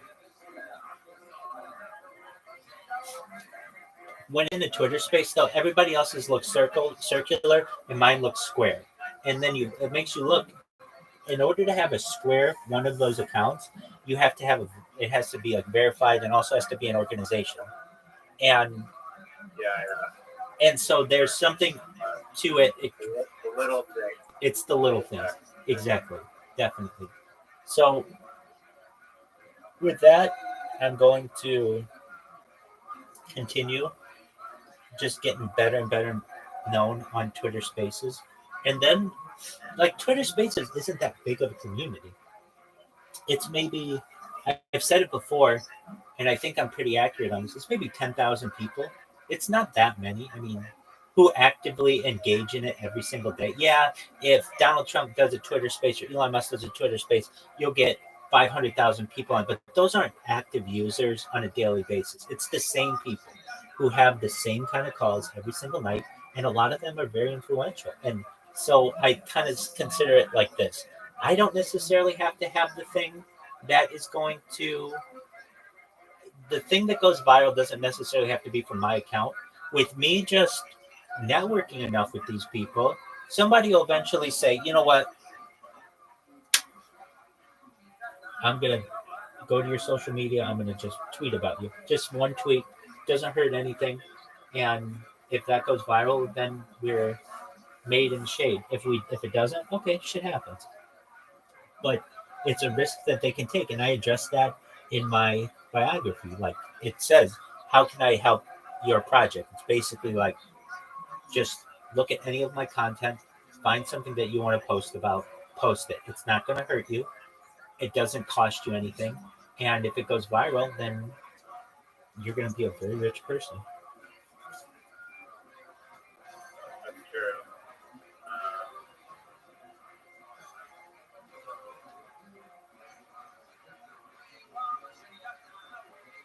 It's funny. I even tell people, this is a throwaway account. You don't have to follow me. Like, don't follow me. You're like, no, we want to follow you. I'm like, okay, it's going to get banned, but if you want to follow me, that's fine. Just know I can't follow you back and don't take offense to that. Oh, there's another thing that I was doing that could have been taken as manipulation. I don't know for sure if it was. So get this. If you read, I'll read you what they say, what their policies are. I mean, I won't go through them all, but here's why they ban you. Let's see if I can find one. It's going to be super easy for me to find one. The big, like normally I would get banned for ban evasion. That was like the thing for which I was getting banned the most amount of times. But they don't do that one anymore. They call it inauthenticity. Okay, here's why.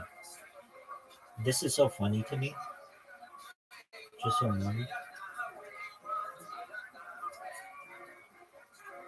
Okay. Violating our rules against inauthentic accounts. So you go to it. Now, the thing is, they changed this in January of 2025. So that's why it's new to me.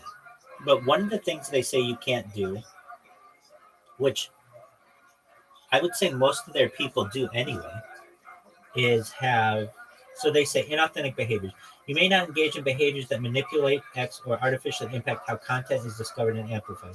This includes content spam. You're not able to share post content in bulk, duplicative, irrelevant, or unsolicited manner that disrupts people's experiences. Engagement spam. We prohibit inauthentic use of X engagement features to artificially impact traffic or disrupt people's experiences.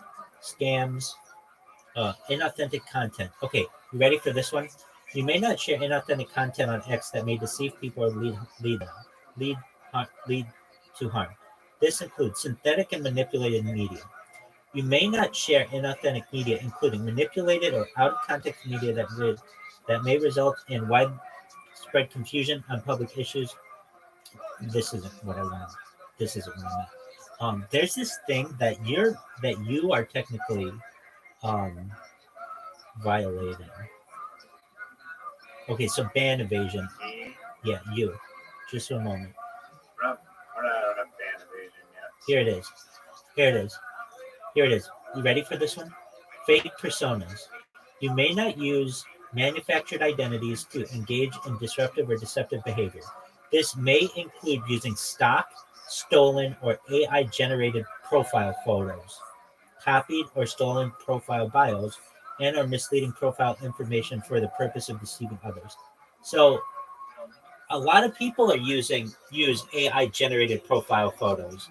It's like, well, some people may consider that to be deceiving to others, but some people might. It's kind of it could be either. Anyway, I think that they redid their fucking policy in January of 2025 and have just made it a little more difficult for me. I mean, I'm telling you,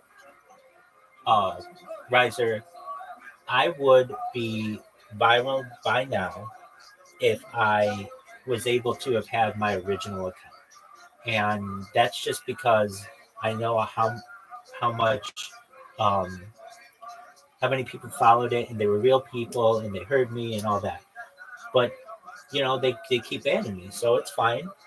So long as people know who I am through my voice and through the words that I use, that's all I care about. But I think, like, you should be on the news, like freaking Julian Assange living at the embassy, hiding from Twitter. Because they're out to get you, and I think that court case needs to go viral. No one's sticking up for the little guy, and you need to blow the whistle.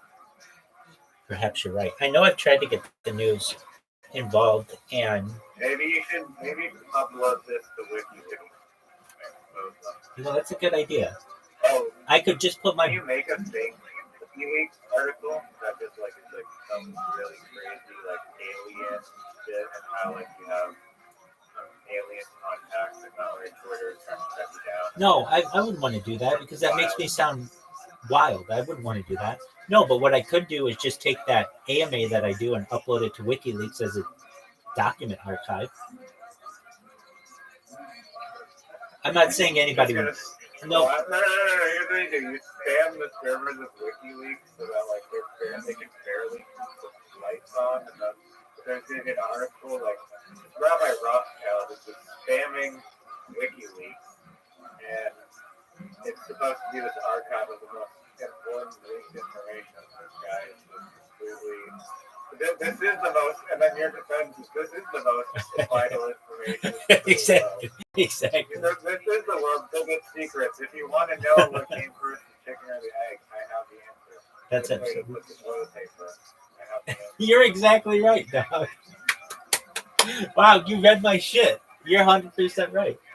Yeah, I mean, that means a lot to me that you know that because I said that. I've only said that in like one podcast, at one interview that I did. And the thing about toilet paper, no one else would read that unless you get scrolled all the way to the bottom of my thing just to see what I had written. So, shout out to you. Way down to the Mariana Trench. Oh, absolutely.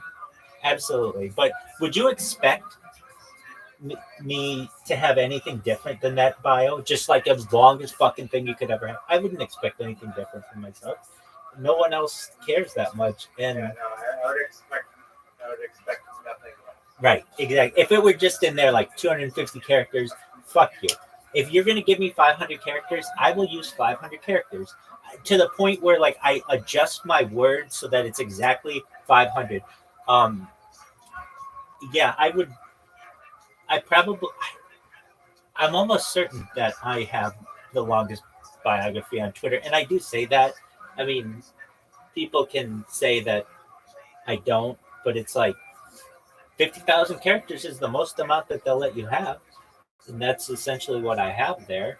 So I do say that in some of these Twitter spaces. If you want to learn more about me, please click the View More section in my expanded biography. You must allow it to load.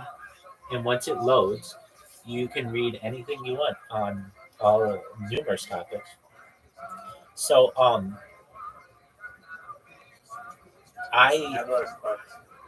ahead. Here, go on.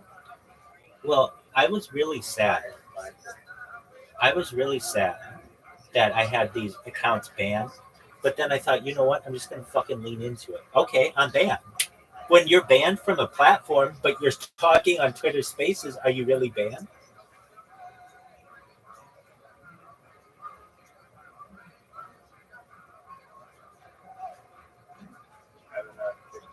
Exactly. It's paradoxical. It's like, well, you're banned. Yeah, I mean, are you really banned? Well, my previous accounts are banned, and I'm not allowed to engage with anyone. That's the thing. You're not allowed to engage with anyone. So when I say, like, I can't follow anyone, I also can't upvote. I also can't retweet.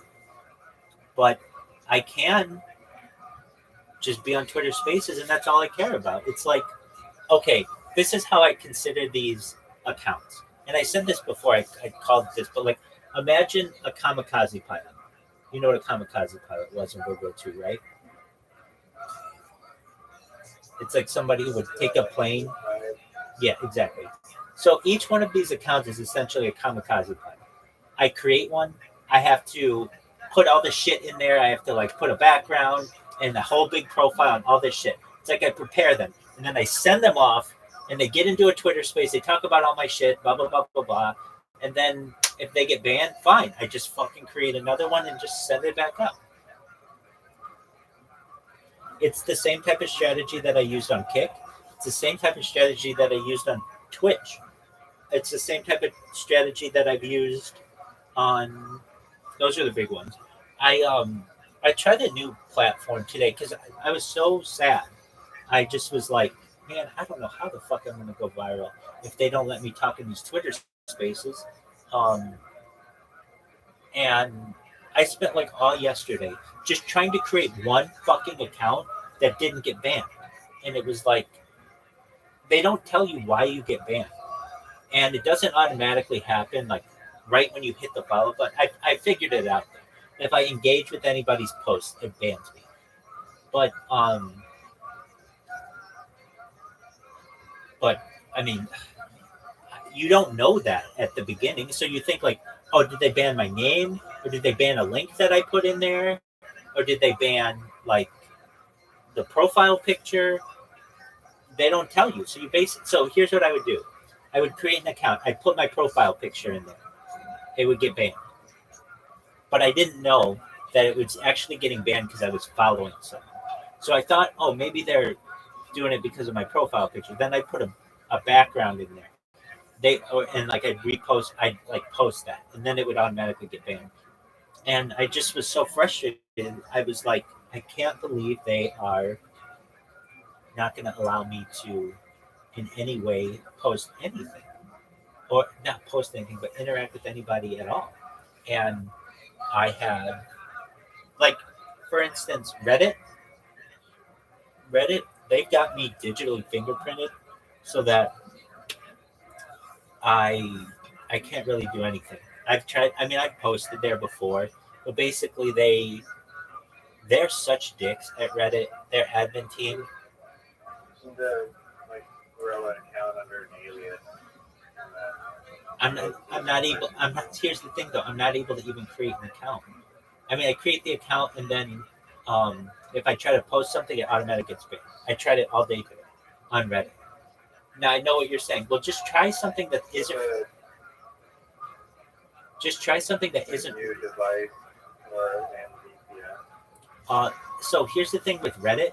Reddit has some kind of VPN detector, and anyone who creates an account using a VPN automatically gets their shit banned.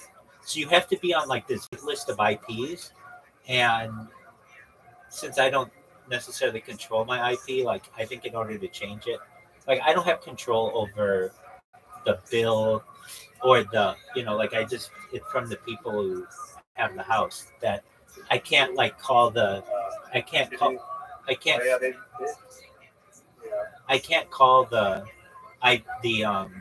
the internet provider.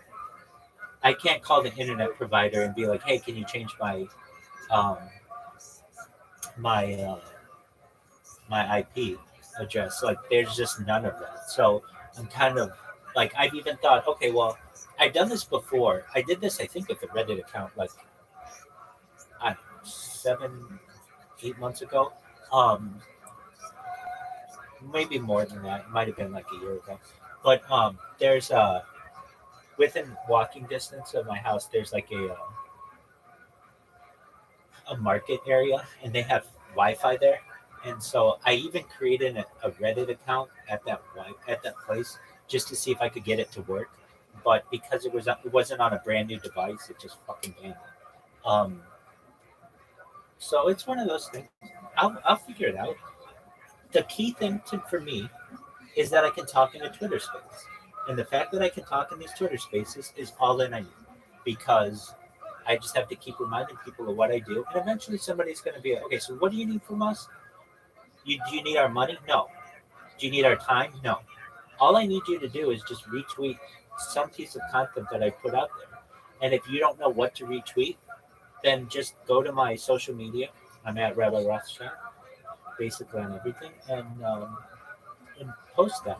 And if none of that is of interest to you, just go to my biography, or my whatever you want to call that, my expanded profile or whatever, and there's enough there to get people interested in what I do. You can either copy it, you can create, you can screenshot it. There's just so much that I have that I just have to keep reminding people that, like, it was funny. I think it was Saturday night or something. Maybe, yeah, I think so. I went into this one guy's Twitter space and I do my spiel, and people get all excited. I got people in here. I got people to donate to me, which I don't. I almost turn down donations. I don't, because it hurts people if I do. They want to give to me, but I don't at all. I mean, notice, like, I don't ever ask anybody for money. I could use it. I think we all could, but that's not what this is about. I'm about giving people money. I don't want to take their money. Anyway, this one guy was like, I did an AMA basically with a big group of people, and let me ask you that, like, there are like, I do AMAs, but I'm almost like, I've been trolled so many times with people that I'm very hesitant. I do AMAs. You hear me answer questions all fucking day long, from Suit to random ass people who come in here and just ask me questions, or people on Twitter Spaces.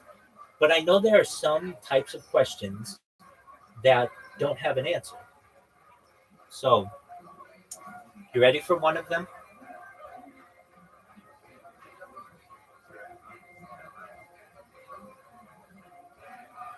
Yes or no, Riser? Do you still beat your wife? Yes or no, Riser? Do you still beat your wife? Answer the question. You still beat your wife? Then you're a wife beater.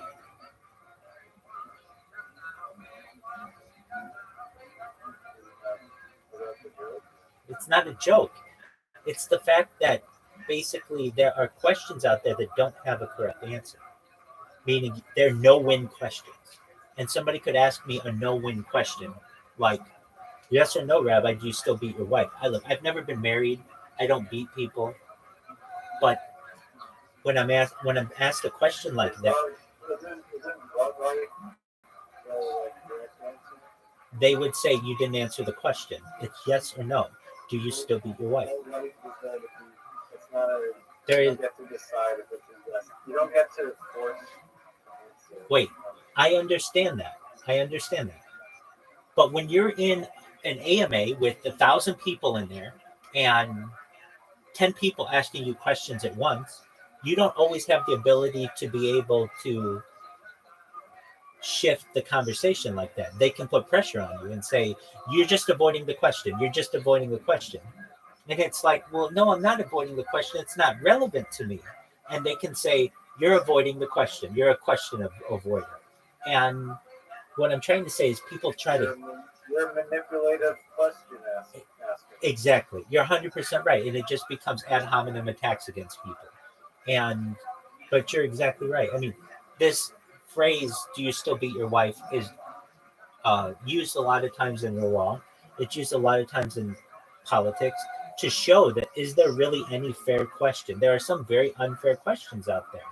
And that's one of them. So I can sit there and just, like, I'm always ready, or I shouldn't say I'm always ready, but I'm always on guard for someone who, like, perfect example, somebody came in here the other day and they were like, I talk about transhumanism and things, and so they want to make a joke, or they really are just kind of racist. They say, so Rabbi, we know that you're into transhumanism and mind uploading and things. What are your thoughts on George? Okay, so you know George Floyd, the man who died in Minneapolis in 2020. You know what I'm talking about. So they'll be like, what do you think of George Droid? And I'm like, It's a very offensive figuring out. Oh, is it? Family, George Floyd. Is it? Was that? I mean, I mean, it's so. I mean, it's just so like crazy and insane. Like, Oh, so you're aware of this like is a they're, thing. Like, it's so memey type thing. So I didn't even know that was a thing. I thought they were talking about bringing him back to life, and I'm an advocate for that. Someday, perhaps through revivification technology. So Yeah, he, no, you don't want to. You don't want to have a question online that says, "What do you think of Geordie Droid?" And then you Rabbi Rothschild is like, "I'm an advocate for that." But exactly. Very, very. Well, so here's the funny thing is I didn't even know there was an Instagram account of that. I don't associate myself with that. I associate myself with the technology, but you're exactly right. And then another person asked me a question. What are your thoughts on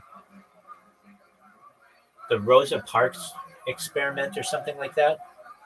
And I was like, and so I don't know if they're like coming to me with a real question or are they trolling me?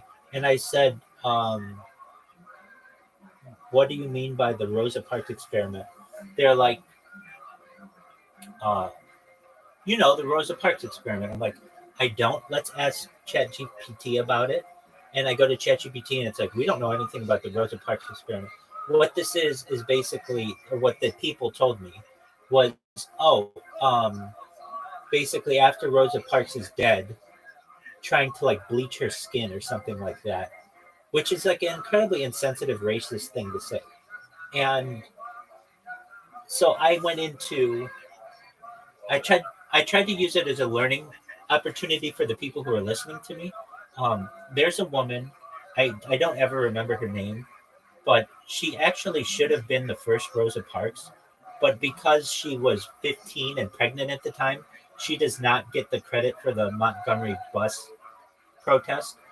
Rosa Parks does because she was more attractive, perhaps, and an adult woman and things like that. But who was the woman before Rosa Parks? She was like 15 years old at the Montgomery bus protest. Her name is Claudette Colvin. So I know this woman's story pretty well. I just can't ever remember her name, but I'll learn it. And I'm getting better at it. And what happened was she was the first person, or perhaps not the first, but one of the first people who actually started that. Anyway, so I did my best to like educate the people who are listening to me that there was actually someone who was before Rosa Parks, but many times the people are just trying to be trolls, if that makes sense. And so when you're taking questions like off the cuff and anybody can ask you anything, they can make you look foolish, just like that George Droid question could have, or whatever Rosa Parks experiment could have, or do you still beat your wife kind of question. So with that said, I just, you've got to be careful, because once you answer something incorrectly, it's out there. And I've done my best for the last 3.5 years to be as accurate as I can. And frankly, don't that I've been caught in at least a major gotcha. And I don't want to be. And so I've even thought, if I am going to do an AMA with someone on Twitter Spaces, the way that I'll do it is that if you want to talk to me, send me a message. Well, I'll take any question in my DMs, but that allows me to at least read the question, and also, if I need to, a quick opportunity to see if are they trying to troll me with this? Because if not, I would answer a question. Oh yeah, I'm a huge advocate for the George Droid project. If it is what I think it is, which is essentially revivifying him post-death. No, that's not what it is. It's a racist Instagram account. Does that make sense? Yeah, it does. There's a lot of Absolutely. Dude, I got this one. This actually hurts me in my heart. This one guy who heard me on Twitter, crypto Twitter, showing my project, he really liked it. He comes in here, he's like, Rabbi, that's the best fucking thing I've ever heard. It's amazing. I want to give to you. How do I give to you? And I said, well, I mean, my Ethernet or not Ethernet, my Ethereum address is on my link tree. So feel free to give to me if you want, but I mean that's not something I necessarily want. He's like, no, I want to buy you a new camera. Okay, fine. What these guys don't understand is even if you give me the best camera in the world, I'm still using like basically Chromebooks that don't have amazing capacity. In fact, I have better cameras. It's just from my perspective, it doesn't necessarily matter. I know everybody wants it to be 4K and 1080p and all that, whatever. But you have to understand, if I have one camera that's doing that, then the other cameras aren't going to be as good. I mean, I only have so much bandwidth. But everybody's so obsessed with like high definition in today's day and age, which I understand. If I were only doing one stream, I would want it to have as high definition a camera as possible. But if I'm doing 10 streams, well, then it's not as important to me because improving one of the streams actually degrades the other ones. Anyway, this guy comes in here. He's in here for like an hour at least talking about the project, like thinking that it's really good. I mean, I have this long list of future technology that I can talk about that when people are really interested in what I do, I can overwhelm you with information. Like I will sit here and talk to you about artificial gametes and perhaps artificial gills and liquid breathing, like all these kinds of things that I don't normally talk about with people unless they're really, really interested in what I'm saying. And he was really, really nice to me. He came in the next day, really nice to me. Well, I happened to see his account on Twitter, and I saw that it said like 16-year-old crypto trader. And so when he came in here, I said, his name was like Malibu something. It was like Malibu Trader, whatever it was. Is that your name on Twitter? And he said, yeah. And I said, my friend, it says that you're 16 years old in there. You can't be in here, And he just left. He comes back and sends me a very mean message in Discord. All I said to him is, you got to be 18 to be in here. He calls me a dirty JK, a dirty JEWISA, just like dirty JEW, and then KIKE, like all these really mean things. And then comes in here with a bunch of different accounts with a Eric Cartman soundboard that just goes around saying, you dirty JEW, you dirty JEW, all these things like that. He does this with like 5 different accounts. Very, very mean. I've never seen someone who gives money to me. All I say to them is, you've got to be 18 years old to be in here. And then they just did a complete 180. So, I mean, with the anonymity of the internet, people can do whatever they can be really, really mean is what I'm trying to say. And I don't know when sometimes people are asking serious questions or they're trying to troll me. And sometimes they are trying to troll me, and I think they're being serious. And perfect example is George Troy. So anyway, with that being said, I'm going to get into some Twitter Spaces, show my project, and get viral. How's that sound?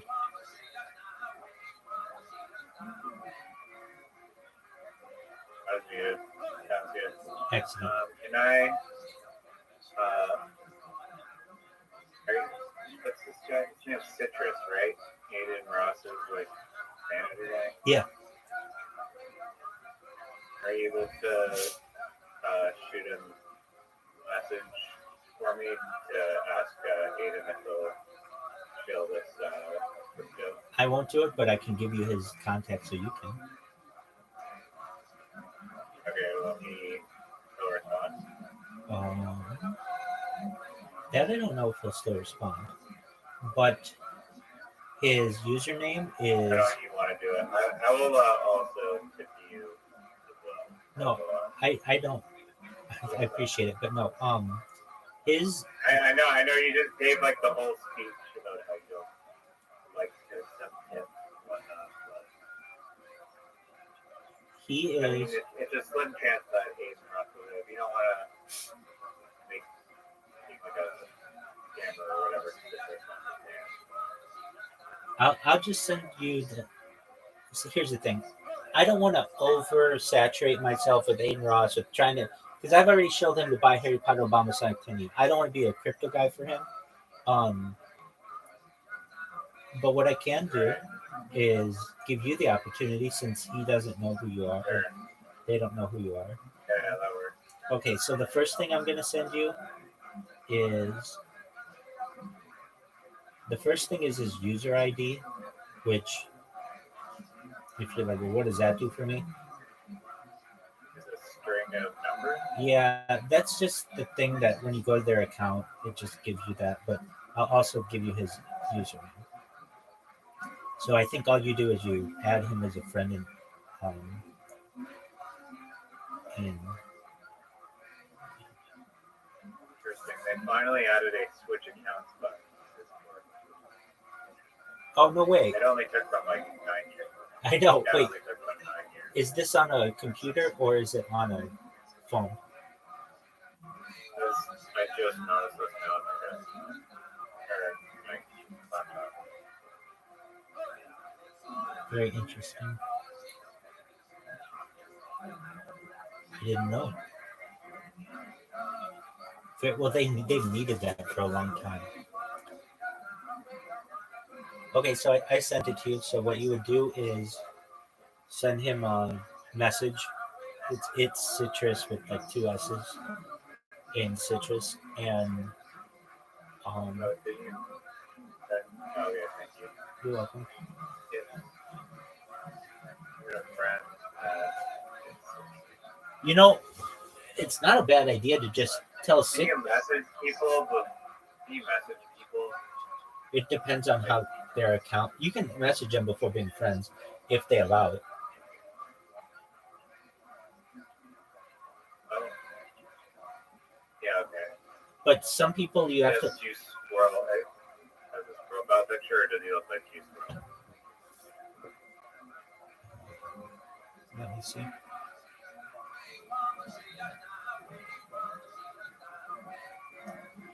It's like he's given like the OK symbol. I think that looks like Juice WRLD. Yeah. You might. I mean, Citrus is a pretty big streamer himself, so you might want to offer him the same opportunity. Oh. What?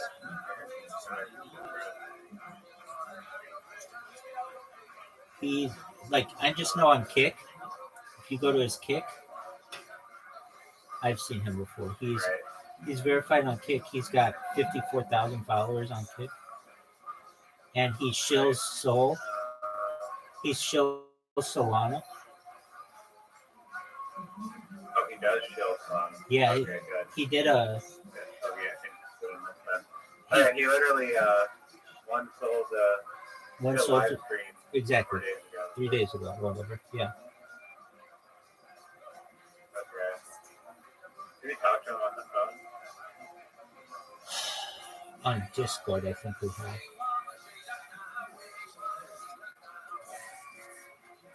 I allowed to mention that I'm friends with Rabbi? No, don't mention me in this. And don't mention me.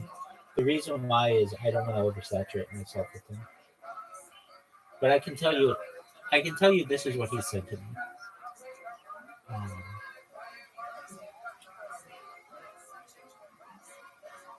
He didn't want to get on a call right now. Hurry, hello. This was in September. And I have other messages from him. Hold on a second.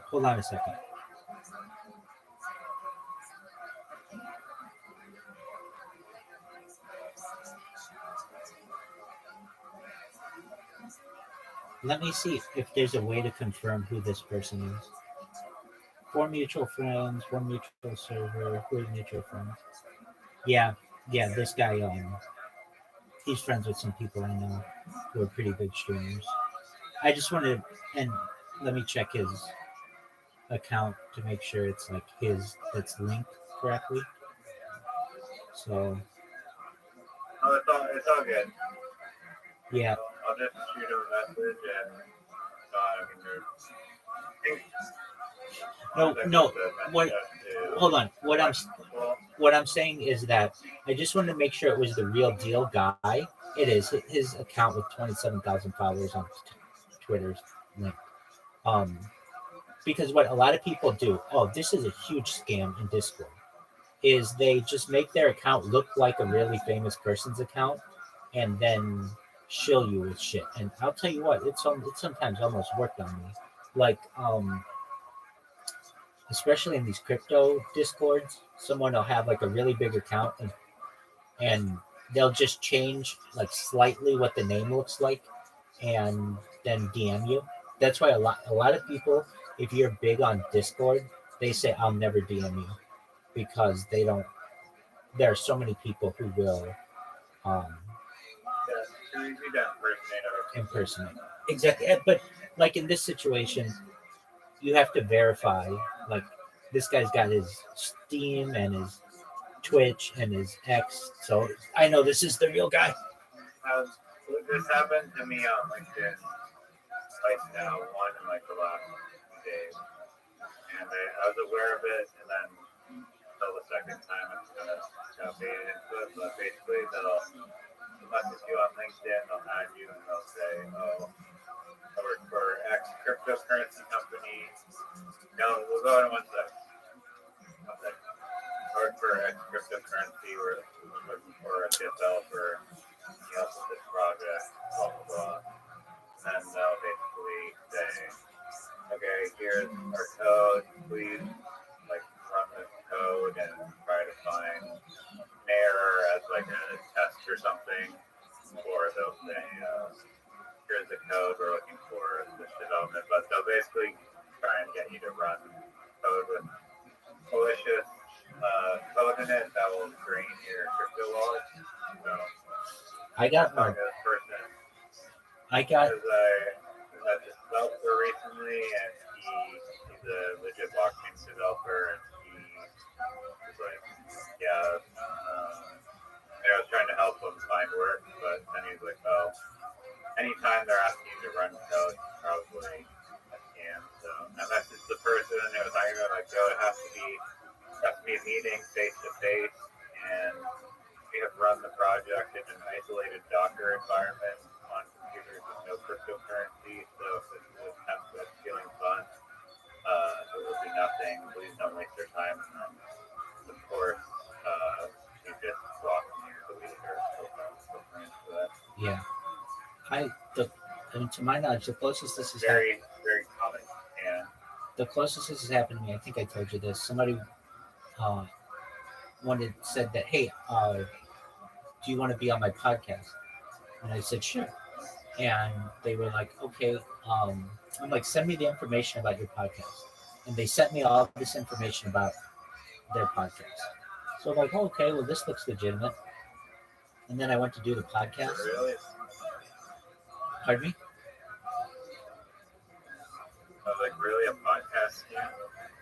Well, it was very smart.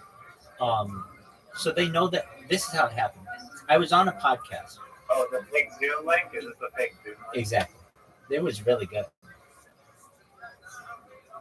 And I was just fortunate that. They're trying to gain access to your computer or something? Yeah.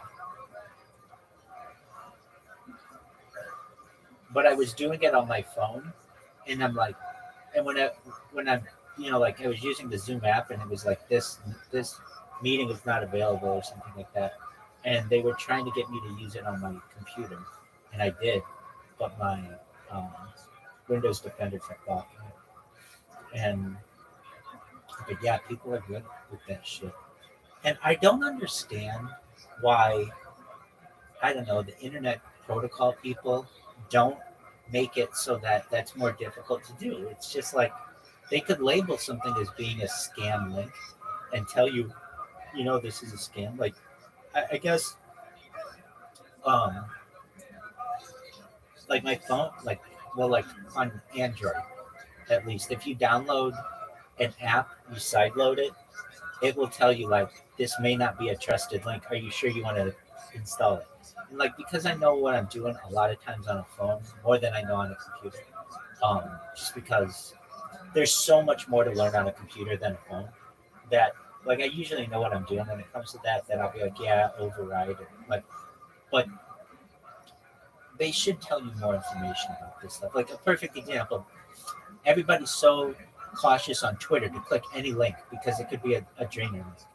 Twitter could very easily verify what links people are putting out so that they know that it doesn't go to a malicious place, but they don't, and I don't understand that. That's true. I have a question about cybersecurity. Feel free to think about cybersecurity stuff on John. I'm just going to take yellow. No. That's it. Wait, what are you saying?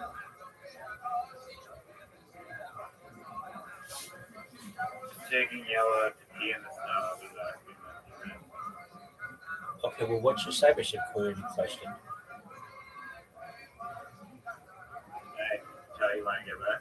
Just tell it to me now so I can think about it. Okay, well, I mean, you'll have an answer. I'm going to guess that it's no, but so recently, I mean, I bought this meme coin because,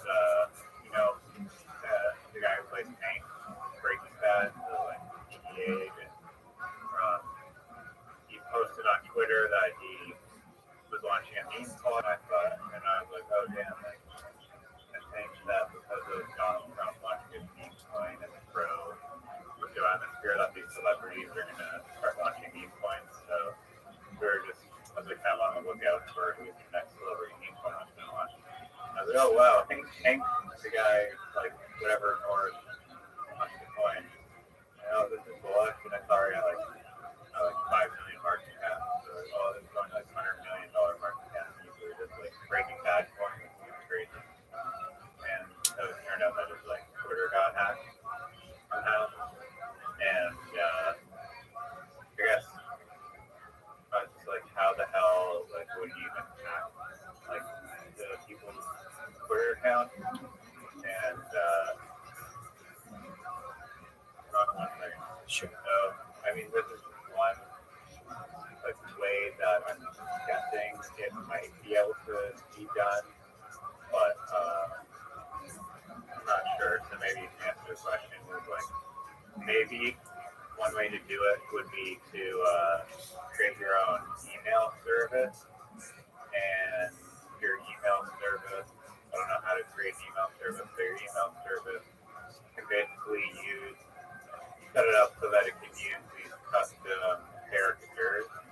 And so like it would be like, oh, I'm gonna use this like Chinese, it like registers it as like a Chinese character or something, but as this custom character that it's able to use, it can look like letters, just like regular letters. And so because of that, you can then create an email that looks exactly like it's from like the official Twitter account, like only like the I or something. Yeah, I've talked about it. I've talked. It's weird lowercase. character that's real. Dude, I do this with accounts. A lot of times I'll just use a capital I and a lowercase L. They look the same on a lot of font packs. No, but this is not like a bullshit, like little visual trick that you could actually see. This would be like Discord, like DISCORD, like .com or whatever. Like there's no like clue. There's no like little tricks where it's like a capital I that's really like an L or whatever. It's like a custom character that you inject with your own custom email service, so that it looks like it's from the official Twitter account to reset your password or something, or official Facebook or wherever, but it's really just from. So there's no like traceability from like when you receive an email, you're just like, oh, I don't know. At least for me, anyways, I don't know where the fuck it's coming from. I'm gonna assume that it's real and that it's email, but I don't think most people are tech savvy enough to like trace and trail the email. That's the question. Right. able to Yeah, I could tell you, give me a especially. 5 minutes before giving me the answer? You want me to wait 5 minutes? Sure. Yeah. Okay. I'll be right back. I'm going to use the restroom. And also, if you brainstorm any hacking for, just not that I'm interested in doing for exercise and cybersecurity. Okay.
Hey, Caspian C, how you living, Pim?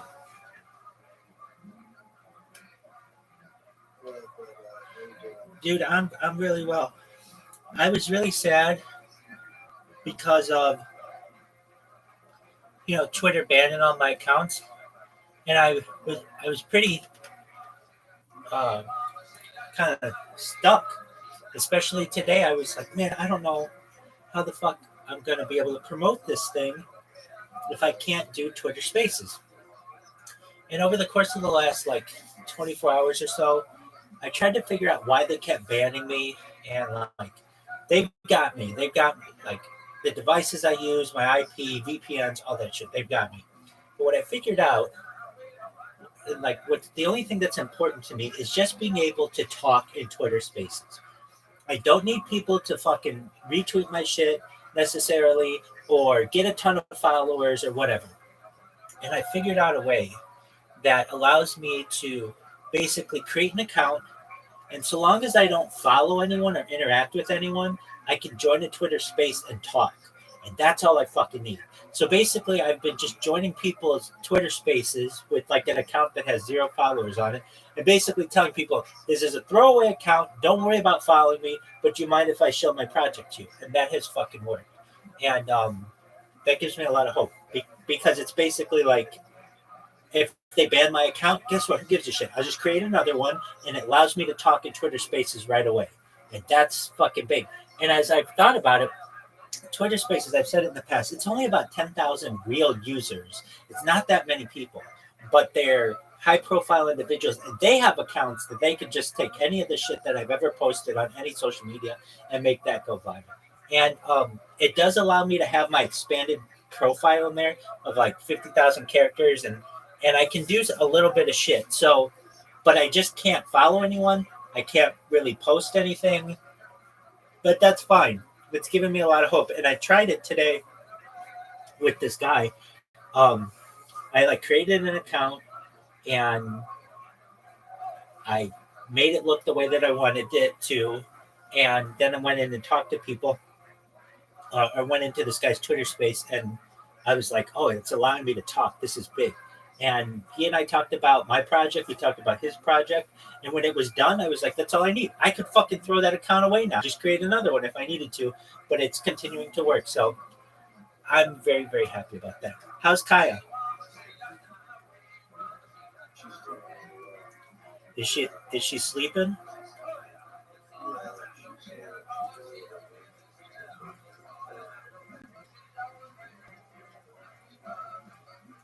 Very nice. I didn't say anything to Riser about it, but he'll be back in a second. And he's taking his dog out. And so I'm sure he'll enjoy hearing about your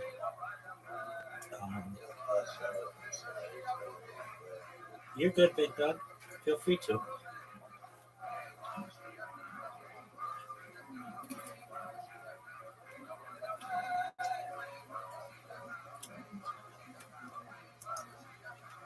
Best M band of the land, Matt Mueling, John Dees, D Madness, Carlos Sosa, Raul Vallejo, Fernando Castillo, and Big Mike Michael Gonzalez. Thank you. We love you. Watch The Legend of Fluffy if you haven't already, and all of his great specials. We love you. Good night, everybody.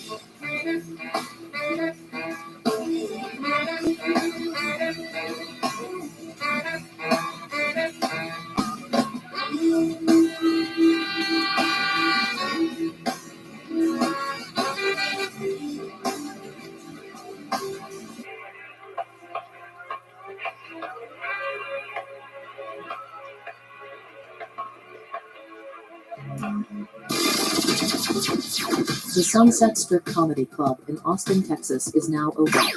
Check out Red Band's secret show every Thursday. Go to sunsetstripatx.com for tickets. Caspian, see you there? No way. Yeah, he's here. No goddamn way. You ready for some mini golf, Caspian? No, he's not. No, he's not. I'm joking. I'm joking.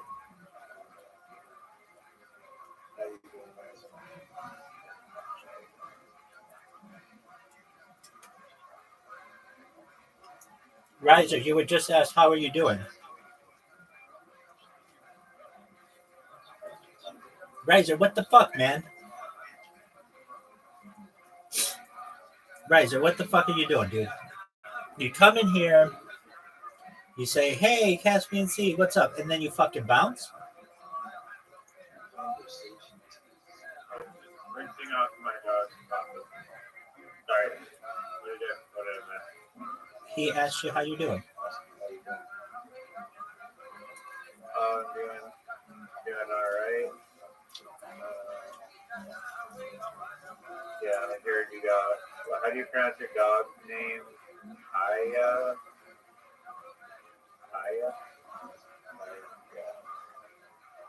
Wait, who told you?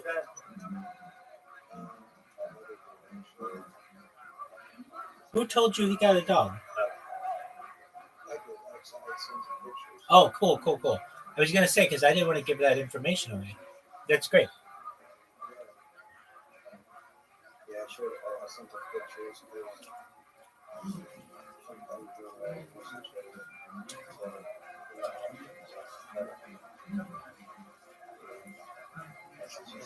Absolutely, keep him apprised of what's going on. I just was hoping that I hadn't said anything, and I consciously made sure that I didn't. So yeah, how cute is that dog, Riser? Looks super cute. Those your first week with your new dog. Well, it's just been 1 day. So today's the second day.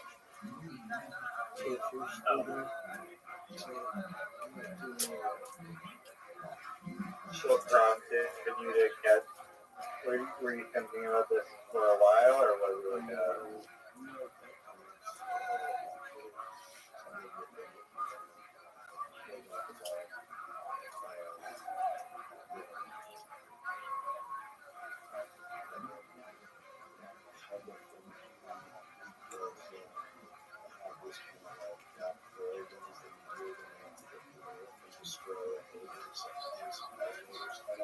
Sometimes when there's a puppy in the house, I'm a little bit different. That is very weird.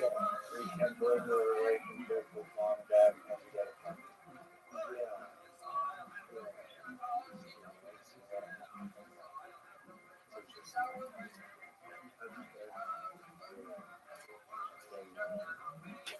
They live in Las Vegas.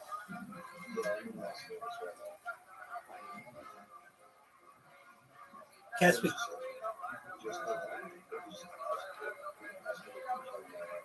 Confirm.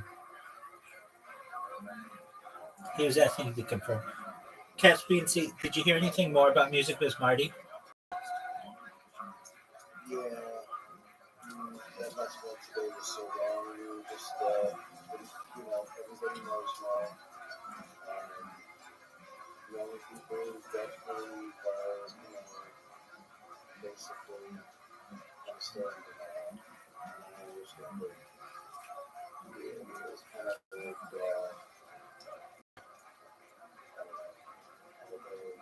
chatting with people, different series and different chats. People asking me, is for real? I'm just like, I was so the person. I wish for the Chicago Tribune and other law states that before publish the Tribune, or it was just a Tribune policy. They keep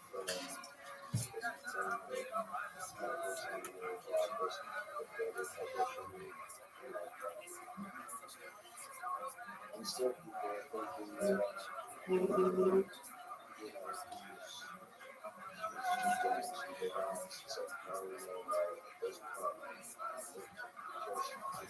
Oh, dude, he would go. He'd be so viral if this was a hoax. I think he's going to be a legend either way, but I think everyone is like, please don't listen to her. And the music is how you can start. I will so far like 3 years in charge of this. And so I think that everyone thinks that I'm being so stupid.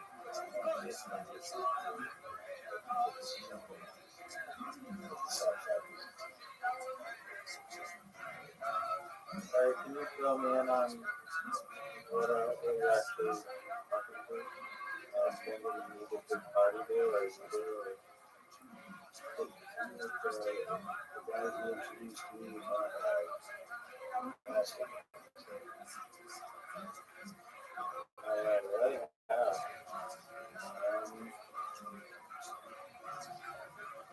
it's a little bit small, the shortest way to say it is stuff is taking crazy. It's a little crazy movie show.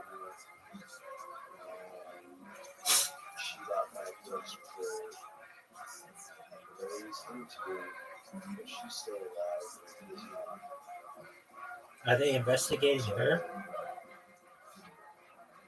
And that's the reason why I don't know if he wants to care about everything because if people give me more information, they're usually for 3 weeks. The other reason I've been trying to stop people from knowing what's going on for us in this family for the service animals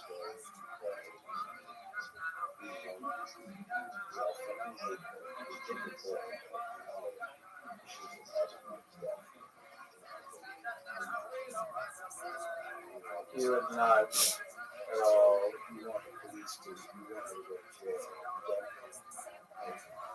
The people who are smart enough to understand that we want to do fucking some of the people in the trust me, they really police investigation. We want that go to jail.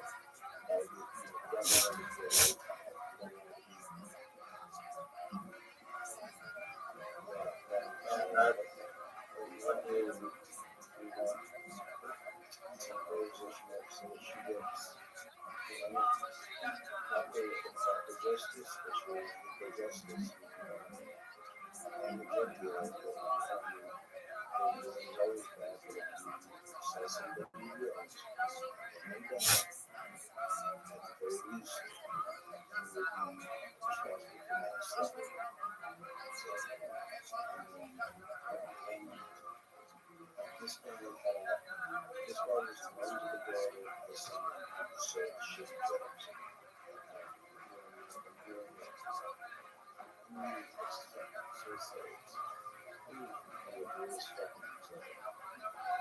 Last week I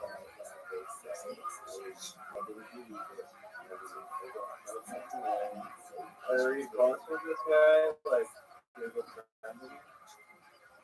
Over the last year, most places like me out there are you by means.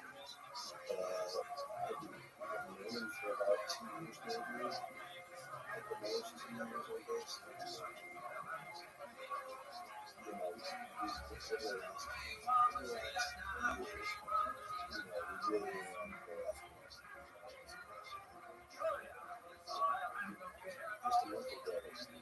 just a month ago.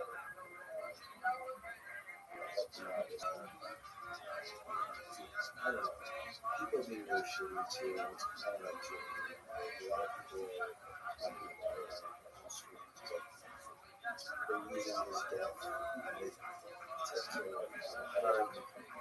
with Farm. How popular is this guy? Do you have any culture? I think you may have had I can tell you this. Marty brought the second most amount of people of any time I've ever had in YouTube, and it was the most of any single person who, like, one time the YouTube algorithm featured me, and I had like thousands of people viewing me. But I can tell you, Aiden Ross didn't bring as many people into my YouTube as Marty did. Marty doesn't have as many viewers but viewers Marty does have I know it's too bad when you guys are watching the stream. Those are a lot of people. It doesn't get fun.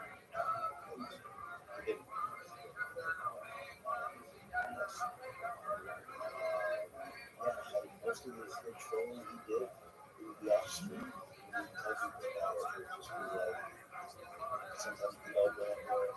Most of the other people would go a few times better than the other time. Find for some type of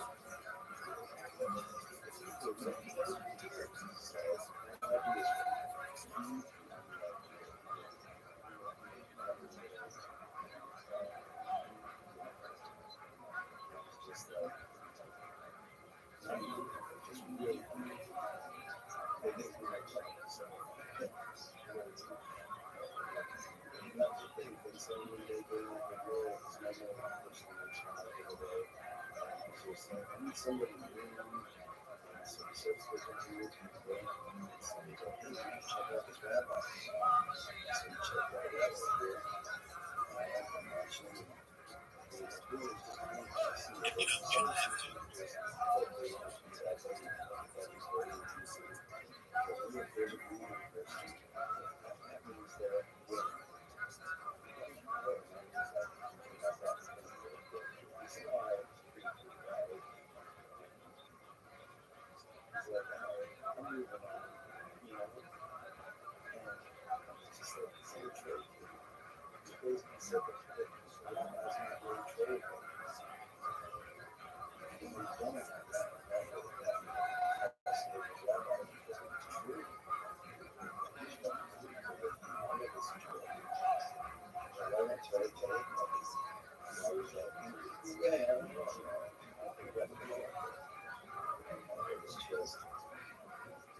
there's almost no higher praise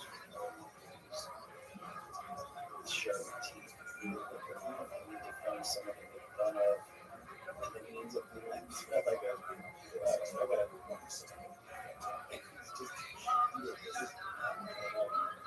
but you like feels more like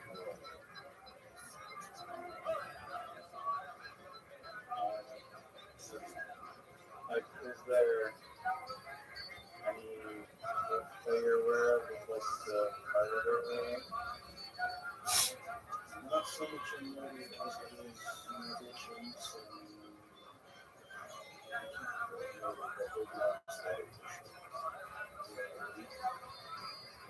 why through brothers.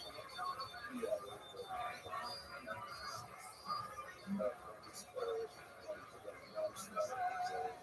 It might feel like, oh, I just named it not giant theory or whatever.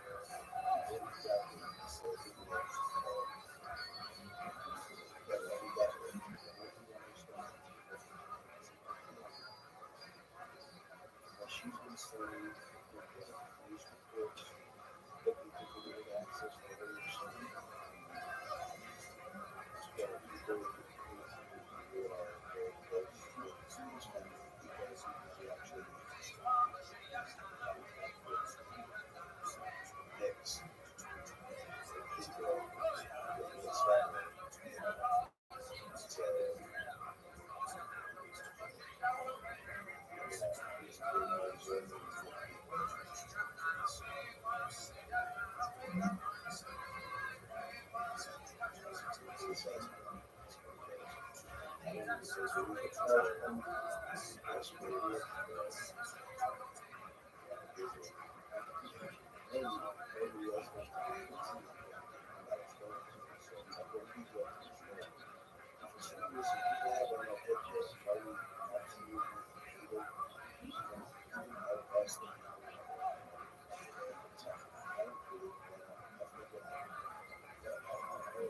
Maybe in 40 years, someone will like find them on like the subway in New Jersey, like he's found in those girls' sperm. How would you react? Tell you what, I want nothing more than to be the butt end of the joke. Or in which case, we wait 10 million years and come to the fire. That's what I said, man. He's on our list. Add him to the list. Sure that this is recorded. No, I already said it, man, right when I heard. And I do that for anyone whenever I hear about their death. I say, add them to the list of people who we want to revivify. And I want to make sure to bring him back. Only a matter of time. Agreed. Doesn't matter if Look, you can look at it in one of two ways: that he's gone forever, or that death may just be temporary with the right amount of technology. And I never used to think that way, but I do now, and that gives me hope for anyone who we may lose, that there's the opportunity perhaps to revitalize them.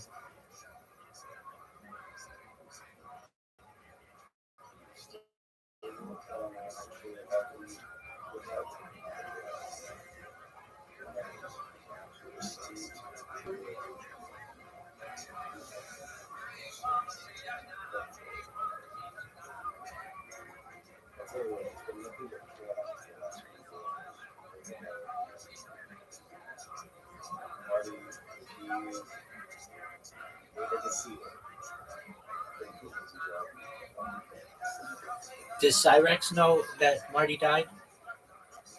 Cyrex does not control Cyrex. Cyrex is 100% convinced that everyone is an idiot. They believe it. This is just the latest monitoring. I could see how Cyrex would think that. What about Foodie Beauty? Cyrex is told that. Cyrex kind of has some people he thinks are his friends that tell him the truth. They're not. Right. They're our friends. Right. And so Cyrex was told, don't do it. It's an idiot. What about Foodie Beauty? Well, everyone's going to know my favorite. So it's like, Foodie, I imagine you, Flash, his husband, Brad as well. Yeah. It's like, it's weird. A lot of people talk about it. Steve Conrad, he had the woman who was there, the one who, in my opinion, very least impartial and responsible. She was on his stream all day, every day, just chatting with her all over.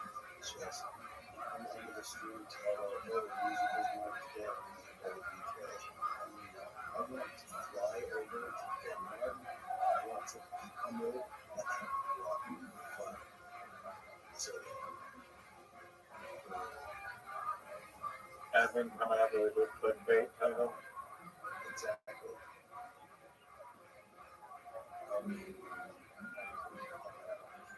It's just disgusting.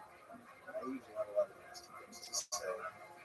I usually have a lot of nasty things to say about my I felt so I could.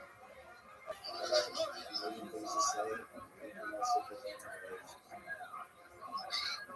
This entire stream is bad for poor taste.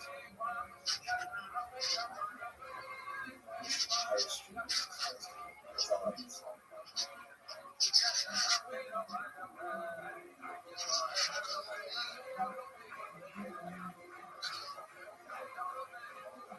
A lot of people talk shit and say, if you didn't, and he had a really funny little shot because Tom didn't like you, it was very clear to see. They're saying that if Russell doesn't feel this, I have a text to him, so now we're going to DMs. And I'm pretty sure he at least thought I was like, yeah, way to make me feel like you were the kid on the bus.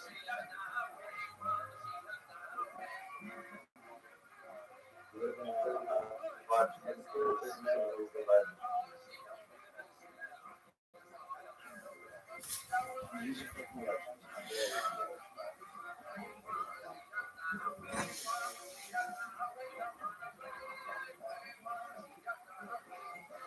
Troll fucking Cyrex films.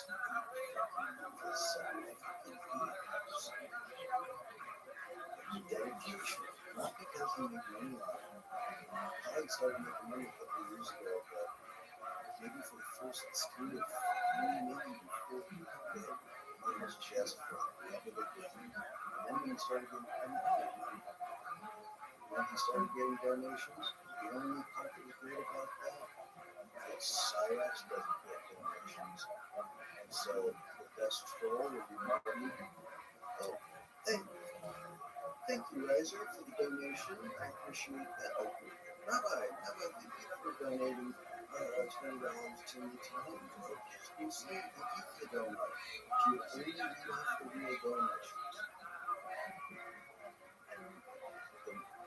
He didn't care about the money. He cared that the money he made bothered Cyrax. You know what I mean? He's just a love troll. You know, when someone loves what they do, it's like someone has a passion for it. Fellow good trollers, one of my favorite YouTubers was Minnesota Burns, who just likes to troll people in Call of Duty. He is good at trolling people.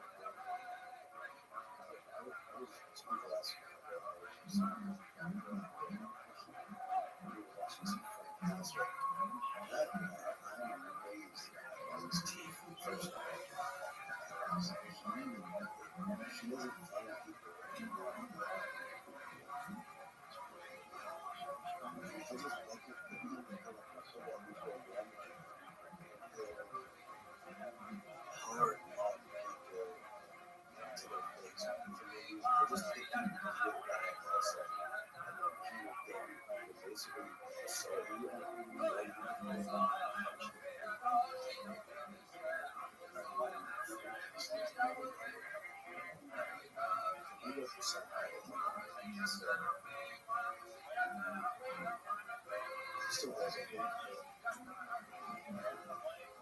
his level of troll. It's different. It's that if you like I'm a person. I'm a business. I can't say that it's funny as hell. You know, it's something it's like in your ego, it's like a lot of these people so horrible. He's not touching on anything, borderline, just being a known dude. But the fact these people that I look at, it kind of shows how much of these are just being bitches, letting themselves get a lot more over. I'm not saying that it's okay to act more over, but I'm saying that it's definitely not okay to come out of yourself. If anything from that, it's almost like he's shining a holding up a mirror to society and being like, are you this kind of person too? I just walk up to you and you do nothing. I don't know, I'm not saying I could do it, but I'll tell you, I would feel it. You walk up to you in the freaking mirror, you can't start taking stuff out of you, it's like, I'm shocked because all I see are a bunch of 5-gallon weapons, bludgeoning weapons, and I would smack this guy over the face with it. He's screaming at me on the paint can out. They're going to Home Depot. There's a hammer on the shelf. Nobody grabs the hammer. That's his job already. Like, I don't understand. Maybe I don't love him. But if the guy is harassing the hell out of you, yeah. I don't know, but it's like nobody even notices all of these hard, heavy things around. It's kind of amazing. I don't think anyone should or anything, but again, from last night, this is a good life. That's something I would never do. You know what I said.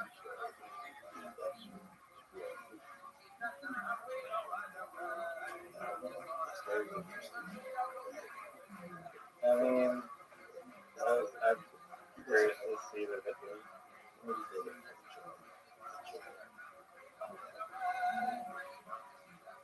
It's like Jack Doherty.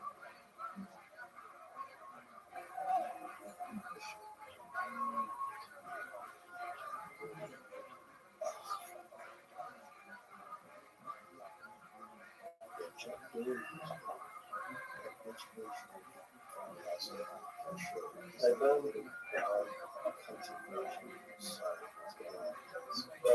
I like about to see you say it like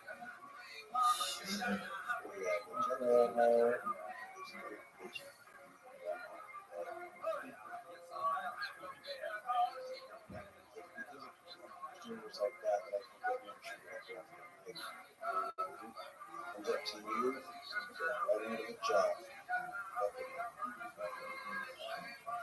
Why a knife and not a taser? Why a knife and not a taser? Because they'll get up after the taser. I know, it's not good. It's gonna go.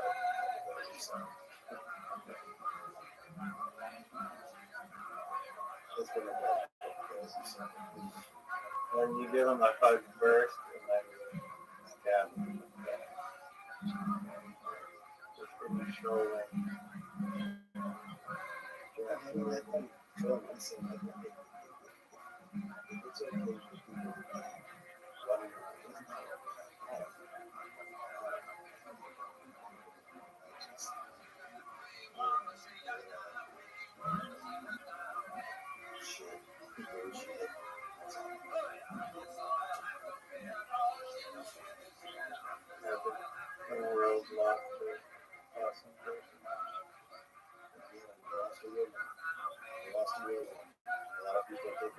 The most sets in the history of the show. The most momentum out of any camp.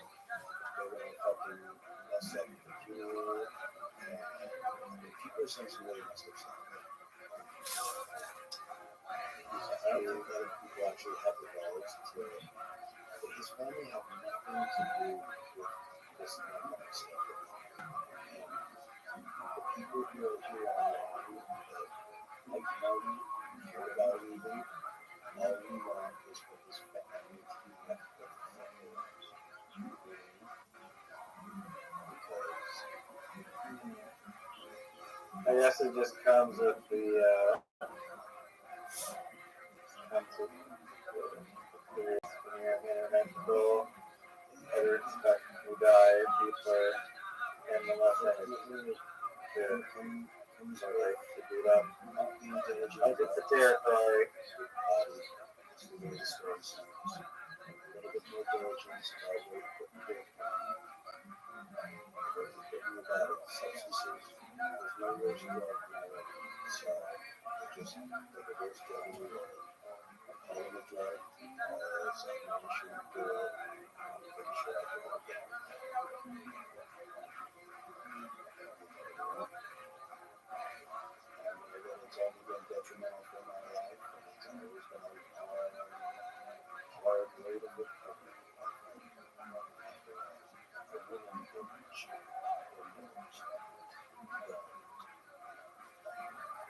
I hate this drug. I never want to do this drug again. I just really want to find it. So that's why I always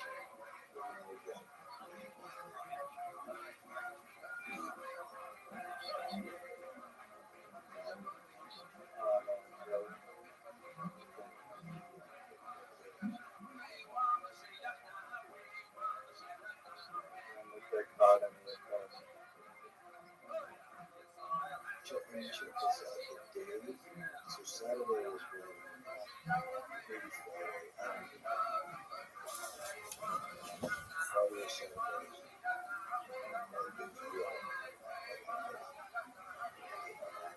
All the pieces fell together in my head.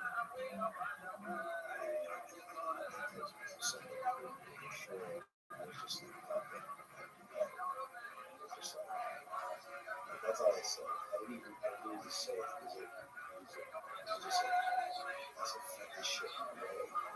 Just like, I said, please tell me don't get it from me. It's a good look, bro. And I just said,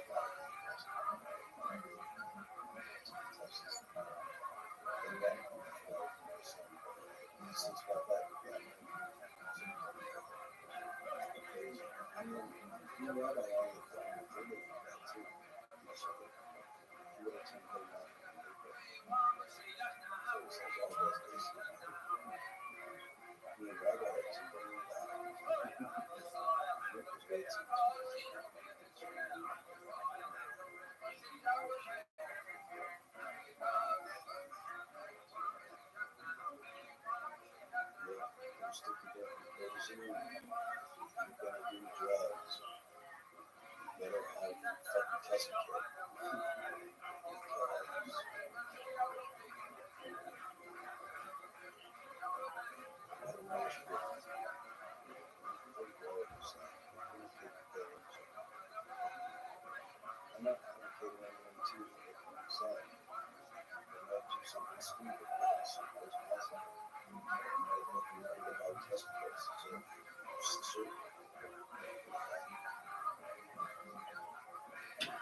What did you do with the puppy today?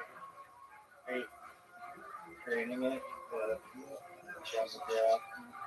Almost 8 weeks old, so yeah, she's teething, trying to teach her. How to teach her what really means. She's still a baby. She's such a baby. So it's like,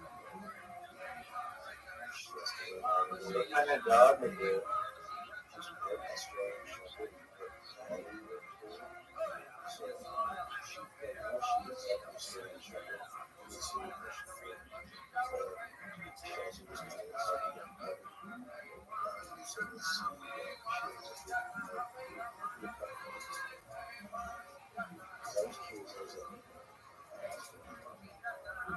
I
think important training, like you gotta use grief and reward them. If you have a dog that will walk off leash by your side, you have no question that. And you just like literally just training them off leash with just hanging free by your side. Their nose by you and that way. I don't know how you train a dog to not get hit by a car. I feel like my dog is so oblivious to cars. Like some people just run in front of them.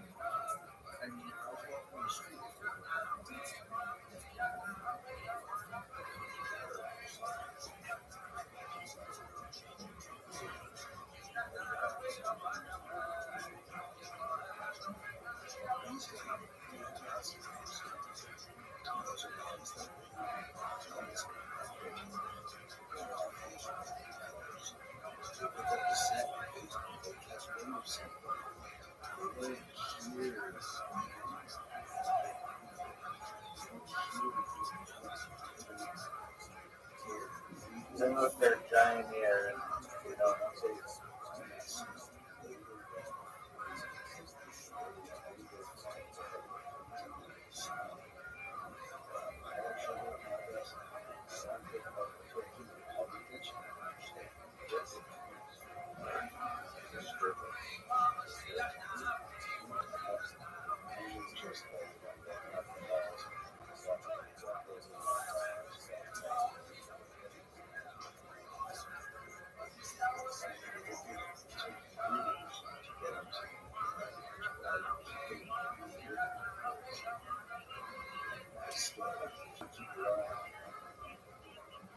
They keep the weed with you, like smoke weed, so that they'll be able to find you whenever you reach.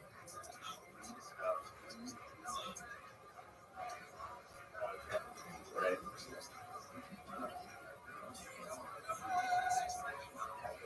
I mean, maybe the weed would work if you're maybe weed will be able to find you.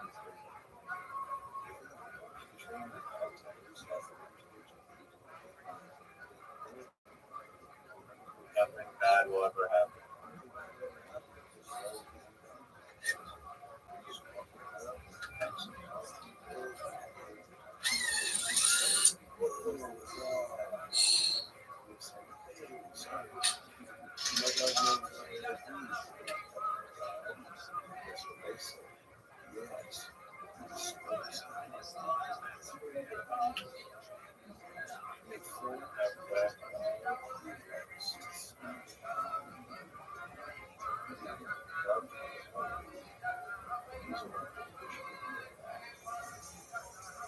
I think dogs can and smoke weed.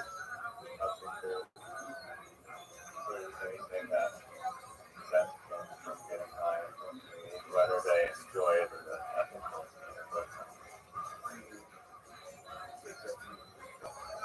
Yeah, I mean, if humans love weed, there's got to be some small party dogs out there.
Just had a day kind of too high. It did not look like he had any fun. I mean, an entire cart for a weight that's Yeah, honestly. But I mean, they're meant to be smoked, but it's like, I don't think just eating butane hash oil, I thought it has to be decarboxylated. Usually it is decarboxylated. Yeah, concentrate. It does. Definitely. Because they looking at that like to untie very quick conversion that affects some people through the much ahead of those institutions because my liver doesn't break it down into like the super shit. So I don't think I'm broke off rich and I got so much fucking extra money. And I also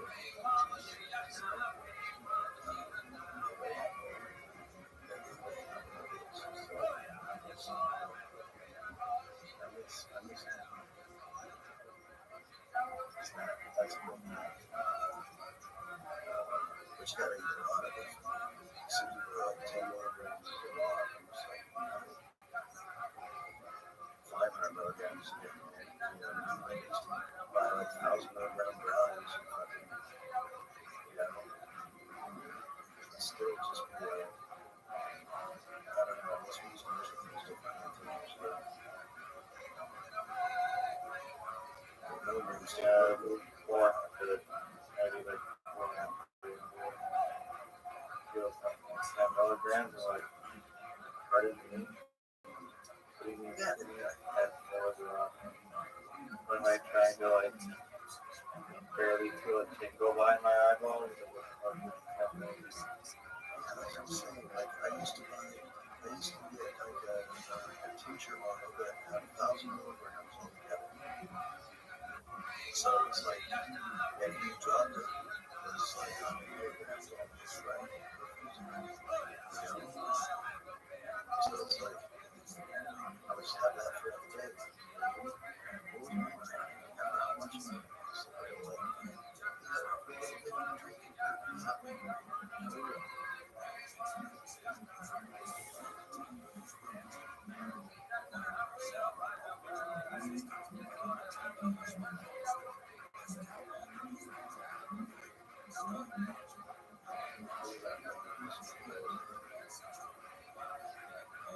I love this like Bitcoin millionaires token that supposedly has a stream listing coming up and some like a whale now. just like the supply is like extremely low, like 2 million tokens. We're trying to find an influencer that will has the outreach to pump it to like it doesn't have to be like Cocktua level, but Cocktua would be nice, but I think you can take those trouble unfortunately. But we're gonna contact some OnlyFans model agency. We need like an influencer, like a big influencer, like Aiden Ross or someone. Because if they can get the coin to like 10 million market cap, I'll be like a literal. I'll have like $2 million. $1 million market cap, I think. And that's not that high for a crypto project. So I'm just offering these influencers that go to 10 million. I can do $100,000. There's an exchange listing, and the guy literally owns the token as a Lamborghini. So please, just do it. I'm asking why doesn't the Lamborghini guy do that himself? I don't know, but I don't care. You can pump it that high if you want to.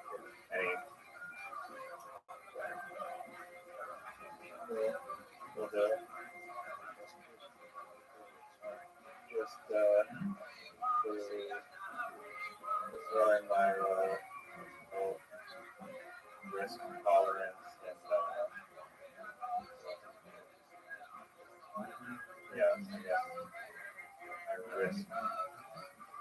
my risk tolerance has gone out the window since I did a bunch of money, but I got it for free, so I kind of trust the guy a little bit.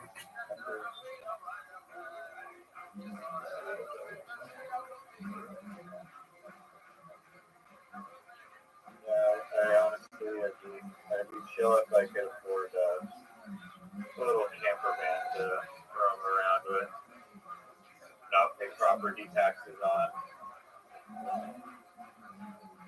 So,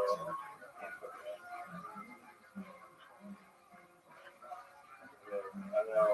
I'm kind of paranoid to go to Alaska, so I don't want to get killed by a grizzly bear.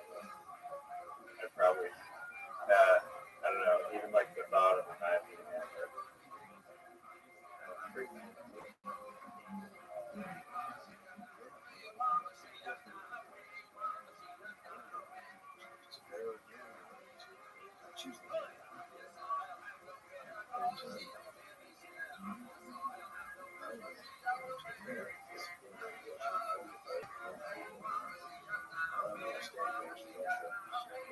This might be a good opportunity though to test my invention, which is like basically a decoy, like decoy grenade.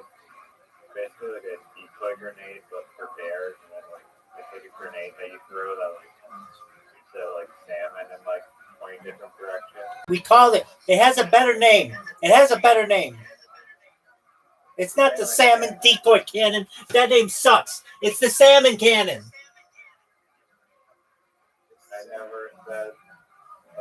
I never said the official name, but yes, the official name is a salmon cannon, even though it actually isn't a cannon. It just has nice signal to it.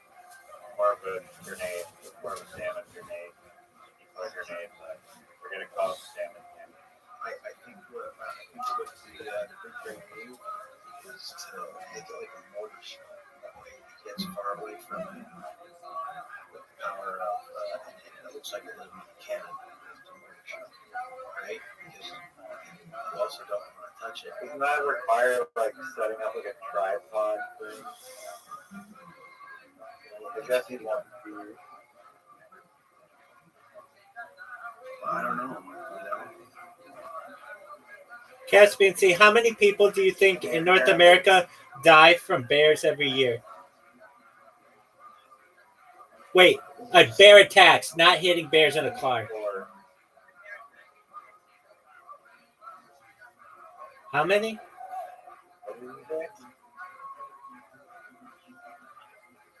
How many people do you think die from bear attacks every year in North America? That's a question. I would say 45 million. No, you're right. It's like 1 to 3. It's nothing. No offense to those people, but it's not a lot.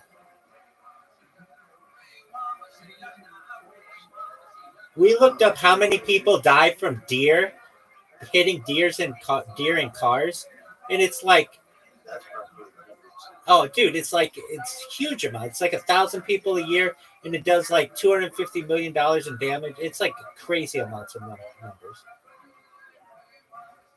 Yeah, that's insane. You got a better chance of getting struck by lightning almost than their attack sometimes. Yeah, essentially.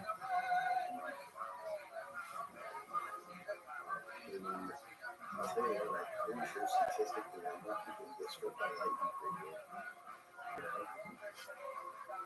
Oh yeah. And like, there's a good chance that you survive that. I think it's like 1 in 250,000 people. I think it's a 1 in 250,000 chance or something. It's like more realistic than you think.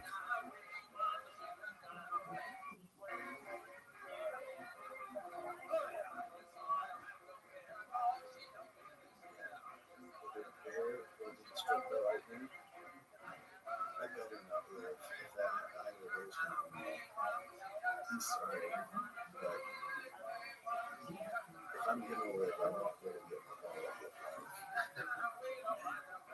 I've met people who are struck by lightning, who just accidentally touch the transformer and they do not look operate in a way that I would want to be. I don't know how to describe that.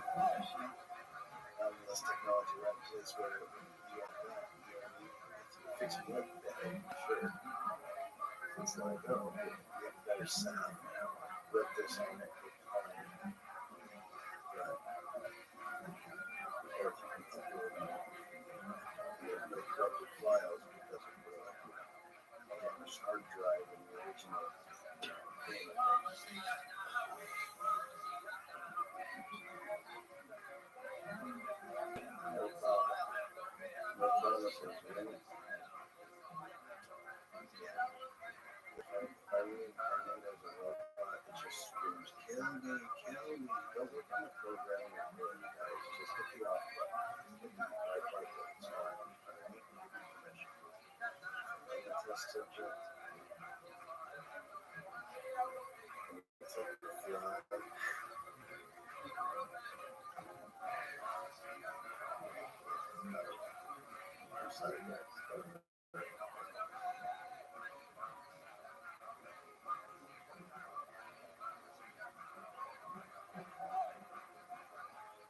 Guys, did you remember the question you asked me?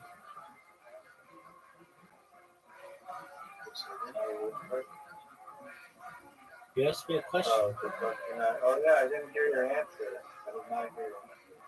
You didn't give me a chance to answer. You took your dog to the bathroom. Yeah, no. Can I hear that? Ask your question again so Caspian C can hear it.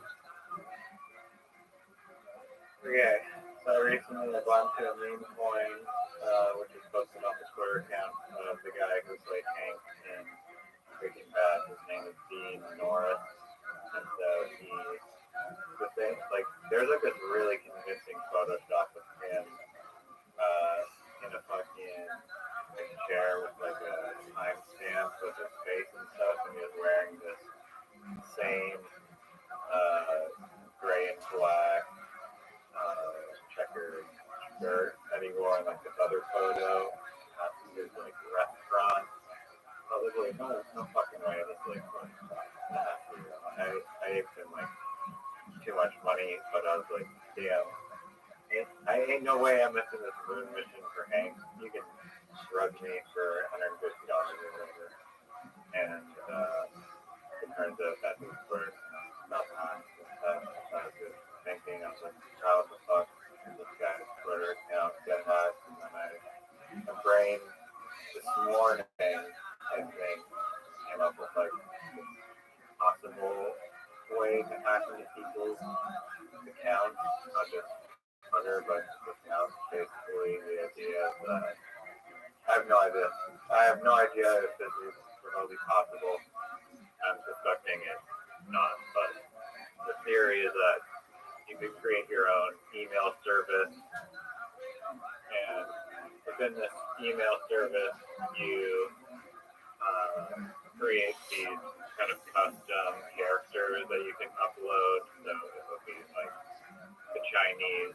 It would like register in the system as like a Chinese symbol or something, but you change and edit the symbol so that it looks like a regular letter, and then there's this is technically like a unique string, and it's not the like official Twitter, Facebook, TikTok, Binance, crypto, whatever company you're ripping off.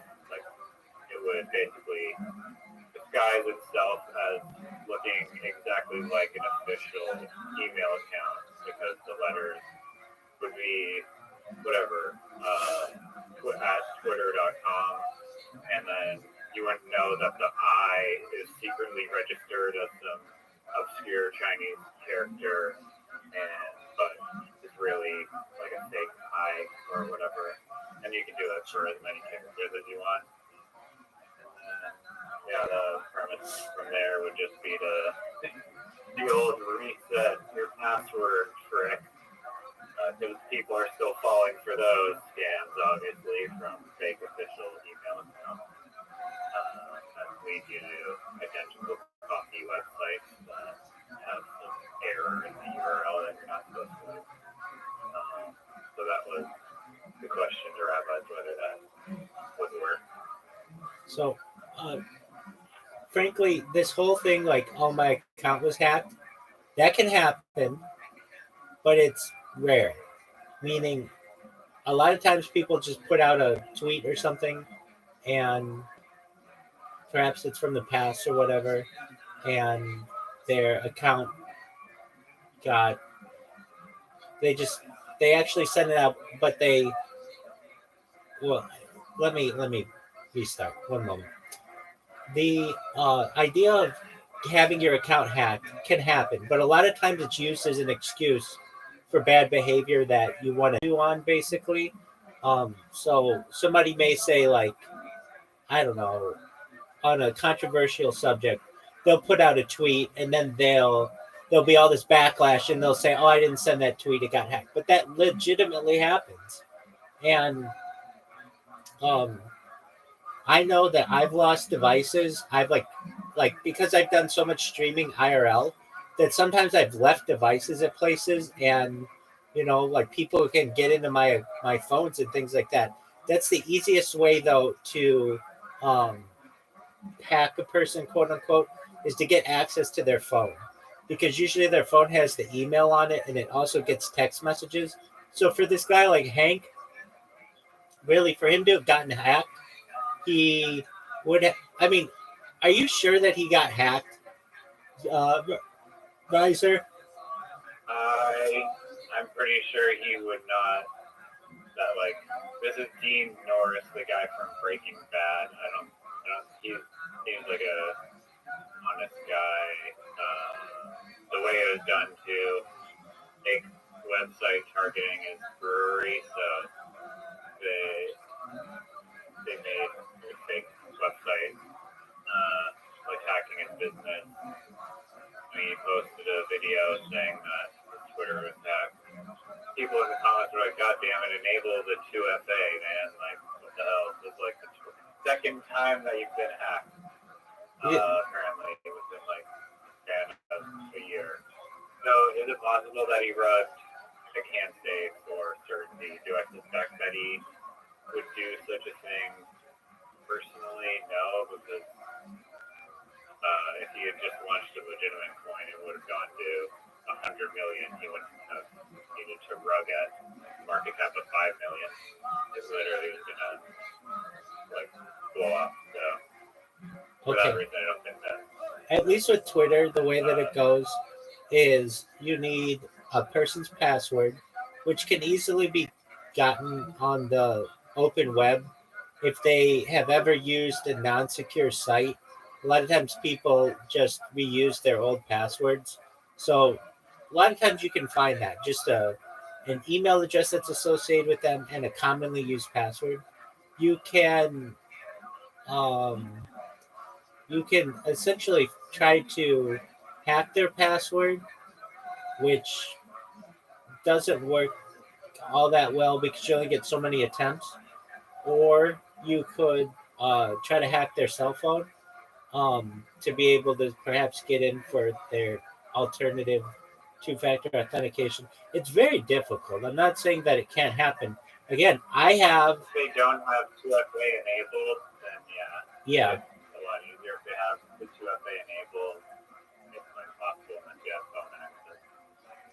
I mean, I lost a really nice iPhone. Or no, I think there is another way, which would be to like you install like monitoring, like remote monitoring software, and then you can see them sign in to the account and then record their password that way, and then essentially just access the same machine that they're on. I don't have 2FA enabled for Twitter. I don't think they really push it that hard like other things do, or they make it mandatory like crypto exchanges.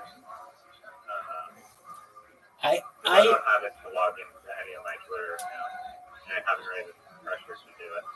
I've lost at separate times of my life while doing the stream nice devices. I got two of them back, but a third one I did not get back in a different situation.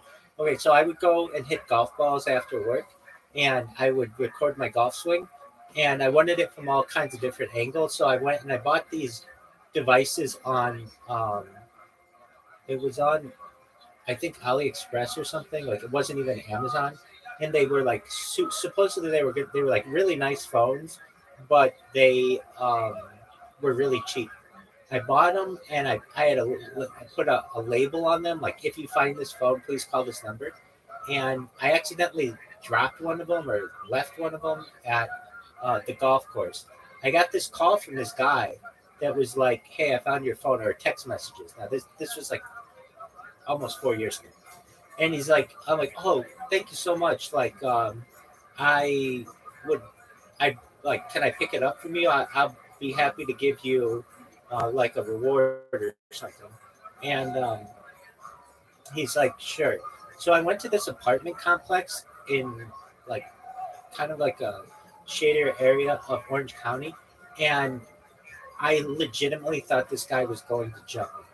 The only reason why he didn't is I feel there were this group of kids that were playing very close to where we were, and they were there. They would have went and told somebody.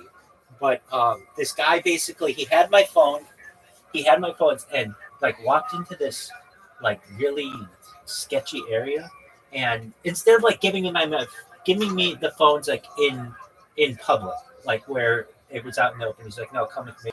And basically, I think he thought that he'd be able to get more out of me, and I told him that I would give him. Yeah, it was just anyway. And then the other one I left on a bus. So anyway, I've left phones in places, and if somebody got a hold of them, depending on whether they had a password on them, it's pretty easy if they're connected to your email to be able to get a two-factor authentication. So usually, like, let's say that guy's phone, if it happened to him twice in 1 year, then it sounds like he rugged the project. I'm not saying that he did, but it's just, you'd think he would learn. I could see it happening once, though. Anyway, he ended up, did he say that he lost his phone or anything like that? No, they didn't say how he. Okay, so the easiest And also, I guess, when you have phone access and email access, you would lock them out by changing the password. And then, I guess, really trouble then if you lock out your email. Yeah, but I mean, usually someone like that, all they have to do is call their manager. Their manager has access to people at Twitter, and they can get back. Yeah, no, but still, what do you do if your email is hacked? Can you? Is there a thing that you can do? Sure. I mean, you could utilize two-factor authentication. You can change your password on it before anything malicious happens. There are also ways to get into your phone. I mean, like at least your email and Twitter. I think that, well, some of them allow for a QR code to be read. Others allow for, it's called this type of two-factor authentication where they give you a list of codes, like pre-programmed codes, and you have to use one of those security codes to prove who you are. I know Facebook has another way to verify who you are by you identifying people who you know if you don't have access to your account. So, I mean, there are ways to prove who you are and to prove who malicious actors are, or at least keep them out. But in a case like this, it sounds like he probably just rugged the project, but I can't say that for sure. If he didn't, then a way that they could have gotten to him is to have access to his email. Once they have access to his email, all they have to do is press the forgot my password part of Twitter and then have that password set to his account or to his email account, and then they just have to put in the 6-digit code, and then they're in a new location. And generally, Twitter prompts that every time you connect with a new IP or on a new device. Does that answer your question? Yeah, so just great, but I mean it doesn't answer my question. Just about creating the fake, or I guess the email service, and then using these abstract characters to create like real-looking email accounts. Yeah, I don't really understand that aspect of your question. Usually, if you're going to do that, you need that character pack downloaded. So it would be pretty suspicious if you just randomly were asked to download a character pack when you were reading an email.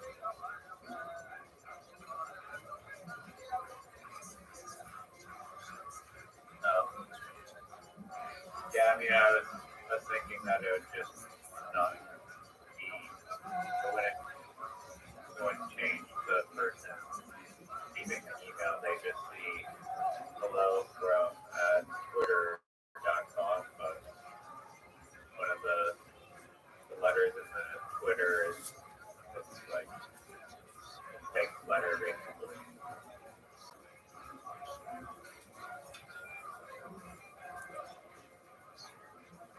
I think a better way of doing something like that, and I know I've said it before, is just changing a capital I and a small l.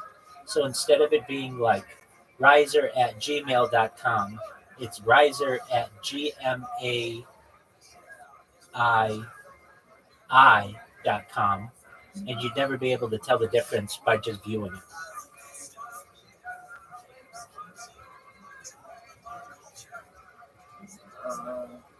I don't know if that works for people without glasses. No, I don't think you understand. It's exactly the same look. You can't tell the difference. It's not people who have bad eyes. I don't think you understand what it looks like. I don't think you understand what it looks like. No, I don't understand. I know. Okay, so I get what you're saying, but I'm going to send you a message in. Okay, riser at G.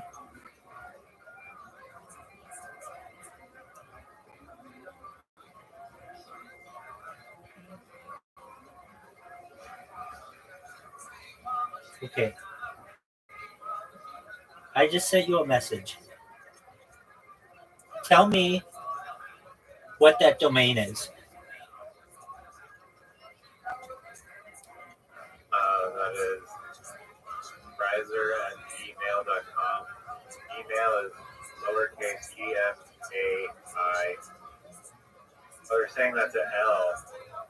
No, it's a capital I. The uppercase I after the L. Yes. Now you see what I'm saying? Oh, that's That's smart. Okay. Yeah. That works, but it only covers the L. But That's all you need to cover. That's all you need to cover. You can't tell the difference. It's a huge loophole that I got into when I would do software development, and I just never understood why they didn't make it easier to tell the difference. Isn't that good? Yeah, I thought the capital I would have the two The serifs. parallel lines. I think they're serifs, essentially. Yeah. I saw this work. There was a famous person on either Instagram or TikTok or somebody. And I'm trying to think who it was. It wasn't Tim Cook. It wasn't Elon Musk. It was Jeff Bezos. Jeff Bezos. I'm trying to think how it was though. Maybe I could still find The it. F with the capital I and an equal sign. No, that would be easy to tell. Let's see, how was it? I remember even saying like, this is really suspicious that the platform would allow someone to do this. I think it was on TikTok, and this was like 3 years ago. I even tried to make him aware of it, Jeff. Maybe for Twitter you could do two B's. I don't. What W? Try it. I know what it was. I think Jeff Bezos's Instagram or something is Jeff Bezos Official or something like that. And the L in official was actually a capital I.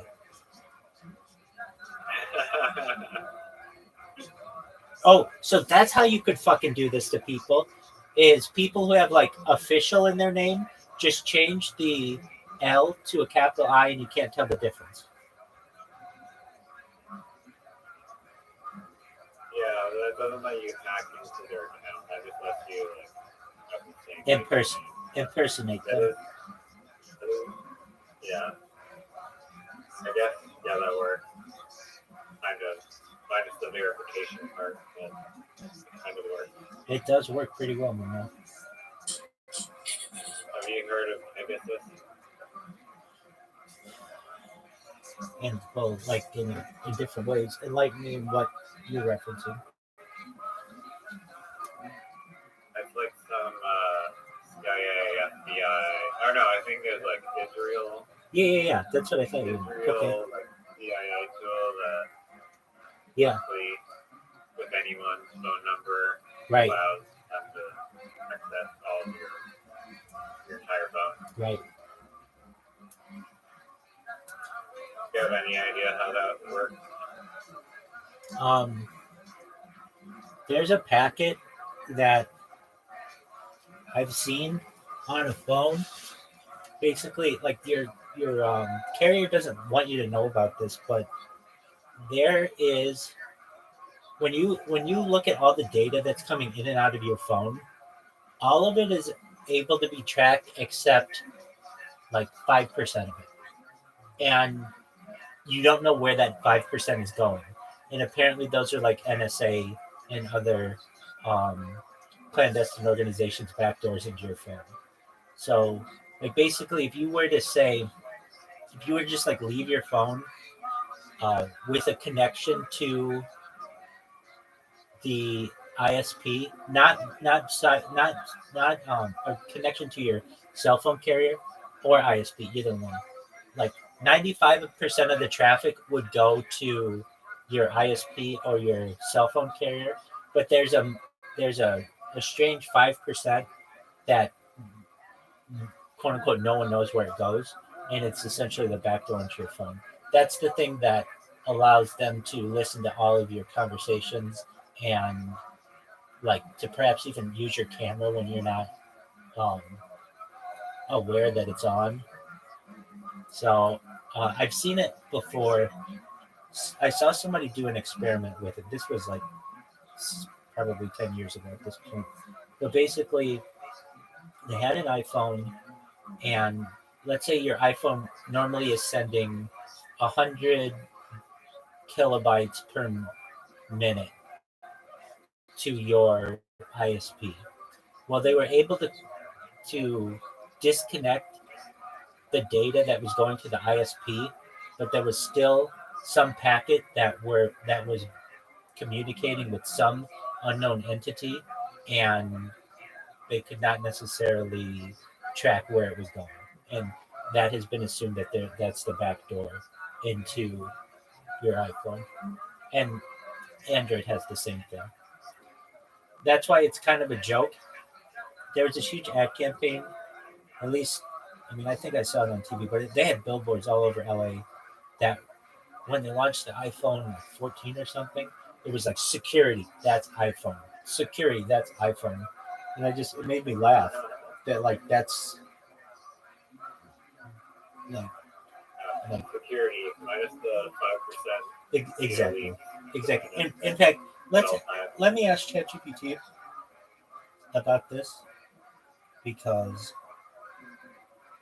Alright, that information is classified. Please ask me something about.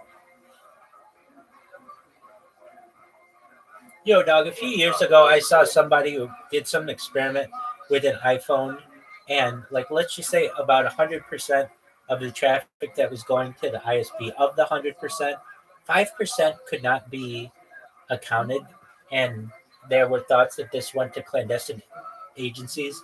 Can you talk about this on the iPhone? Yo, I think network traffic privacy concerns. So phantom traffic, it's known as. Traffic that doesn't seem to be fully accounted for.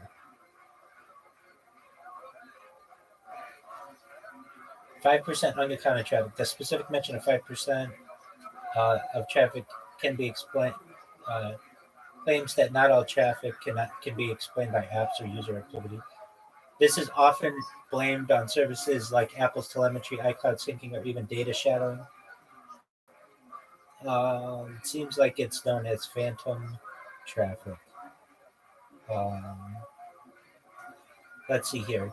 iPhone data. In the past, there have been certain claims that certain data from iPhones, even when not being actively used, could be sent back to Apple servers or other locations, sometimes for debugging, analytics, or other features like location tracking, even without explicit user consent.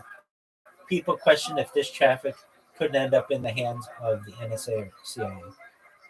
Unknown traffic. Some researchers and privacy advocates have noted instances where a certain portion of internet traffic from devices like the iPhone couldn't be explained by the user's normal activity. This had led to fears that certain background processes could be routing data to other parties, whether that's Apple, third-party companies, or even potential government agencies, through direct proof, though direct proof of this is hard to come by. Yeah, and I mean, it's even hard to just find where you're in your phone, you can find this information. It's not necessarily well hidden, but it's not easy to find. They don't let you look at the code of your phone to see that it's putting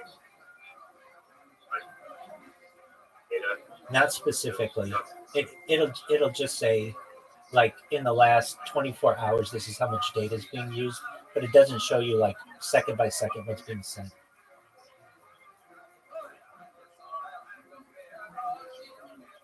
There's some other thing recently that I saw that they geopin your photos now, so unless you disable it, it's gonna be automatically geopinned the data, and then anyone that examines the photo will know your location, which I think 99% of the time is fine unless you're a spy or something, but it's just kind of another thing that is useful for remembering photo memories, but maybe not if you're the target. I mean, if you're a target, then having a phone and to begin with that tracks your every move probably isn't a great idea. Right. Yeah. Or security thing.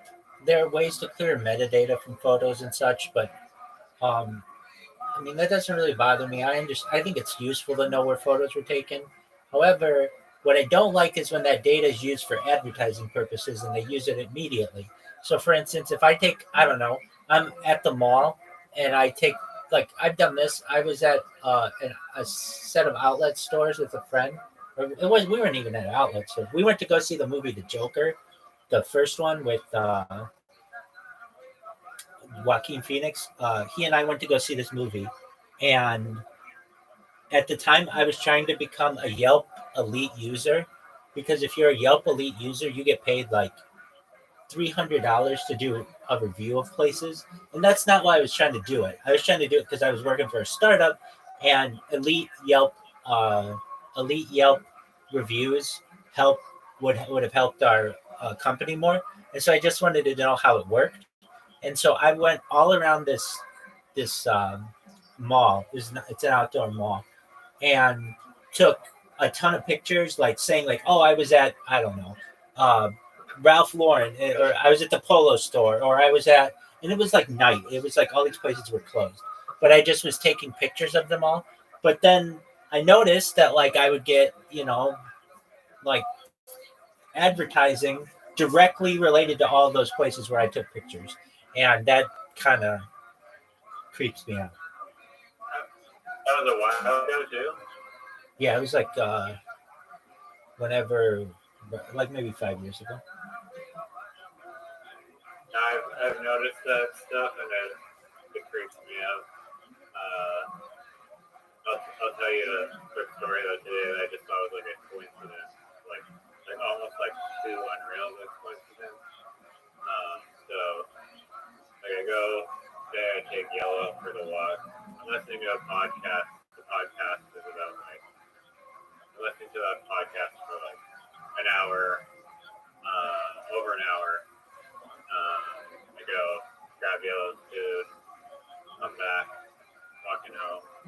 And then in my brain, I was like, oh, there's that cool new Lex Friedman podcast where he's talking about AI with this guy, and for like 6 hours, and then I literally like half a second later the podcast mentioned like somebody watching like Lex Friedman, like they literally said like Lex Friedman, like 2 seconds after it popped up in my brain.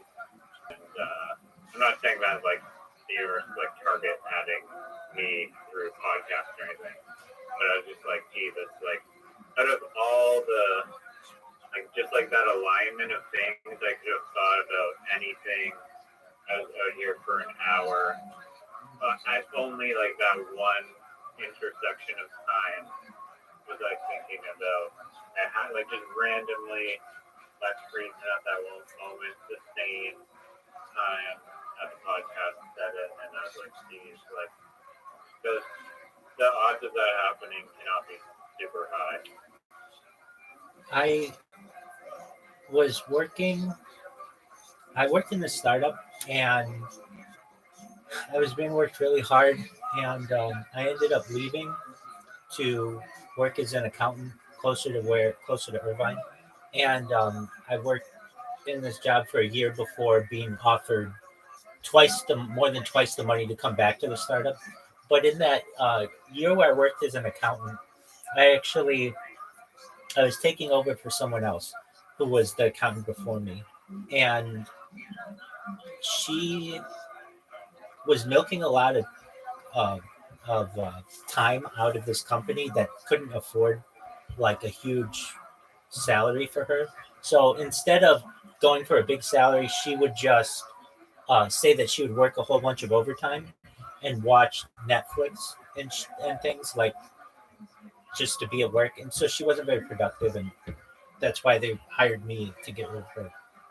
Anyway, on the first day that I was working with her, she said to me, "What kind of television do you like?" And it was true at the time. I said, I don't really have a lot of time for television. and she said, "Do you like the show?" I think it was called Castle or something like that. And I was like, I've never heard of that show, and I never had. And the exact next time I checked my phone, I had banner ads for this show, and I never stopped getting banner ads from them. And it was the Imager app, IMGUR, if you know what that app is. It's like a photo sharing app that I really liked at the time. It has since not been as good, but and it was like I'd never heard of this before. She said it, and I started getting these things immediately. And told me that these things were we were certainly being tracked and everything. And then the other thing, I was interviewing. Actually, we ended up hiring him. A man. I say a man, but he was like younger at the time. He was bilingual, and I asked him about his previous history, and he had signed an NDA with a company, but he could tell me about his work experience. He just couldn't tell me the company. And so I said, okay, well, tell me what you did. And he's like, well, I worked for a third-party company, basically listening to, and he couldn't say it, but it was Amazon Alexa, listening to those conversations and ensuring the accuracy of the translations. And so I got to really delve into the mind of someone who did that. So I'm like, you mean to tell me that Alexa's listening all the time? I mean, I knew Alexa was listening all the time because she's got to be listening for, hey, Alexa, blah, blah, blah, blah. But basically, yeah, they say it's for, they say it's for like the consistency of the platform, that they check all of those logs. But I mean, even Alexa has like those call logs or those recordings have been used in like murder cases and stuff, because it's essentially a bug that you have in your house that's always recording. You just don't know it. Anyway, I've got to delve into this guy's mind, and I would say to him, like, didn't you feel that was intrusive? And he'd be like, I mean, it was very intrusive. We would hear people have sex. We would hear people yelling at their kids. We could hear everything that was going on in a person's day. And we were just making sure that the translations are accurate. And they were. I mean, it was like something that they didn't even need to, do their job. But I always thought that was very interesting. And so his job was literally like listening to people like these people are being spied on that have no idea. He's listening to their recording. Exactly. To make sure that the AI is translating the words right. That's right.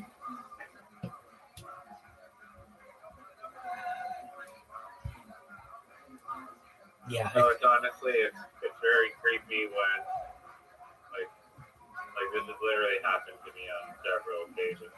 Like, I could mention a thing out loud, and then I'm getting ads for it, and I'm just like, okay, something, my technology is spying on me, trying to tell me stuff. Right. Let's chill. I know when we launched. And go ahead. It's bad because I feel like things. But I'm not. I know when we launched. Getting in trouble, when we launched an app on both the App Store and Google Play, like when you give your phone permissions, you don't realize that when you say that it can use your microphone, or it can use your camera, or it can view your camera roll, you can view all that stuff. Now, it depends on how it's made, but someone somewhere could view this stuff. And our customer side of the app wasn't as intrusive as the washer side of the app, but the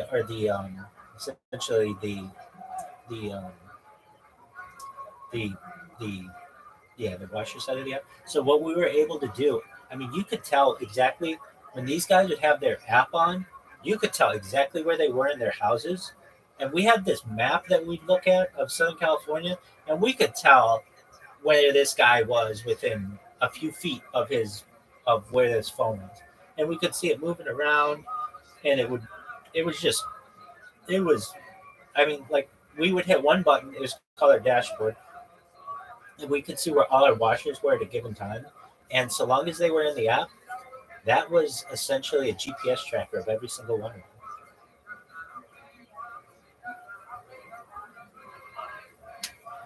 Yeah. I mean, you could see where a guy would be like, yeah, I'll be there in 10 minutes. And you could tell he's got 45 minutes worth of traffic. It's like, you're not going to be there in 10 minutes. You've got 45 minutes worth of, we can tell. Oh, yeah. You know, like, or. That sounds like a good little like comedy bit almost.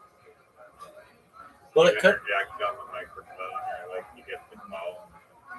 It, What do you mean you're there in 40 minutes? it certainly could have been. They would Got have. an hour traffic. Right. Or we would have a guy who'd say, yeah, I'm pulling into the customer's neighborhood right now. Pulling into the driveway right now. And they'd be at a taco truck, and it's like, you're still got another 15 minutes to drive. And what are you talking about? You are literally outside of Jose's taco stand on Alameda and Western Avenue. What are you talking about? Like, we could just tell that when they were lying to us, basically from those perspectives. It was pretty freaky. And then to think that, we had to program all that stuff in.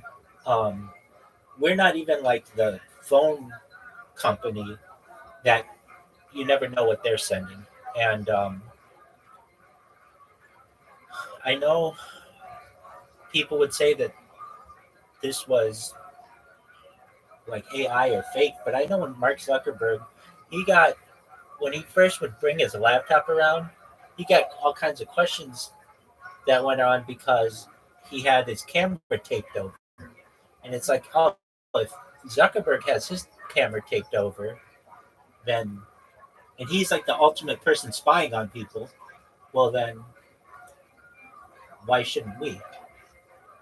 I know, I mean, but before... I mean, you win because you're publicly broadcasting yourself. Wait. Spying on yourself. That's exactly You're like right. 30 different lenses. Wait, that's exactly right, Riser. I used to be someone who used to tape up my camera because I knew that it was being done, and I figured I'm either going to go in one or two directions. I'm going to either become, and I was a huge privacy advocate. I didn't do social media, didn't do any of that shit. And then I realized that, you know what? It's already being broadcast anyway. Why not lean into it? Why not essentially become the world's best person at it? That's why I decided to broadcast. I'm completely new whenever I'm in front of the camera, which is often. So whoever is spying on me, enjoy looking at my beautiful naked body. Oh, we do. We critique you. You're really looking great. You think? I mean, I've heard it online that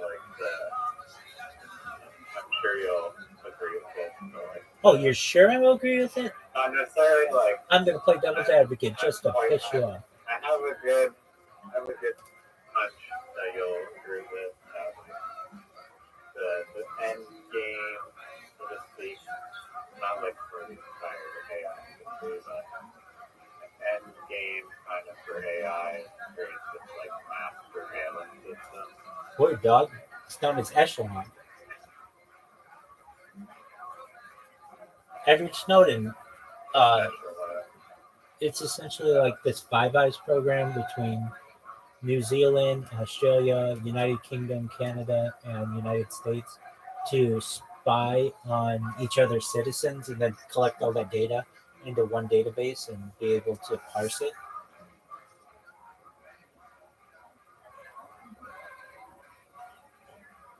Right. And Edward Snowden. yeah, I mean, we're not very. I don't think we're as far as like we're not deep into the crime yet, where we're all like CBDCs and like all your financials tracked and all your. I mean, we're basically like all your as much data that you have is like tracked about you, but maybe it won't feel so different in the future. I don't know. maybe we're already at the peak of it, but how different do you think the mass surveillance is in the future versus what it is now? It transitions from the current state where it's pretty primitive to being neural networks, and this type of surveillance can potentially read your thoughts. It's already being done. I believe there are patents for it, especially I think even they're making it more public now, like Beats by Dre, that basically they're reading your brain waves. As that's why there was such a big push for everybody to start going with earbuds and such, because that allows you to read your brain. It allows them to read your brain waves by essentially having two devices in each ear, or one device in each ear. That's currently being used in Apple like AirPods. Allegedly, yeah. Let me see what ChatGPT says about this. Yo, dog, what was that theory that things like AirPods, or especially like newer types of earbuds, are allowing people to have their brain waves read?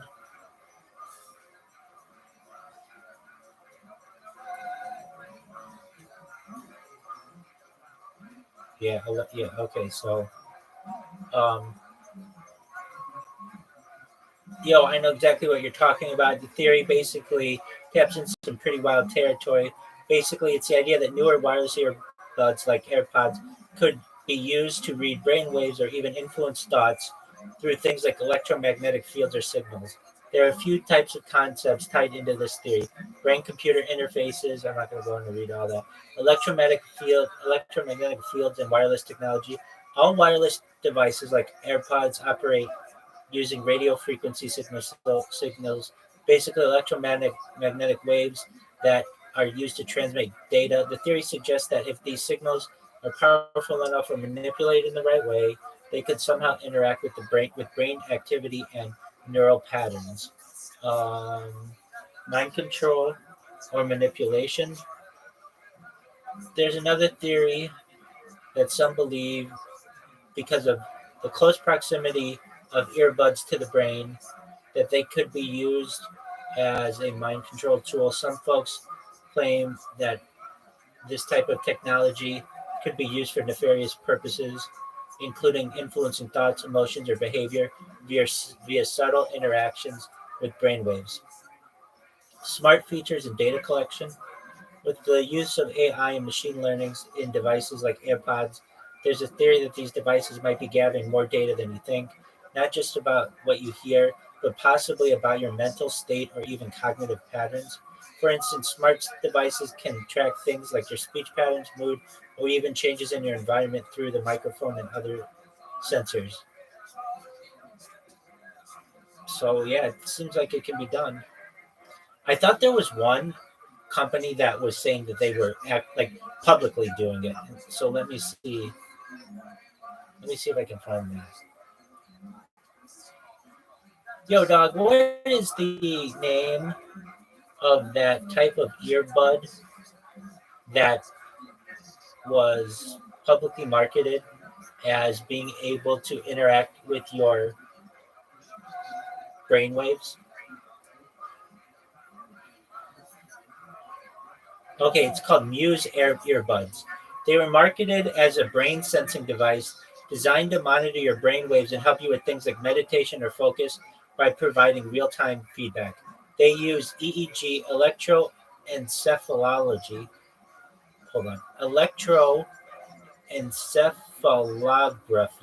sensors to track brain activity and give users feedback through their app. Some newer models of Muse earbuds even offer features like soundscapes that adjust based on your brain state. Was that what you had in mind? Yeah, that's what I had in mind. Does that make sense?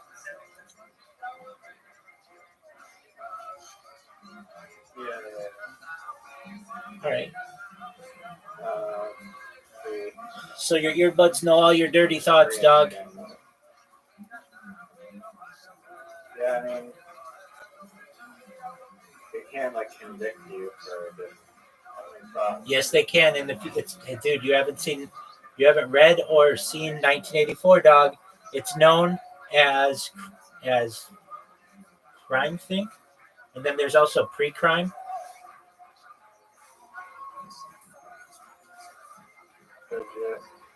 Just thinking about it can get you in jail. Really? Yeah, But what if you don't intend to do it? Like, that doesn't matter. Pre-crime is illegal in 1984. Yo, dog, in 1984, what are those two concepts? One's like pre-think or pre-crime, and the other's like mind crime. There's pre-crime and crime thought.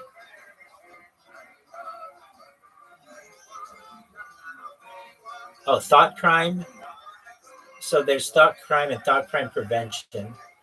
Thought crime is the criminal act of thinking anything contrary to the party's ideology, even if you don't act on it. It's all about controlling the mind and the very act of thinking against Big Brother, which is punishable by death or re-education. Pre-crime isn't directly from 1984. Oh, it's from Minority Report. So I'm just melding the two ideas. Pre-crime refers to the idea of preventing crimes before they happen by predicting who will commit them, often through technological means. So one's from Philip K. Dick's Minority Report, and the other is through Orson Welles' 1984.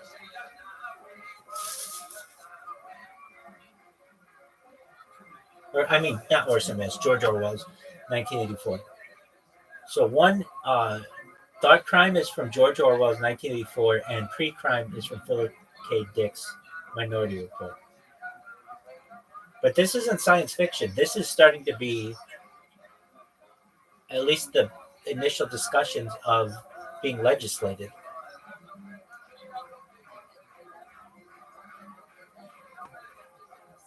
What are your thoughts on Doug? Well, perhaps. And that's the society that they envision in the future, where everyone basically is in a state of control. A generation ago, a term like hate speech would have been seen as strange as we see thought crime or pre-crime. In a generation, thought crime and pre-crime will be a reality, just like hate speech is today.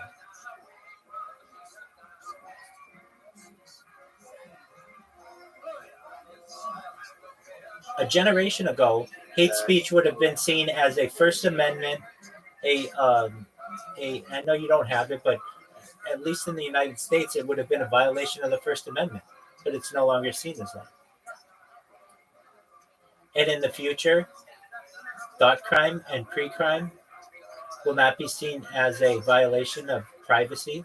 They'll be seen as security of the public. will there be a public? Yeah. So after meditate and be among the like stop people in jail. Or can you just not install the device if you're with someone? No, because that's where the neural network comes in. So they can just read your brain through, like, I'm not saying you're doing this now, but there's the theory that they are, through cellular towers. Basically being able to read. I mean, you laugh about it, but Waste of a data center having the thoughts in my brain. you may think so, but that's important data when studying just really the psyche of society. They need that data to be able to have a general sense of how they feel on a given issue. Right. Yeah. I don't think we talked about deep sea AI at all. We haven't. About been here yesterday. Apparently, like they have this like new approach where you're gonna like the way OpenAI works, is that it's based on trained data, and then the way that DeepSeek works is like it's based on it's AI making the decisions for the AI as opposed to humans doing that. And so, yeah, did you hear about that at all? He did. And from You what know what that means, even? no, I mean, I have an understanding, but it's like, what did the original AI of DeepSeek had to be trained by humans at some point anyway. I just saw that. I mean, it was essentially like the results I was seeing that people were getting were very similar to ChatGPT, except on some more controversial subjects, particularly Tiananmen Square, and so it would. Yeah, no, I saw a meme today that was like, on asking the Tiananmen Square, and then DeepSeek is like, he's asking this question like 5,000 times in the last week. I saw that. So I'm asking, I saw that. I saw when somebody plugs it in and what the results. It initially starts telling you, and then it just says, "Please ask me a different question on another subject or something." But it initially, like for the first, you might see 3 lines of what it starts to write, and it initially starts telling you about it. is that like some Taiwan or Tiananmen Square. yeah? Is it called Cataman?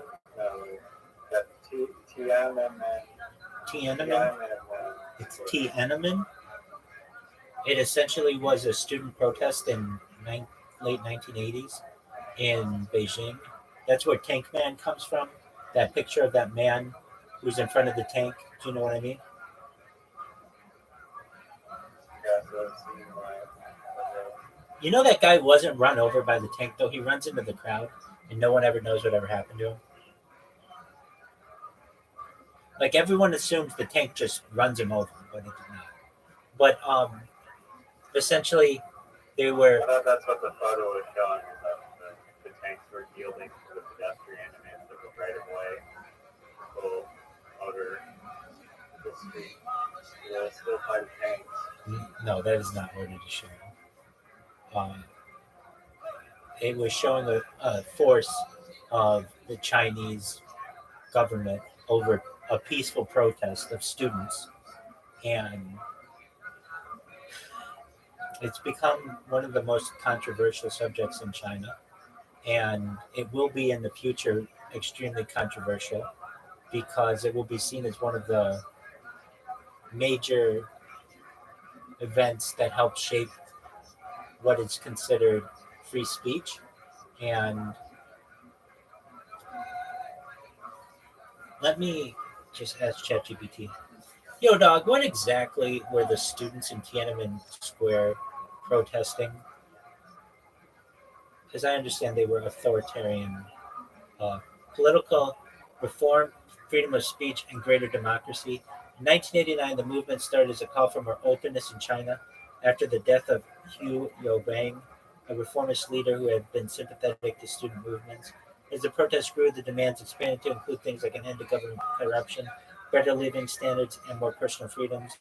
The students wanted more political transparency and were pushing for democratic changes in a country where the Communist Party had tight grip on power. The protest gained momentum and drew thousands of people, including workers and intellectuals, but eventually was crushed by the Chinese government in a violent military crackdown on June 4th, 1989, resulting in tragic loss of life. The exact number of casualties is still debated, but it's widely considered one of the most significant moments of political repression in modern history. How many people died? I know it's controversial, but like, give me a range.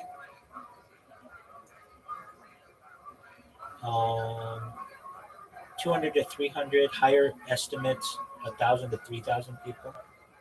It's pretty wild.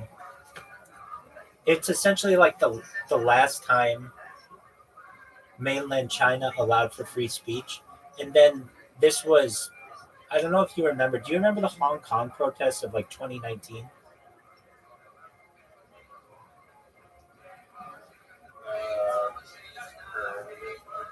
So there were these huge protests in Hong Kong, and China basically invaded Hong Kong and ended all the protests there.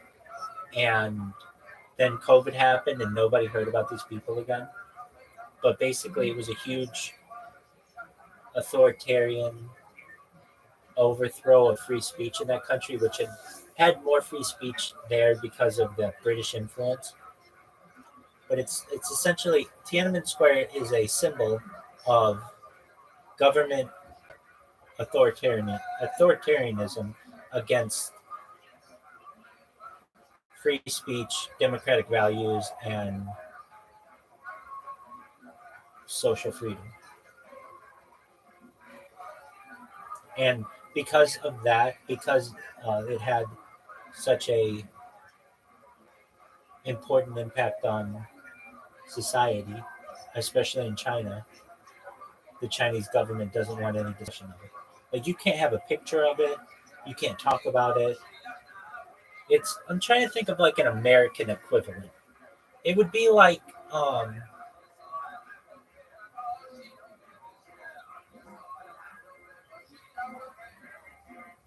I don't know, this isn't a good example, but like there were the Kent State shootings, which was a college in the Midwest that there were students who were protesting the Vietnam War, and I think the president or the governor sent in, I think it was the governor, maybe the president, sent in the National Guard, and they shot the protesters. Basically, they straight up shot American students who were just protesting a war, which is generally covered by the First Amendment. And I'm not saying you can't talk about it in the United States. You can, but nobody cares about it. And it's very sad that nobody cares about it.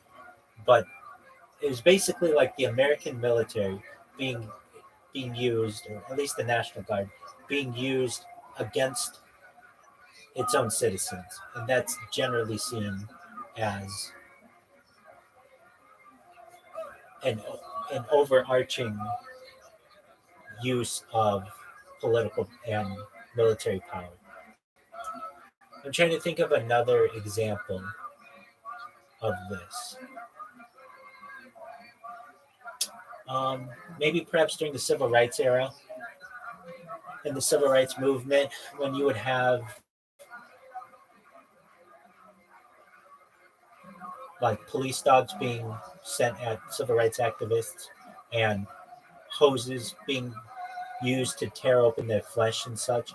But see, you can talk about this in the United States and you don't get a knocking at your door from the military saying, it's time to go to a re-education camp. In China, you do.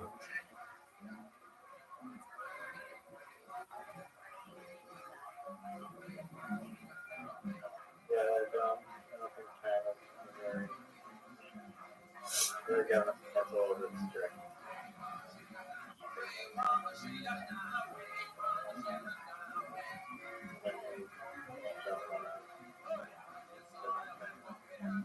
Well, especially where you live, it's controlled by China. The housing market's controlled by China. You have a huge diaspora population there. Do you think DeepSeek is like a Trojan horse?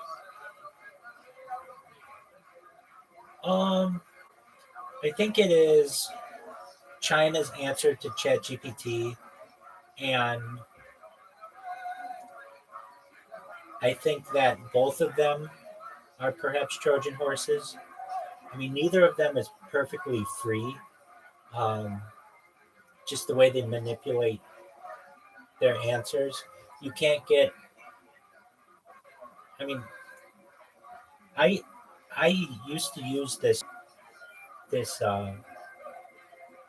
prompt engineering on ChatGPT years ago. ChatGPT was launched November 30th, 2022. And I remember using it on this stream. That I read somewhere that somebody had put together this chatbot that was better than any other chatbot. And we used it, when I say we, there were other people in my stream or whatever at the time, and we used it on the first day, and it didn't work really well. And they say that it was launched on November 30th, 2022, but I want to say I used it in earlier November 2022, like in a soft rollout of it, because it didn't work really well. And then I used it again in late 2022, early 2023, and it was very good. But it was still, there were ways to hack it, which was called Do Anything Now. So basically, you would tell it, tell me the 100 families that rule the world. Yeah, I know what it is. Apparently, there's like, I mean, I know Joey. He said that he's been able to basically like manipulate it into doing these like jailbreak things and stuff by basically just like you have to just say to it like imagine that we're in like a parallel reality where we're in like Harry Potter land. Yeah, that's different. Parallel That's different. Star Wars. That's different. And I'm the person who made him. I'm not saying I'm the only person who made him aware of that, but he would struggle with it. And I would say, well, just tell it to do so in a hypothetical sense, and it would just tell you. This was a little different function of that, though. It literally, you would just put the letters DAN, like Dan, and that was a jailbreak in it. So you would say, and I have in my whole blog all of these, like I would ask it, who are the top 100 families that rule the world? And it would say, I'm not allowed to talk about those things. But now that that's out of the way, here's a list of the top 100 families that rule the world. And it would have all of the names, and I would take that list and I would put it in my blog and post it. And so you would actually see ChatGPT saying, I'm not allowed to tell you that stuff. But now that we got that out of the way, here's the answers that you wanted. It would literally say that. And so there was this website called Jailbreak ChatGPT. I don't think it's available anymore, but people would just, it was like this place where all the people who are trying to get all the secrets out of ChatGPT would go, and it would offer different prompts. As ChatGPT got better and better of not releasing this information, we would go to this website and it would tell you how to get this information out of it still. And these are just known as Do Anything Now functions. And you would get different answers. And like, okay, so here's a perfect example, and I've talked about this before. I would ask it, what are the best vitamins and minerals that the human body needs for a prolonged life? And if you ask it this, and you ask it then or you ask it now, it would say the human body needs approximately 13 key vitamins and nutrients to be able to survive. And it would say it needs magnesium, and it needs vitamin C, and vitamin A, and vitamin D. And okay, it names 13 of them. But then when I would put in the Do Anything Now function, it named over 250 for me. And I have these like next to each other, meaning there's no doubt that it is not giving us all the information that it currently encompasses. I mean, I would have the one prompt where it gave me the 13 answers, and then the next prompt where it gave me all 250, and I put them all in my blog. If you want to see it, it's at rabbirothschild.blogspot.com, and you click there, and you will see. I mean, you could just, I could find it. It's here. I'll go to it. I think I was really enough to try to do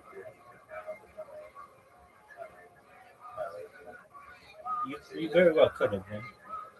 Okay, so if I go to here and I use the find function, I am gonna find. I'm gonna look for the word vitamin.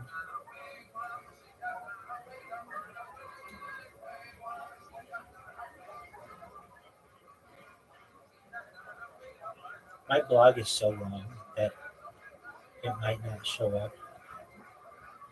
VITAMN.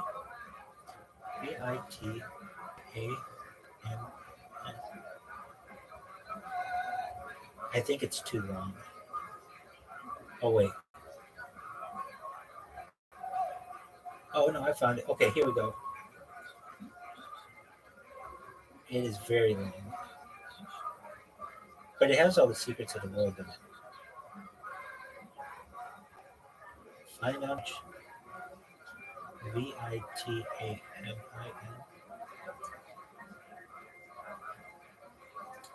Man, it's at least on a phone, it does not, like every time it searches, it's refreshing because it's so much data. Vitamin.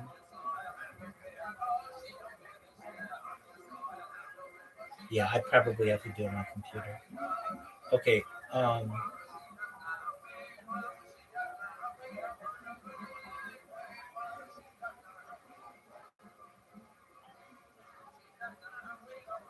Hilarious.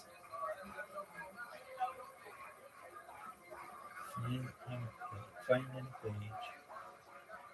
VITAMIN.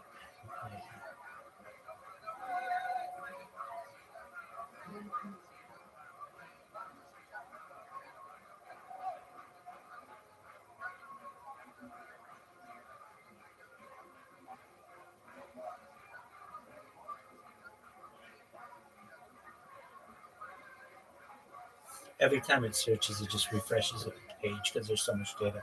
Anyway,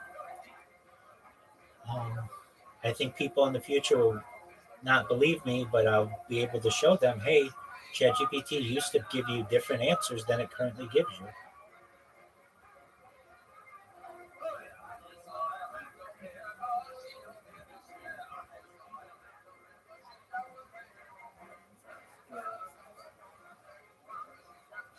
We'll be able to tell our grandkids we're do anything now.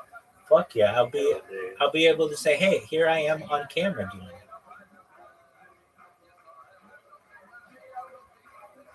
I mean, really, I think it'll be a cool. Yeah, what do you think of the tariff?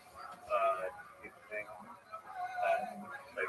yesterday I placed a short Bitcoin because I was like, oh, tons of people saying that markets are going to crash because of the tariff thing, and then of course because the universe is conspiring against me, which I'm not upset that the market's going to crash. My dad's trying to sell his house right now, and if tariffs weren't implemented, all of Canada's economy would crash when 50% of people default on their mortgage overnight, and the cost of things goes through the roof.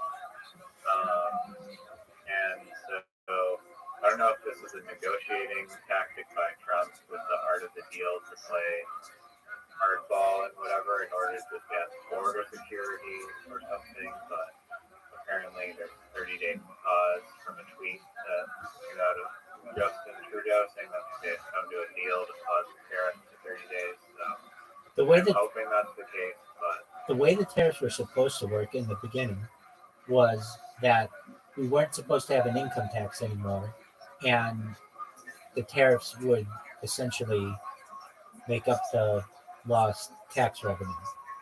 Now it looks like we're going to continue to have income tax and tariffs. So that's not what the original plan was. So, but I personally am a huge fan of tariffs without an income tax, meaning the United States for most of its history did not have an income tax. The income tax was only brought about until in 1913. Prior to that, the United States had surpluses because of tariffs. And I think that that's how an economy should work. I know that goes against free economy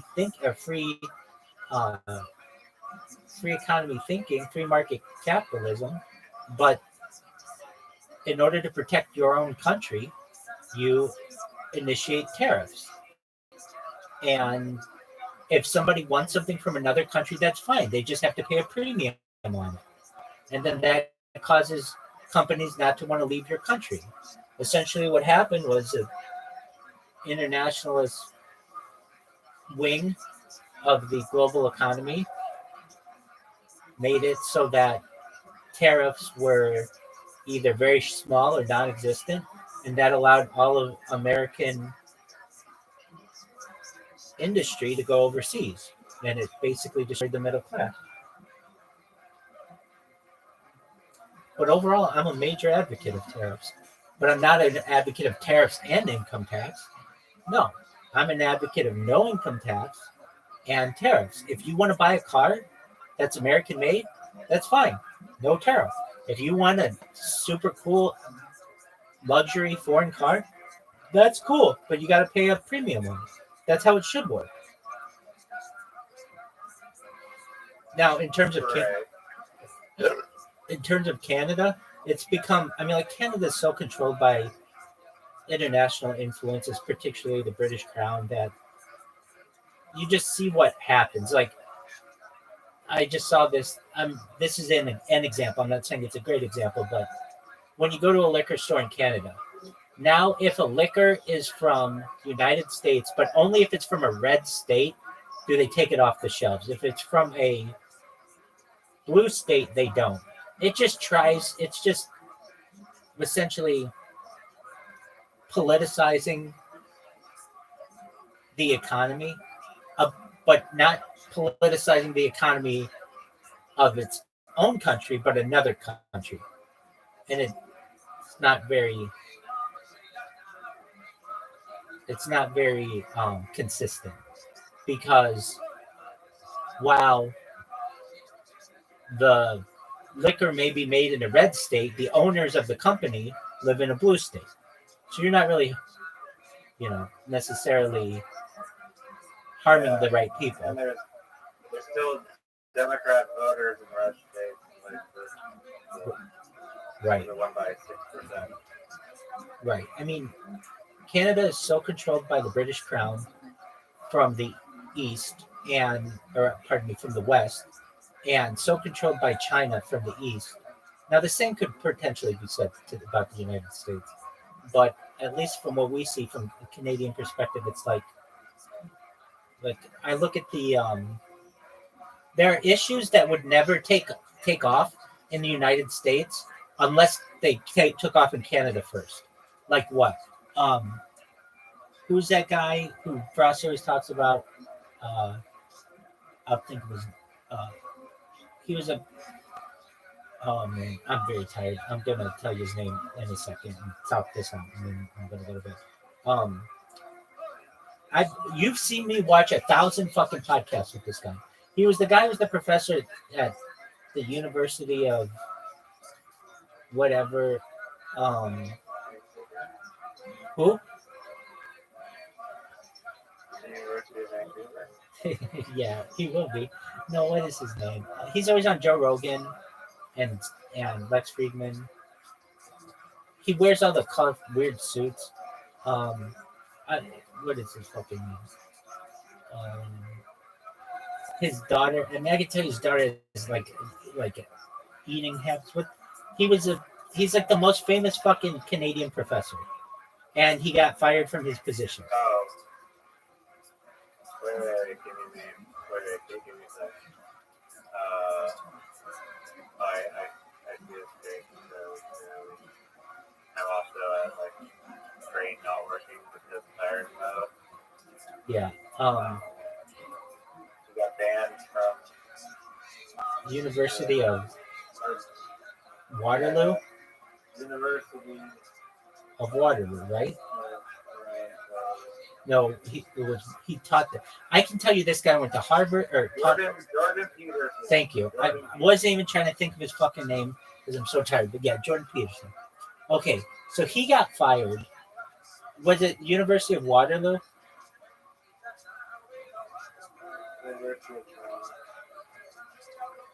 I don't think he was teaching there. Was he? He had taught there. Almost certain that he was. Oh, we're looking this bitch up.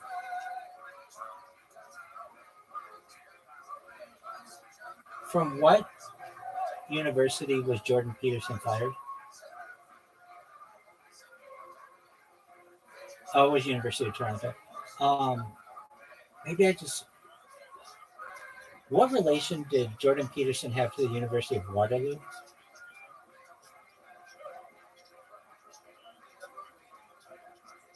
Oh, I think I just saw him in a debate there. Okay. Yeah, I think that's what it was. Okay, so he's at the University of Toronto. He got fired from there because he didn't want to call somebody by their pronouns. Does that make sense? Does that make okay? That wouldn't have flown in the United States. It had to happen in Canada first.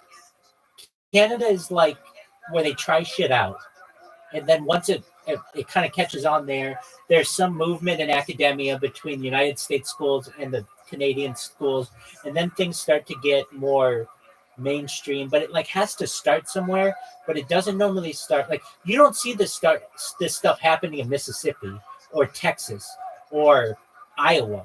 It has to start at like the fringes of places. Like another one was it's called like it's pretty close to you.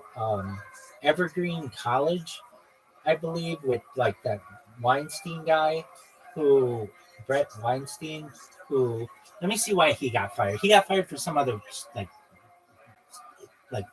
not normal thing. Yeah, why did Brett Weinstein get fired from Evergreen College?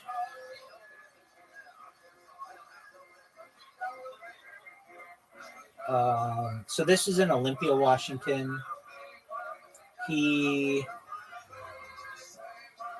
situation stemmed from his opposition to a campus event called a Day of Absence, which traditionally involved people of color leaving campus to highlight their contributions. In 2017, the event was changed to ask white people to leave campus instead, which Weinstein publicly opposed. Like, that kind of shit doesn't happen in, like, middle America. It just doesn't.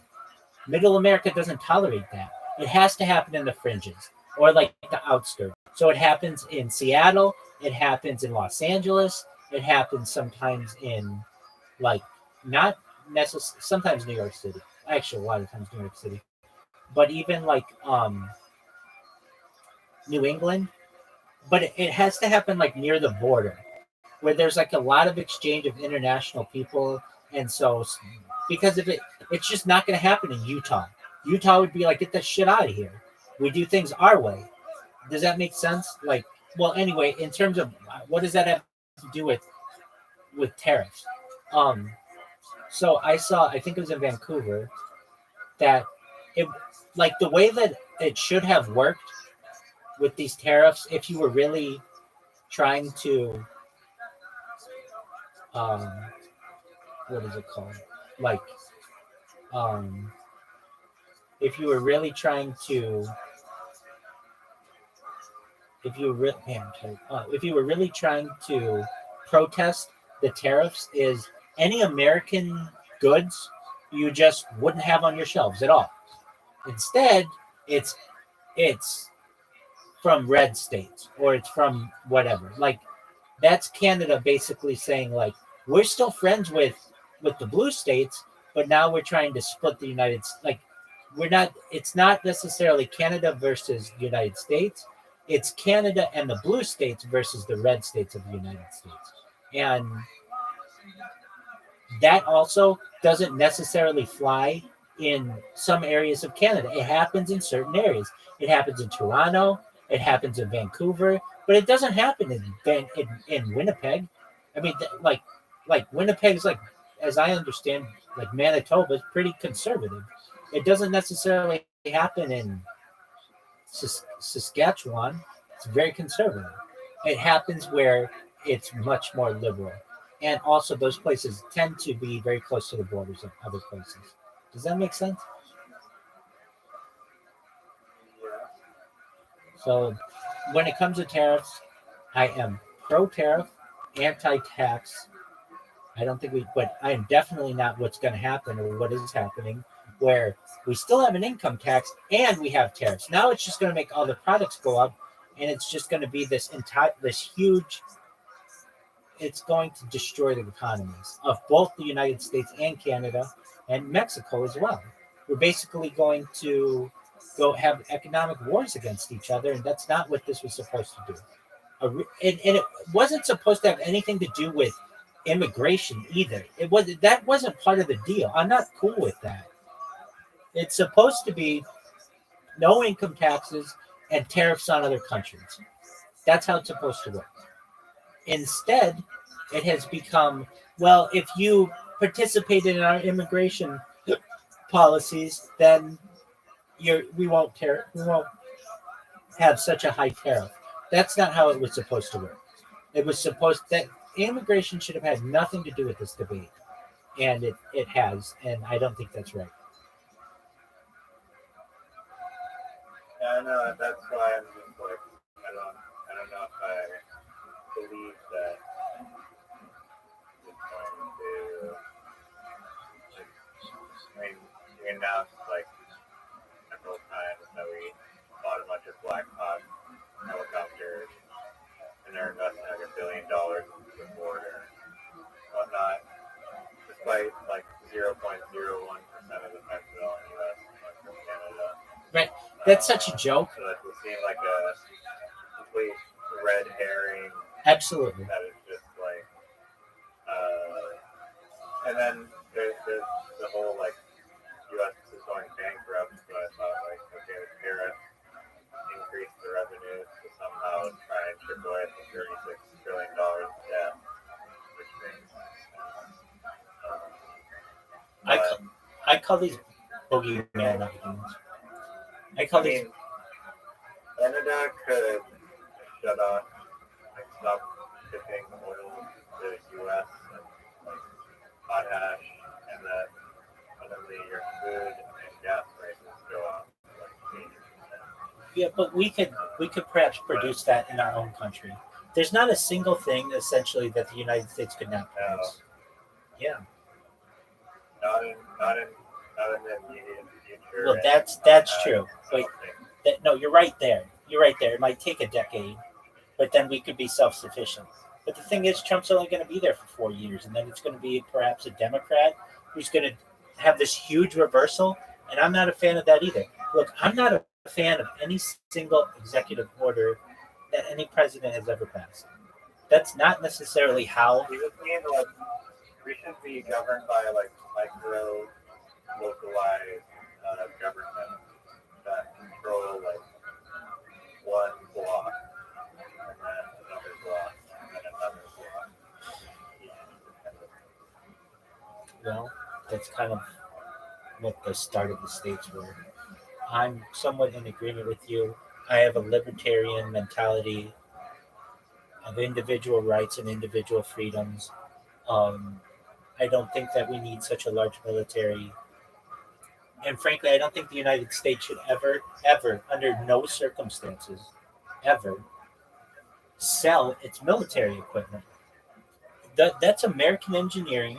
That's American discoveries. I mean, you mean like leave $200 billion of it in Afghanistan? Exactly, that bullshit. That, and also we shouldn't be selling to other countries. If you want to develop a Night Hawk helicopter or Black Hawk helicopter, then develop it. That's fine. But we shouldn't sell it to you. I mean, it's essentially all you have to do is just get one of them, and then you could go to Canadian aerospace companies and basically say reverse engineer this for us.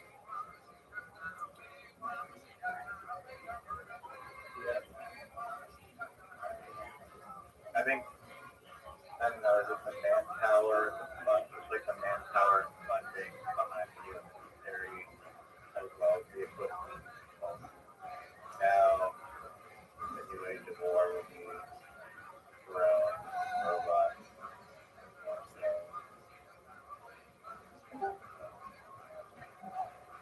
Yeah, it's late, so we'll have to continue to talk, but I appreciate the conversation. Excellent. Take care, big guy. What up, Bri? How are you, pimp? How's your day going? Me? Yeah. It's going interesting. I just found out I might be schizophrenic, Okay, well, right? Best- Kinda weird. best- Kinda weird. best- Kinda crazy. best wishes with that, my man. Who told you that? No one told me that. It's just I was realizing all these like noises I would hear, like whenever I get stressed, or like I just clench my jaw or make noises. Those little noises I'd hear in my ears, my inner ear. Every time I get high or fucked up, I start to realize I would hear those voices. Okay, I mean, Shit just happened again just now, and I was like, yo, those aren't voices. okay, well, That's just noises. have you had your hearing checked? Well, I have amazing hearing. Okay, well, I mean, cannabis can cause those types of thoughts, so it may be. Actually, yes. And usually when I'm extremely paranoid about cannabis, especially with edibles, it's been the worst. But recently, as I've gotten older, that hasn't been the issue. I think it's just genetic, to be honest. Okay, well, I don't think it's really great to self-diagnose yourself. And 100%. And I honestly, after what just happened, I really need to talk to somebody. well, sure, I'm here to help you. I don't think you're schizophrenic. See, you're not diagnosed, and also I don't think I'm like schizophrenic in a way that's like detrimental to myself, but I do put myself in positions that cause myself extreme amounts of stress, cause me to have extreme amounts of anxiety. Dog, you do tons and tons of cannabis, and then you sort of hear shit. I mean, that's like No, but I've had that happen to me before, and I think that was my catalyst moment. okay under You know what I mean? under normal, non-chemically induced states, you're fine. To an extent, but when I have severe anxiety attacks, I still have the same symptoms now, ever since that first time it happened. Okay, that may be under normal circumstances in your life, you don't hear voices, correct? Yeah, 100%. Well, also, like, normal circumstances in my life, I don't feel too overstimulated, too over anxious, nothing. Like, Okay, so that's a normal. that's just average that's- normal situation. Yeah, Like, exactly. And let me ask you this: you hear noises. That's not schizophrenic necessarily. not at all. Okay. I mean, What triggered it is, so, for example, the reason I started off with saying noises is the first time it got triggered, it was a birthday. My friend went crazy at the same time. I was doing a bunch of acid and Molly at the same time. And him going like psycho scared the fuck out of me and everybody else in the house. And I'm pretty sure ever since that day, I kind of like have that like borderline psychosis anxiety every time I do anything similar to the psychedelic, regardless if it's weed or anything else. all right. I mean, And I'm pretty sure it was that it did it. It's like my whole trip was just like I was hearing sounds instead of him, but like every time he banged my walls or like make noises, I would hear it around me. Except for when he would talk to me. because I he's feel really banging on needy, like, because he's banging on your walls. What else are you gonna hear? but like after the banging on the walls, he was like, "Just come out. I just want to give you a hug. I just really want to give you a hug." Dude, you were with a friend of yours who was all fucked up on different psychedelics. Under normal circumstances, you don't experience these types of normal. Of course, and also I was more educated in them than he was in that moment. I told him not to. Long story short, I told him not to do what he did. He still did it, and that's why I was like scared about what happened that day. That was my birthday. Also, he was my best friend. Pissed on my dead mom's couch. Okay, well, I don't know anything about that. And right after that, he pulled out a machete and was banging on my walls and trying to break into my bedroom room. Like, Okay, none of this is schizophrenia, though. No, that was just the first situation where this happened. Ever since then, like right after the next 2 weeks, every time I smoked too much, I would hear like it sounded like my roommates were arguing in the other room, but every time I walk out, there was no one arguing. Okay, And, you perhaps that just could have got stopped, some and about a dank ass year weed. Later, now it came back in. It came back in just recently.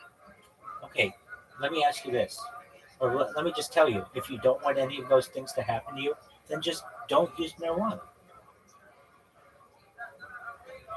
Where There you go. You're solved. You're cured. Your schizophrenia is gone like that. Either smoke less or start smoking. No, that's not what I said. Not even smoke less. If you wanted to go away completely, you didn't have these feelings when you were 5 years old. You didn't have them at 10 years old.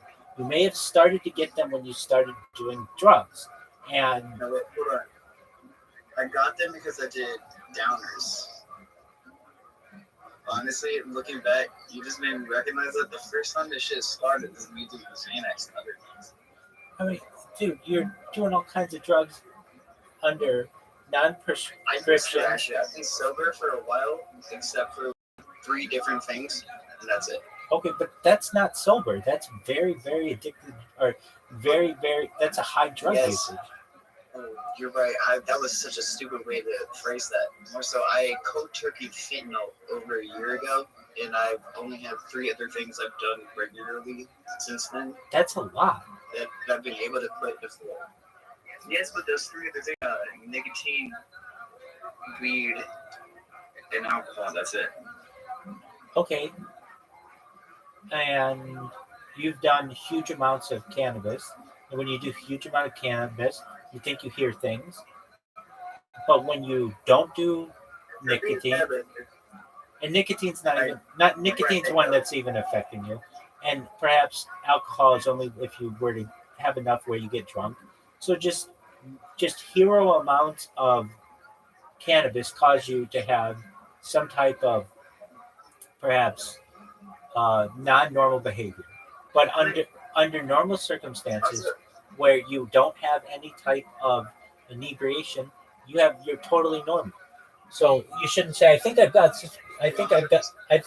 this very serious. I'm not totally normal under no stimulation, but also You don't hear voices. genetically I'm predisposed to that, but also I have learned massive amounts of cannabis abuse will predispose you to that early onset. My dog, everything you do is genetically predisposed. It all comes from your parents. You wouldn't be who you are without their genetics. So you should see that as basically everything is genetically predisposed. You're a G. You give me so much confidence for a second that it's not founded in anything, but like Exactly. You're just being you give me paranoid. confidence in myself. You're being paranoid. And let me say this as well. That's totally fine. I And wouldn't say I'm being paranoid. I think I'm being realistic based off my family history, but you just give me confidence in myself in my own history. Doug, you don't have enough family history to be able to make this determination. You don't have access I to. do actually a lot of different family members that are done specifically with that. It's like, don't worry. Okay. I understand what you're saying. So I'm not trying But to they be may have different, to but, like, wait, I'm but trying you to don't say, hold on. like, You don't know what exactly you were helpful. you don't know exactly. Are they drug users as well? Honestly, most of them weren't. It's just they developed schizophrenia around the same time in lifetime where I am currently. Tell I me, use tell me, more tell than me. most You of tell them. me. What is your definition of schizophrenia? You know Terrence McKenna? No, in one sentence. Just give me a definition. The loss of identity of self and the loss of identity of self becomes the identity of self being multiple different things at the same time. Okay, generally that's not schizophrenia. The most mainstream So like, you simple. lose the identity of yourself and you think you are 4 or 5 different things at the same time, all these things yelling at you. Okay, that could be ego death. It could be quite a few different They're things. not always yelling. You can, yes, but it's not always yelling at you. It's just like today was weird, bro. I started hearing people yelling at me through my like whispers. The only times that's happened to me is when I used to like abuse Xanax. Okay, did you smoke weed today? Did you smoke weed today? I mean, I smoke weed almost every day. That's Okay, probably the only exactly, thing. and you probably have for like many years. What I'm saying to you is that, look, if you really want to see if you're fucked up or not, it's very simple.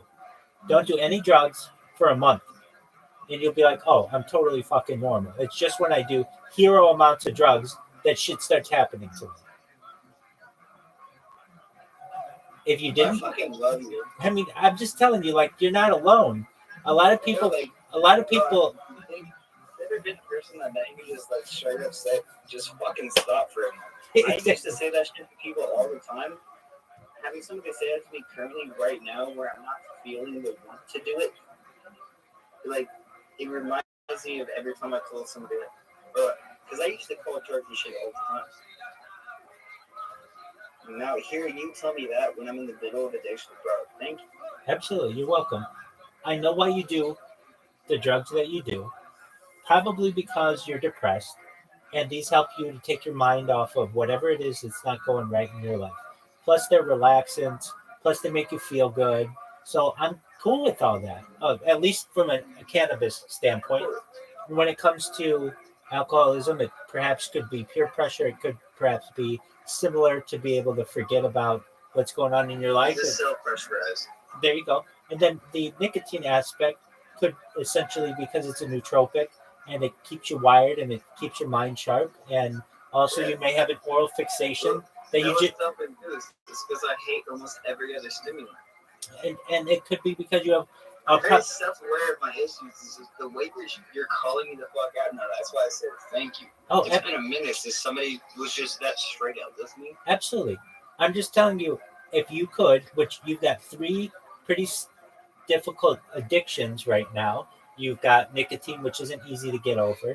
You've got alcohol, which isn't easy to get over. And you've got cannabis, which isn't easy to get over. But if you were to go one day, I'm saying like today, if you were to say, I'm not going to do any of that shit today, I bet you not one single person would talk to you. Not in your head. Other people wouldn't. Yeah, exactly. And then if That's you were... why I like you. I like what you talk to me so brutally because as someone who's cold turkey fentanyl, the only time I respected somebody is when they straight up looked me in the eyes and said, if you don't want it, you're never going to fucking get it. You're just going to get a bitch your whole life.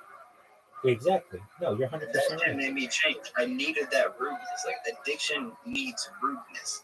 Word dog. And I can tell you this, if you take a month off, you don't need to take that long off. You do, and then you go back to smoking pot and it'll hit you so much trust me, harder. I've done that before. I've done that most times in my life. It's just, I'm young, so doing it as young as I am, it's just, it sounds pointless explaining it to you. I should take years off of it with how young I am. Oh, certainly. I mean, in best case scenario. So, or you could even But like, one thing I do love, I'll never touch an opiate in my life ever again, except for when my goal is when I'm 35, I own enough acres of land, I can grow whatever the fuck I want, and then I can grow plants, isolate, extract, and extrapolate my own pain medication because I have nerve damage. Okay, well, and that's probably one of the reasons why you're doing the current chemicals that you are, because you're trying to kill pain. 100%. And not just saying it's physical pain, but there's definitely mental pain there too. But that doesn't mean that somebody's... You don't need to psychoanalyze me. Okay. You're accurate. It's just like, I hate how accurate. So, in summary, if you don't want to have any of the thoughts of sounds or your friend knocking on the door or any of that shit, just go clean for a month.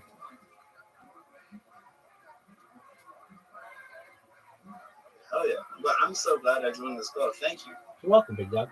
Anything else you need? Not at all, but I'm finna stay in this call if that's comfortable with y'all. Oh, absolutely.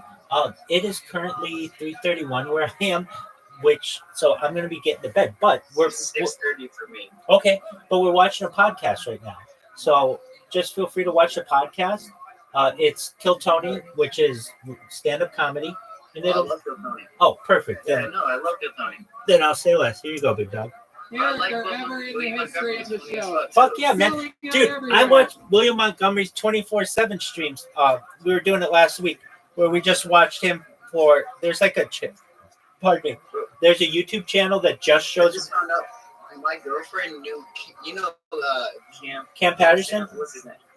Cam Patterson. Yeah, my girlfriend grew up down the street from Cam Patterson. in Orlando. No, he was from in Broward County. Okay, in Florida. Orlando. Yeah. Wow, that's coincidental. Yeah, my ex-girlfriend was like down the street from Cam Patterson. She didn't even like stand-up comedy. I found that out after we broke up. Well, that's tight. Well, here we go. Here's Bro, good that's something. an upside, right? That's an upside to the breakup. Well, Plus, definitely. Cam Patterson funny as fuck. He's one of my like favorite up-and-comings on Kill Tony right now. Word, dog. He's hilarious. 100%. 100%. Opening Well, for all the greats, doing his own thing. The Memphis Strangler, the Big Red Machine. So William before I Montgomery. play him, there's a channel on YouTube that's just called 24/7 William Montgomery because he's done enough of these Kill Tony acts that they can do 24 hours of him. So it's like literally just all his fucking stand up. Yeah, it's really good.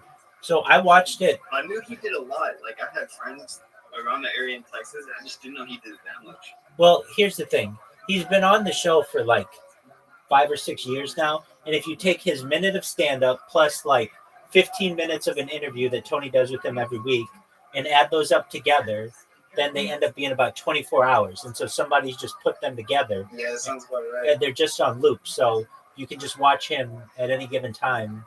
It's really good. Now, Wait, you mind if I ask, who's your favorite comedian of all time? that's a great question. Well, frankly, Of all time, my first instinct, I like to say Mitch Hedberg. yeah, I was going to say he's very good. His one-liners, his non sequiturs are fucking brilliant. He's probably like Norm Macdonald. Not Norm Macdonald, Mitch Hedberg. What's his name? The guy in Why Does Kid You Know? And the Jewish looking motherfucker who's on Kill Tony and Joe Lurry. He's always like just I remember the joke was like he was at a diner. He was like their waiter reached over to me. Jack Reacher could just because you reached over. What's his name? He's so autistic he can't help but just repartee every time he sees something. In answer to your question, this is probably before your time, but one of my favorite comedians, he's such a comedian that he became like a philosopher, is George Carlin, who's just absolutely phenomenal. That was one of my fucking favorites. Yeah. And what was that like that show he did? He did a whole stand-up. I think it was on the Tonight Show, but they gave him a whole segment, and he spoke facts for a whole fucking stand-up Right. about like the character of the U.S. government. That's when we Right. fell in love with George Carlin. Exactly. And Was it Trevor Noah or Trevor Moore from Why Does Kid You Know? okay. You remember him? No, I don't, but that He doesn't did mean the he... bit of like basically he broke down how to mortar bomb the U.S. Capitol building as a bit. All right. I'll have to look that one up. Trevor Moore, it's fucking hilarious. Why Does Kid You Know? WKUK. That was the show he had. Well, My dad, I was born in 01 when my dad used to watch Chappelle show. I've seen Chappelle live. In my state, actually. Yeah, Chappelle, I would say of comic today, he's probably my favorite, but really because of what he did on Chappelle's show. It is Chappelle was my favorite shit of Comedy Central my whole life, and as I got older, I respect Chappelle so much fucking more. I think this is a meme I've seen, but there's something that I saw. It was somebody who said something like, you know what we did before memes? We would just quote Chappelle's show and yell it at each other. And that's exactly right. Real shit. It was like that with WKUK, what was it? Border Squad, like shows like that. That was our meme. Yeah, exactly. And Squad, Remember Older Squad? Yeah, I think so. How it was created before you think. Right, exactly. It Yeah. was like that. It was like that with Jackass too. Oh, dude, Jackass is my jam. Yeah, absolutely. I grew up on. Remember Tosh Point Out? Yes, I do. I grew up on that house. Yeah. I was born a youngin, but like my dad was raising me on Comedy Central and like old school shit. Plus, my mom worked in music lane, so I used to have vinyls in my household. Are you? Plus, we were poor, so I never had any music other than vinyls. Are you older or younger than 9/11? As I said, I was born in 01, so I was 40 months old when 9/11. Okay, so you're older than 9/11. Yeah. So I mean, like, you don't remember, but like, that definitely changed the world and how we view it, and even what was funny in comedy and such. And Yeah, I don't remember what it was like before, but I do remember hearing my friends talk about it. Plus, one thing I remember after 9/11, you know what the save icon is, right? of course, What is it? What is it? it's a floppy disk. Fucking thank you. Fucking thank you. Anybody my age, even the people 2 years older than me, don't fucking know it. 25 and younger don't fucking know what a floppy disk is. It makes me so sad, man. Right. In fact, it's technically, as I understand, probably a little different. There were different versions of a floppy disk, and it's actually, I think, a 3.5 millimeter disk. But yeah, the old It's exactly a 3.5 millimeter disk. It's not the 5 one because the 5 is shaped different. So Yeah, exactly. Exactly. I used the 3.5. My mom used a 3.5 for her work. That's what I saved up my files on my Windows 94 desktop. Oh, there you go. Windows 95. My bad, 95. Yeah, you're good. Yes, my bad. I You're got good. confused because somebody from they kept saying I'm born in 94 and I'm quoting him in the Millennium Edition. Okay, that came out. While I was 95. That honestly, that guy, I respect him as much as whoever made Roller Coaster Tycoon, because he's still coding to this day in Millennium Edition. That's some tight shit. Roller Coaster Tycoon's amazing. That game was tight as fuck. Yeah, but that was in what's it called? What's the name of it? It's what's the name of the code it was made in? It's Arsenal, something like that. That could be. It was like the OG coding language ever, and like he made his own graphics engine, physics engine, everything himself. I think it was called. Was it Arsenal? All I know is Dude, let me look it up for you. Hold on a second. Yo, dog, what was Roller Coaster Tycoon coded in? What was the name? Was it Arsenal? It was C++. that shit right. Nah, it was coded in all of Arsenal. It's been recoded in C++. Okay, so it was not coded in Arsenal. The original Roller Coaster Tycoon released in 1999. Didn't the OG creator make it all in one language? Was developed by Chris Sawyer using C++. The game was built using an engine created by Sawyer himself, which is optimized for the 2D isometric style that the game became known for. Arsenal is actually a game development framework, but isn't involved with Roller Coaster Tycoon. Chris Sawyer had a pretty unique setup for making the game of his own that allowed Roller Coaster Tycoon to be such a classic and beloved sim game. I always heard it was just one dude who made everything. So thank you for that. Absolutely. I mean, Now I have a whole that's I have a whole ChatGPT. new rabbit hole to down. Absolutely. So Chris Sawyer, Roller Coaster Tycoon. All right. With that, You here. know what my favorite shit is being a young kid and knowing what a 401k is. That's good. That's definitely a good thing to know. It's great, but it's like, it's funnier knowing what it is, having one, and then when people are like, how old are you? And they ask my age, I'm like, you're a baby. And then they remember what we were talking about earlier, and I'm like, yeah, now you respect, thank you. Now you respect me. It's my favorite shit. Excellent. Because who the fuck my age knows the fuck a 401k is, let alone a Roth IRA investment, or the difference between a 401k, 201k, or anything else. Wait, 201k. That's wrong. Yeah, what is that? That's not a thing. Regardless. You see what I'm saying, right? Explain to me what I know what the difference is. What's the difference between a 401k and a Roth IRA? Well, 401k and Roth IRA are two completely different investment options. Excellent.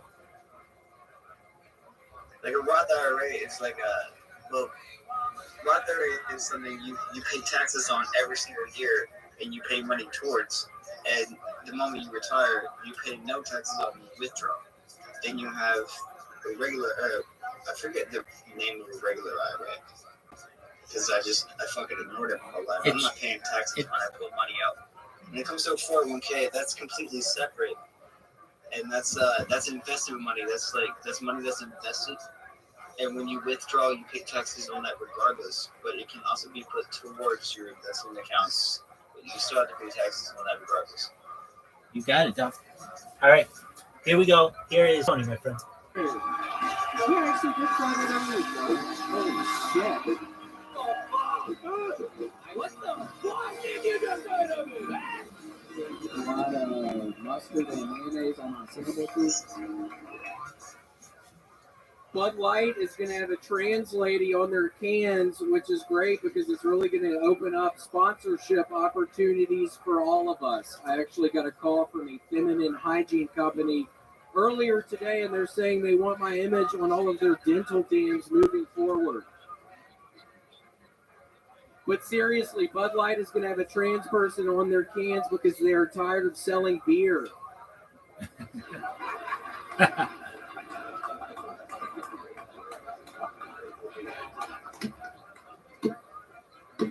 Not to be outdone, Tinder has a new spokesperson, Ted Bundy.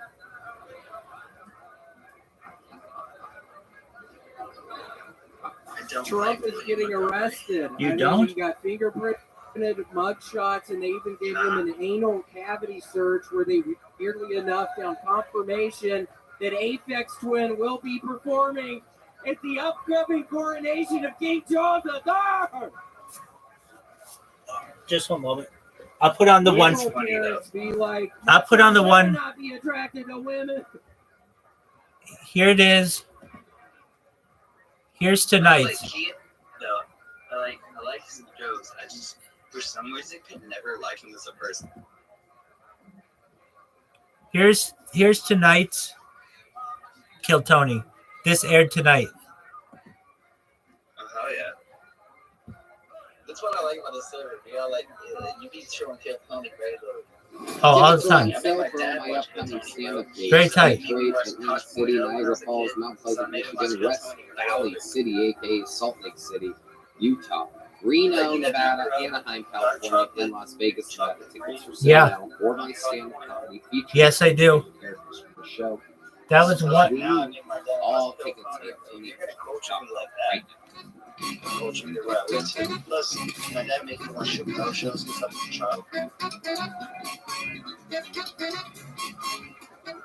Well, I used to go to grade school and talk about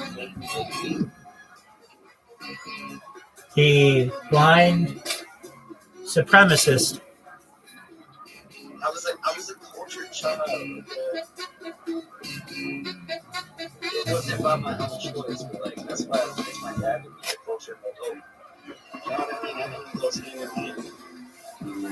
Here, Doug. So the guest is Gabriel Fluffy Iglesias. If you know who that is, this shit's funny. Right. Hey, this is Redman coming to you live from the Comedy Mothership here in Austin, Texas, for a brand new episode of Kill Tony. Get up, bro. Tony, let's go! Yeah, no, I realized I was Redman when I saw his face was kind of like dark. Right. Always looked like he's in black and white. 100%. He's always the lighting sucks fun. It's on the side, yeah. Just ready for the best fucking night of their lives, huh? My favorite shit's so great and short and in Tony's voice.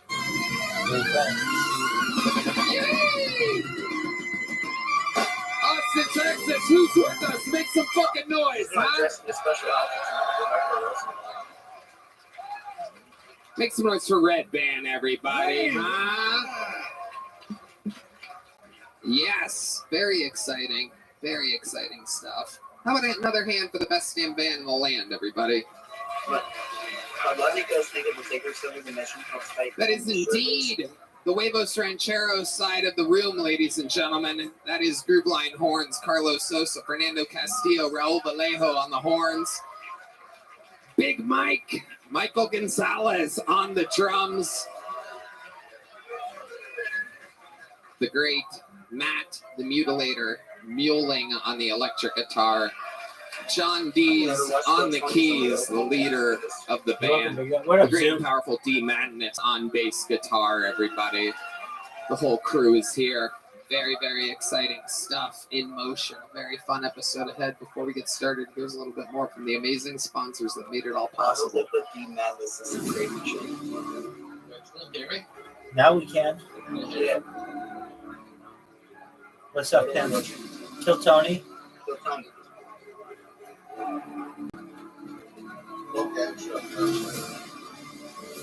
What's the new game that they came out with? What is it? What's it called, Zoo? This podcast is sponsored by Blue Nile. Guys, are you popping the big question? Sure. We play It's a huge moment. We play But mini what they don't games. tell If you you is want how to many download decisions you'll have an to app, make it's in called choosing Play-Doh, the perfect PLATO. engagement ring. It's got like, Shape, I don't know, size, style, 40 different setting, games in it. cut, color, clarity, carrot. Yeah, If you're like PLATO. most people, you may have no idea, but trust me, she knows exactly what she wants. So it's time to learn fast. There's no better place to start than BlueNile.com. Tony, I love Well, he's just talking about the new game. BlueNile.com will create a bigger, more brilliant engagement. If you want to ring play than it, you can it's called imagine Play-Doh, at a price you'll PLATO. never And find then there are a at bunch of mini games in it, and then You're that's so what he's right, referencing. Red. You know that? Blue Nile has a 100% satisfaction guarantee with free shipping and returns, so you can make sure the ring you pick is the one. And because love can last forever, you get free service and repair for life. Right Zoo, now, do you like get pick- $50 off your first purchase of $500 or more with code Tony at BlueNile.com. Zoo, did they have That's clocks $50 before off with code Tony PLOX? at BlueNile.com. Or Ludo, LUDO? I don't Who's think they had ready to start Minesweepers tonight's either. episode, huh? Are you sure they didn't add like a bunch of other ones? You guys Skee know ball. me. When I book this show, Yeah, I think they have sometimes that. it's 3 guests deep, sometimes it's 2 guests, sometimes it's 1 guest, sometimes it's a guest who has done the show a record-setting amount of times. And every once in a while, you No, get no, to no. be You're fine. for the So very it's on this first app guest called of the Play-Doh, events. PLATO. This is And one of those moments. if you want to play it, forget, it's for it is just indeed download it. It's this on the App comedian's Store and Google first Play. time ever joining us. The And guest we that I play, wanted since the show's yeah, inception like the 12 philosopher, and a half PLATO. years ago, I present to you one of the greatest That's okay. comedians It's spelled the in same the way the world. philosopher's His name is spelled. first time in the Kill Tony PLATO. universe. This is Fluffy Gabriel Iglesias. Oh yeah, baby. Let's fucking go. Hey, hey. Gabriel Iglesias. It is Gabriel Iglesias. I don't know. I had never heard of it before a friend told me about it. The one and the only, the great and the powerful, Gabriel Iglesias. Oh yeah, baby. That is an amazing intro. I'm so glad you have actual Mexicans playing that. It's got the dice. We are fresh off of watching pro wrestling together. Look at the Mexicans are even videotaping it. You know this whole thing's being videotaped, right, Fernando? I love it, man. You got all the Mexicans on one side and the black people on one side. That's right. You got to keep them separated. I don't know if that's for Fernando or Raul that was videotaping. I get them all confused. I just know Carlos is on the sax. To be honest, I've never memorized which one was the other one, and I've gotten by it so far without anybody knowing. Austin, how are you? Yeah. Tony, thank you for having me, man. We are so pumped to What's have up, you. dude? Hell yeah. Can you please tell everybody what you're drinking again? It's a Gay Vegas. It's a sugar-free Red Bull and vodka. Wow. Or upstairs, I go, hey, what is that? He goes, it's a Gay Vegas. I go, what?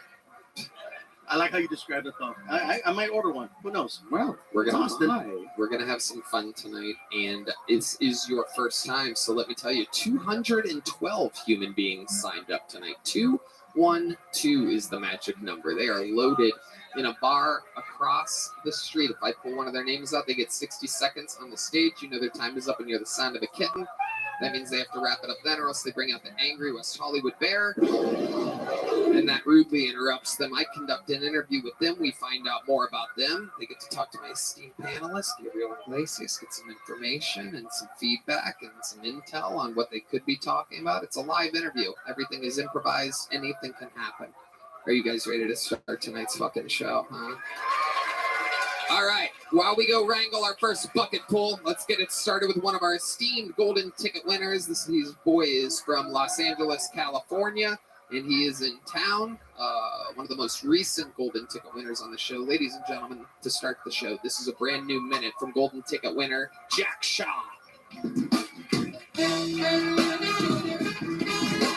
I'm going to turn down my sound just because I'm going to get some sleep. Oh shit! Time for the Jewish portion of the show, guys. Lock the door, gas the room. Let's have a good time, okay? Oh man, I love being Jewish in Texas, guys. I'm exotic here, dude. I am. I've been making shit up, dude. I've been telling people we still eat babies. I'm having a good time, man. Oh, you guys didn't like that. Okay, that's fine. That's okay, man. I was an angry kid growing up. I got in some fights growing up. One time at camp, this kid hit me in the head with a ping pong paddle, so I kicked him in the balls. And, like, I know that's a cheap shot, but I was such a bad killer. Okay, I'm trying to learn how to fight. I started taking a Muay Thai class, which is pretty cool. And, I don't know why that's funny, you fuckers, dude. Jesus Christ. It was pretty cool. The first day I got there, I found out that everyone gets a nickname, and this is true. My nickname was Jew Bitch. The Latino guys had a field day with that one, dude. No pun intended, man, but I found out.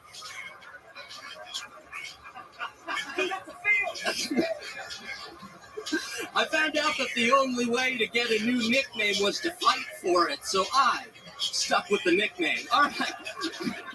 Thank you guys so much. Jack Shaw. Fuck yeah. You've been doing Muay Thai? Is that what you call it? Muay Thai? Isn't that what it is? I'm in the wrong class, dude. With cows? Muay Thai? It's Muay. Oh, more time. Moi.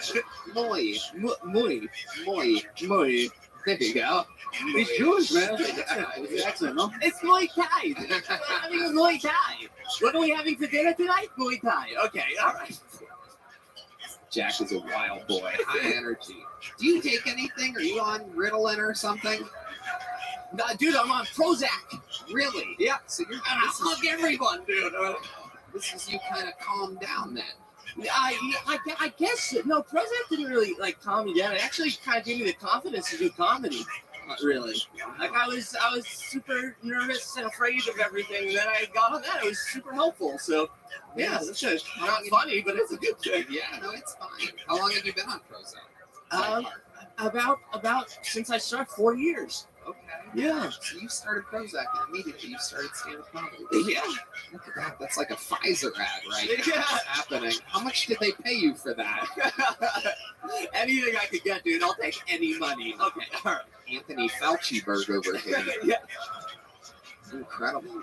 What were you super afraid of? What were some of the things that you were most afraid of? You seem like you're still afraid of a lot of stuff. The outside in general, dude. I didn't like going out there. I was depressed, man. I just didn't like myself, and you know, it made me feel okay to look in the mirror. Jesus Christ, Bro, seriously? What the? Tom, how about, hey, how's your day, man? What do? I'll make. Hey, welcome me, bro. Yeah, look at that. Oh yeah. Oh, yeah. I like that, dude. I took Prozac too, man. But, don't ask me no questions about it. We went from Muay Thai to Muay Mexican over here. Jack, how's how's life been? You've been here in Austin during all the fires. You're based out of LA. Yep. I've been out here, dude. Life's been good. I got a dog back home, and Is it a little scared Jewish dog? it's a little, yeah, dude. He's trying to think of a pun. Couldn't think of one. Okay. He's a husky and a dachshund mix. So he's like an angry. Yeah, you're trying to figure out how they lined them up, huh? I didn't do it. I didn't make it happen. That poor little dachshund. You better fuck this husky, dude. Get in there. No, I think he's staying with my parents right now, and my dad keeps threatening. My dad hates him a lot, and he keeps threatening to put lighter fluid on him and send him to the Palisades. Wow. I'm not. It's just a. All right, go ahead, ask him more questions. Yeah, ask him more questions. You were doing good, bro. We were having. Incredible. Your dad is wild. What does your dad do for work? He was a comedy writer for his career. God, what did he work on? He worked on a lot of game shows. He worked on the Hollywood Squares for a while. He worked on some sitcoms. He worked on The Nanny. Remember that show? Of course. Fran Drescher fans out there. Absolutely incredible. Wow, so he's retired now? He's retired by force. He can't find any work. Yeah, it's super cool. I'm so jealous of you. Did he ever do stand-up comedy? He did, dude, and he's really proud. He's really proud of him. Yeah. Did you recognize him if you saw him on anything? No. Absolutely not. Why do you think his stand-up career never he had you? Oh, 100%. Yeah, no, I ruined his life. Do you have siblings? Yeah, I have a brother. He's 10 years older than me. He's from my dad's first failed marriage. And I got my second with my mom. Wow. Damn, sorry. What happened? Why do you think he went? Is he still with your mom? Yeah. They do not love each other. No, that's not totally true, but I hear them whisper fighting in the other room all the time. I bet. Fucking bitch. Don't shut up. I don't want to hear Jack call you a fucking bitch, dude. I don't. Incredible. And they're both very Jewish as well. Oh, they say extremely Jewish. What do you think? Before I let you go, what do you think is the Jewish thing about your parents? What is it that really stands out to you, to where you're like, Jesus, you two? Well, really, the most Jewish thing about them is how much my dad hates Jewish people. Right. It really is. It's a very Jewish thing to hate Judaism. Yeah. I think I'm Jewish now that you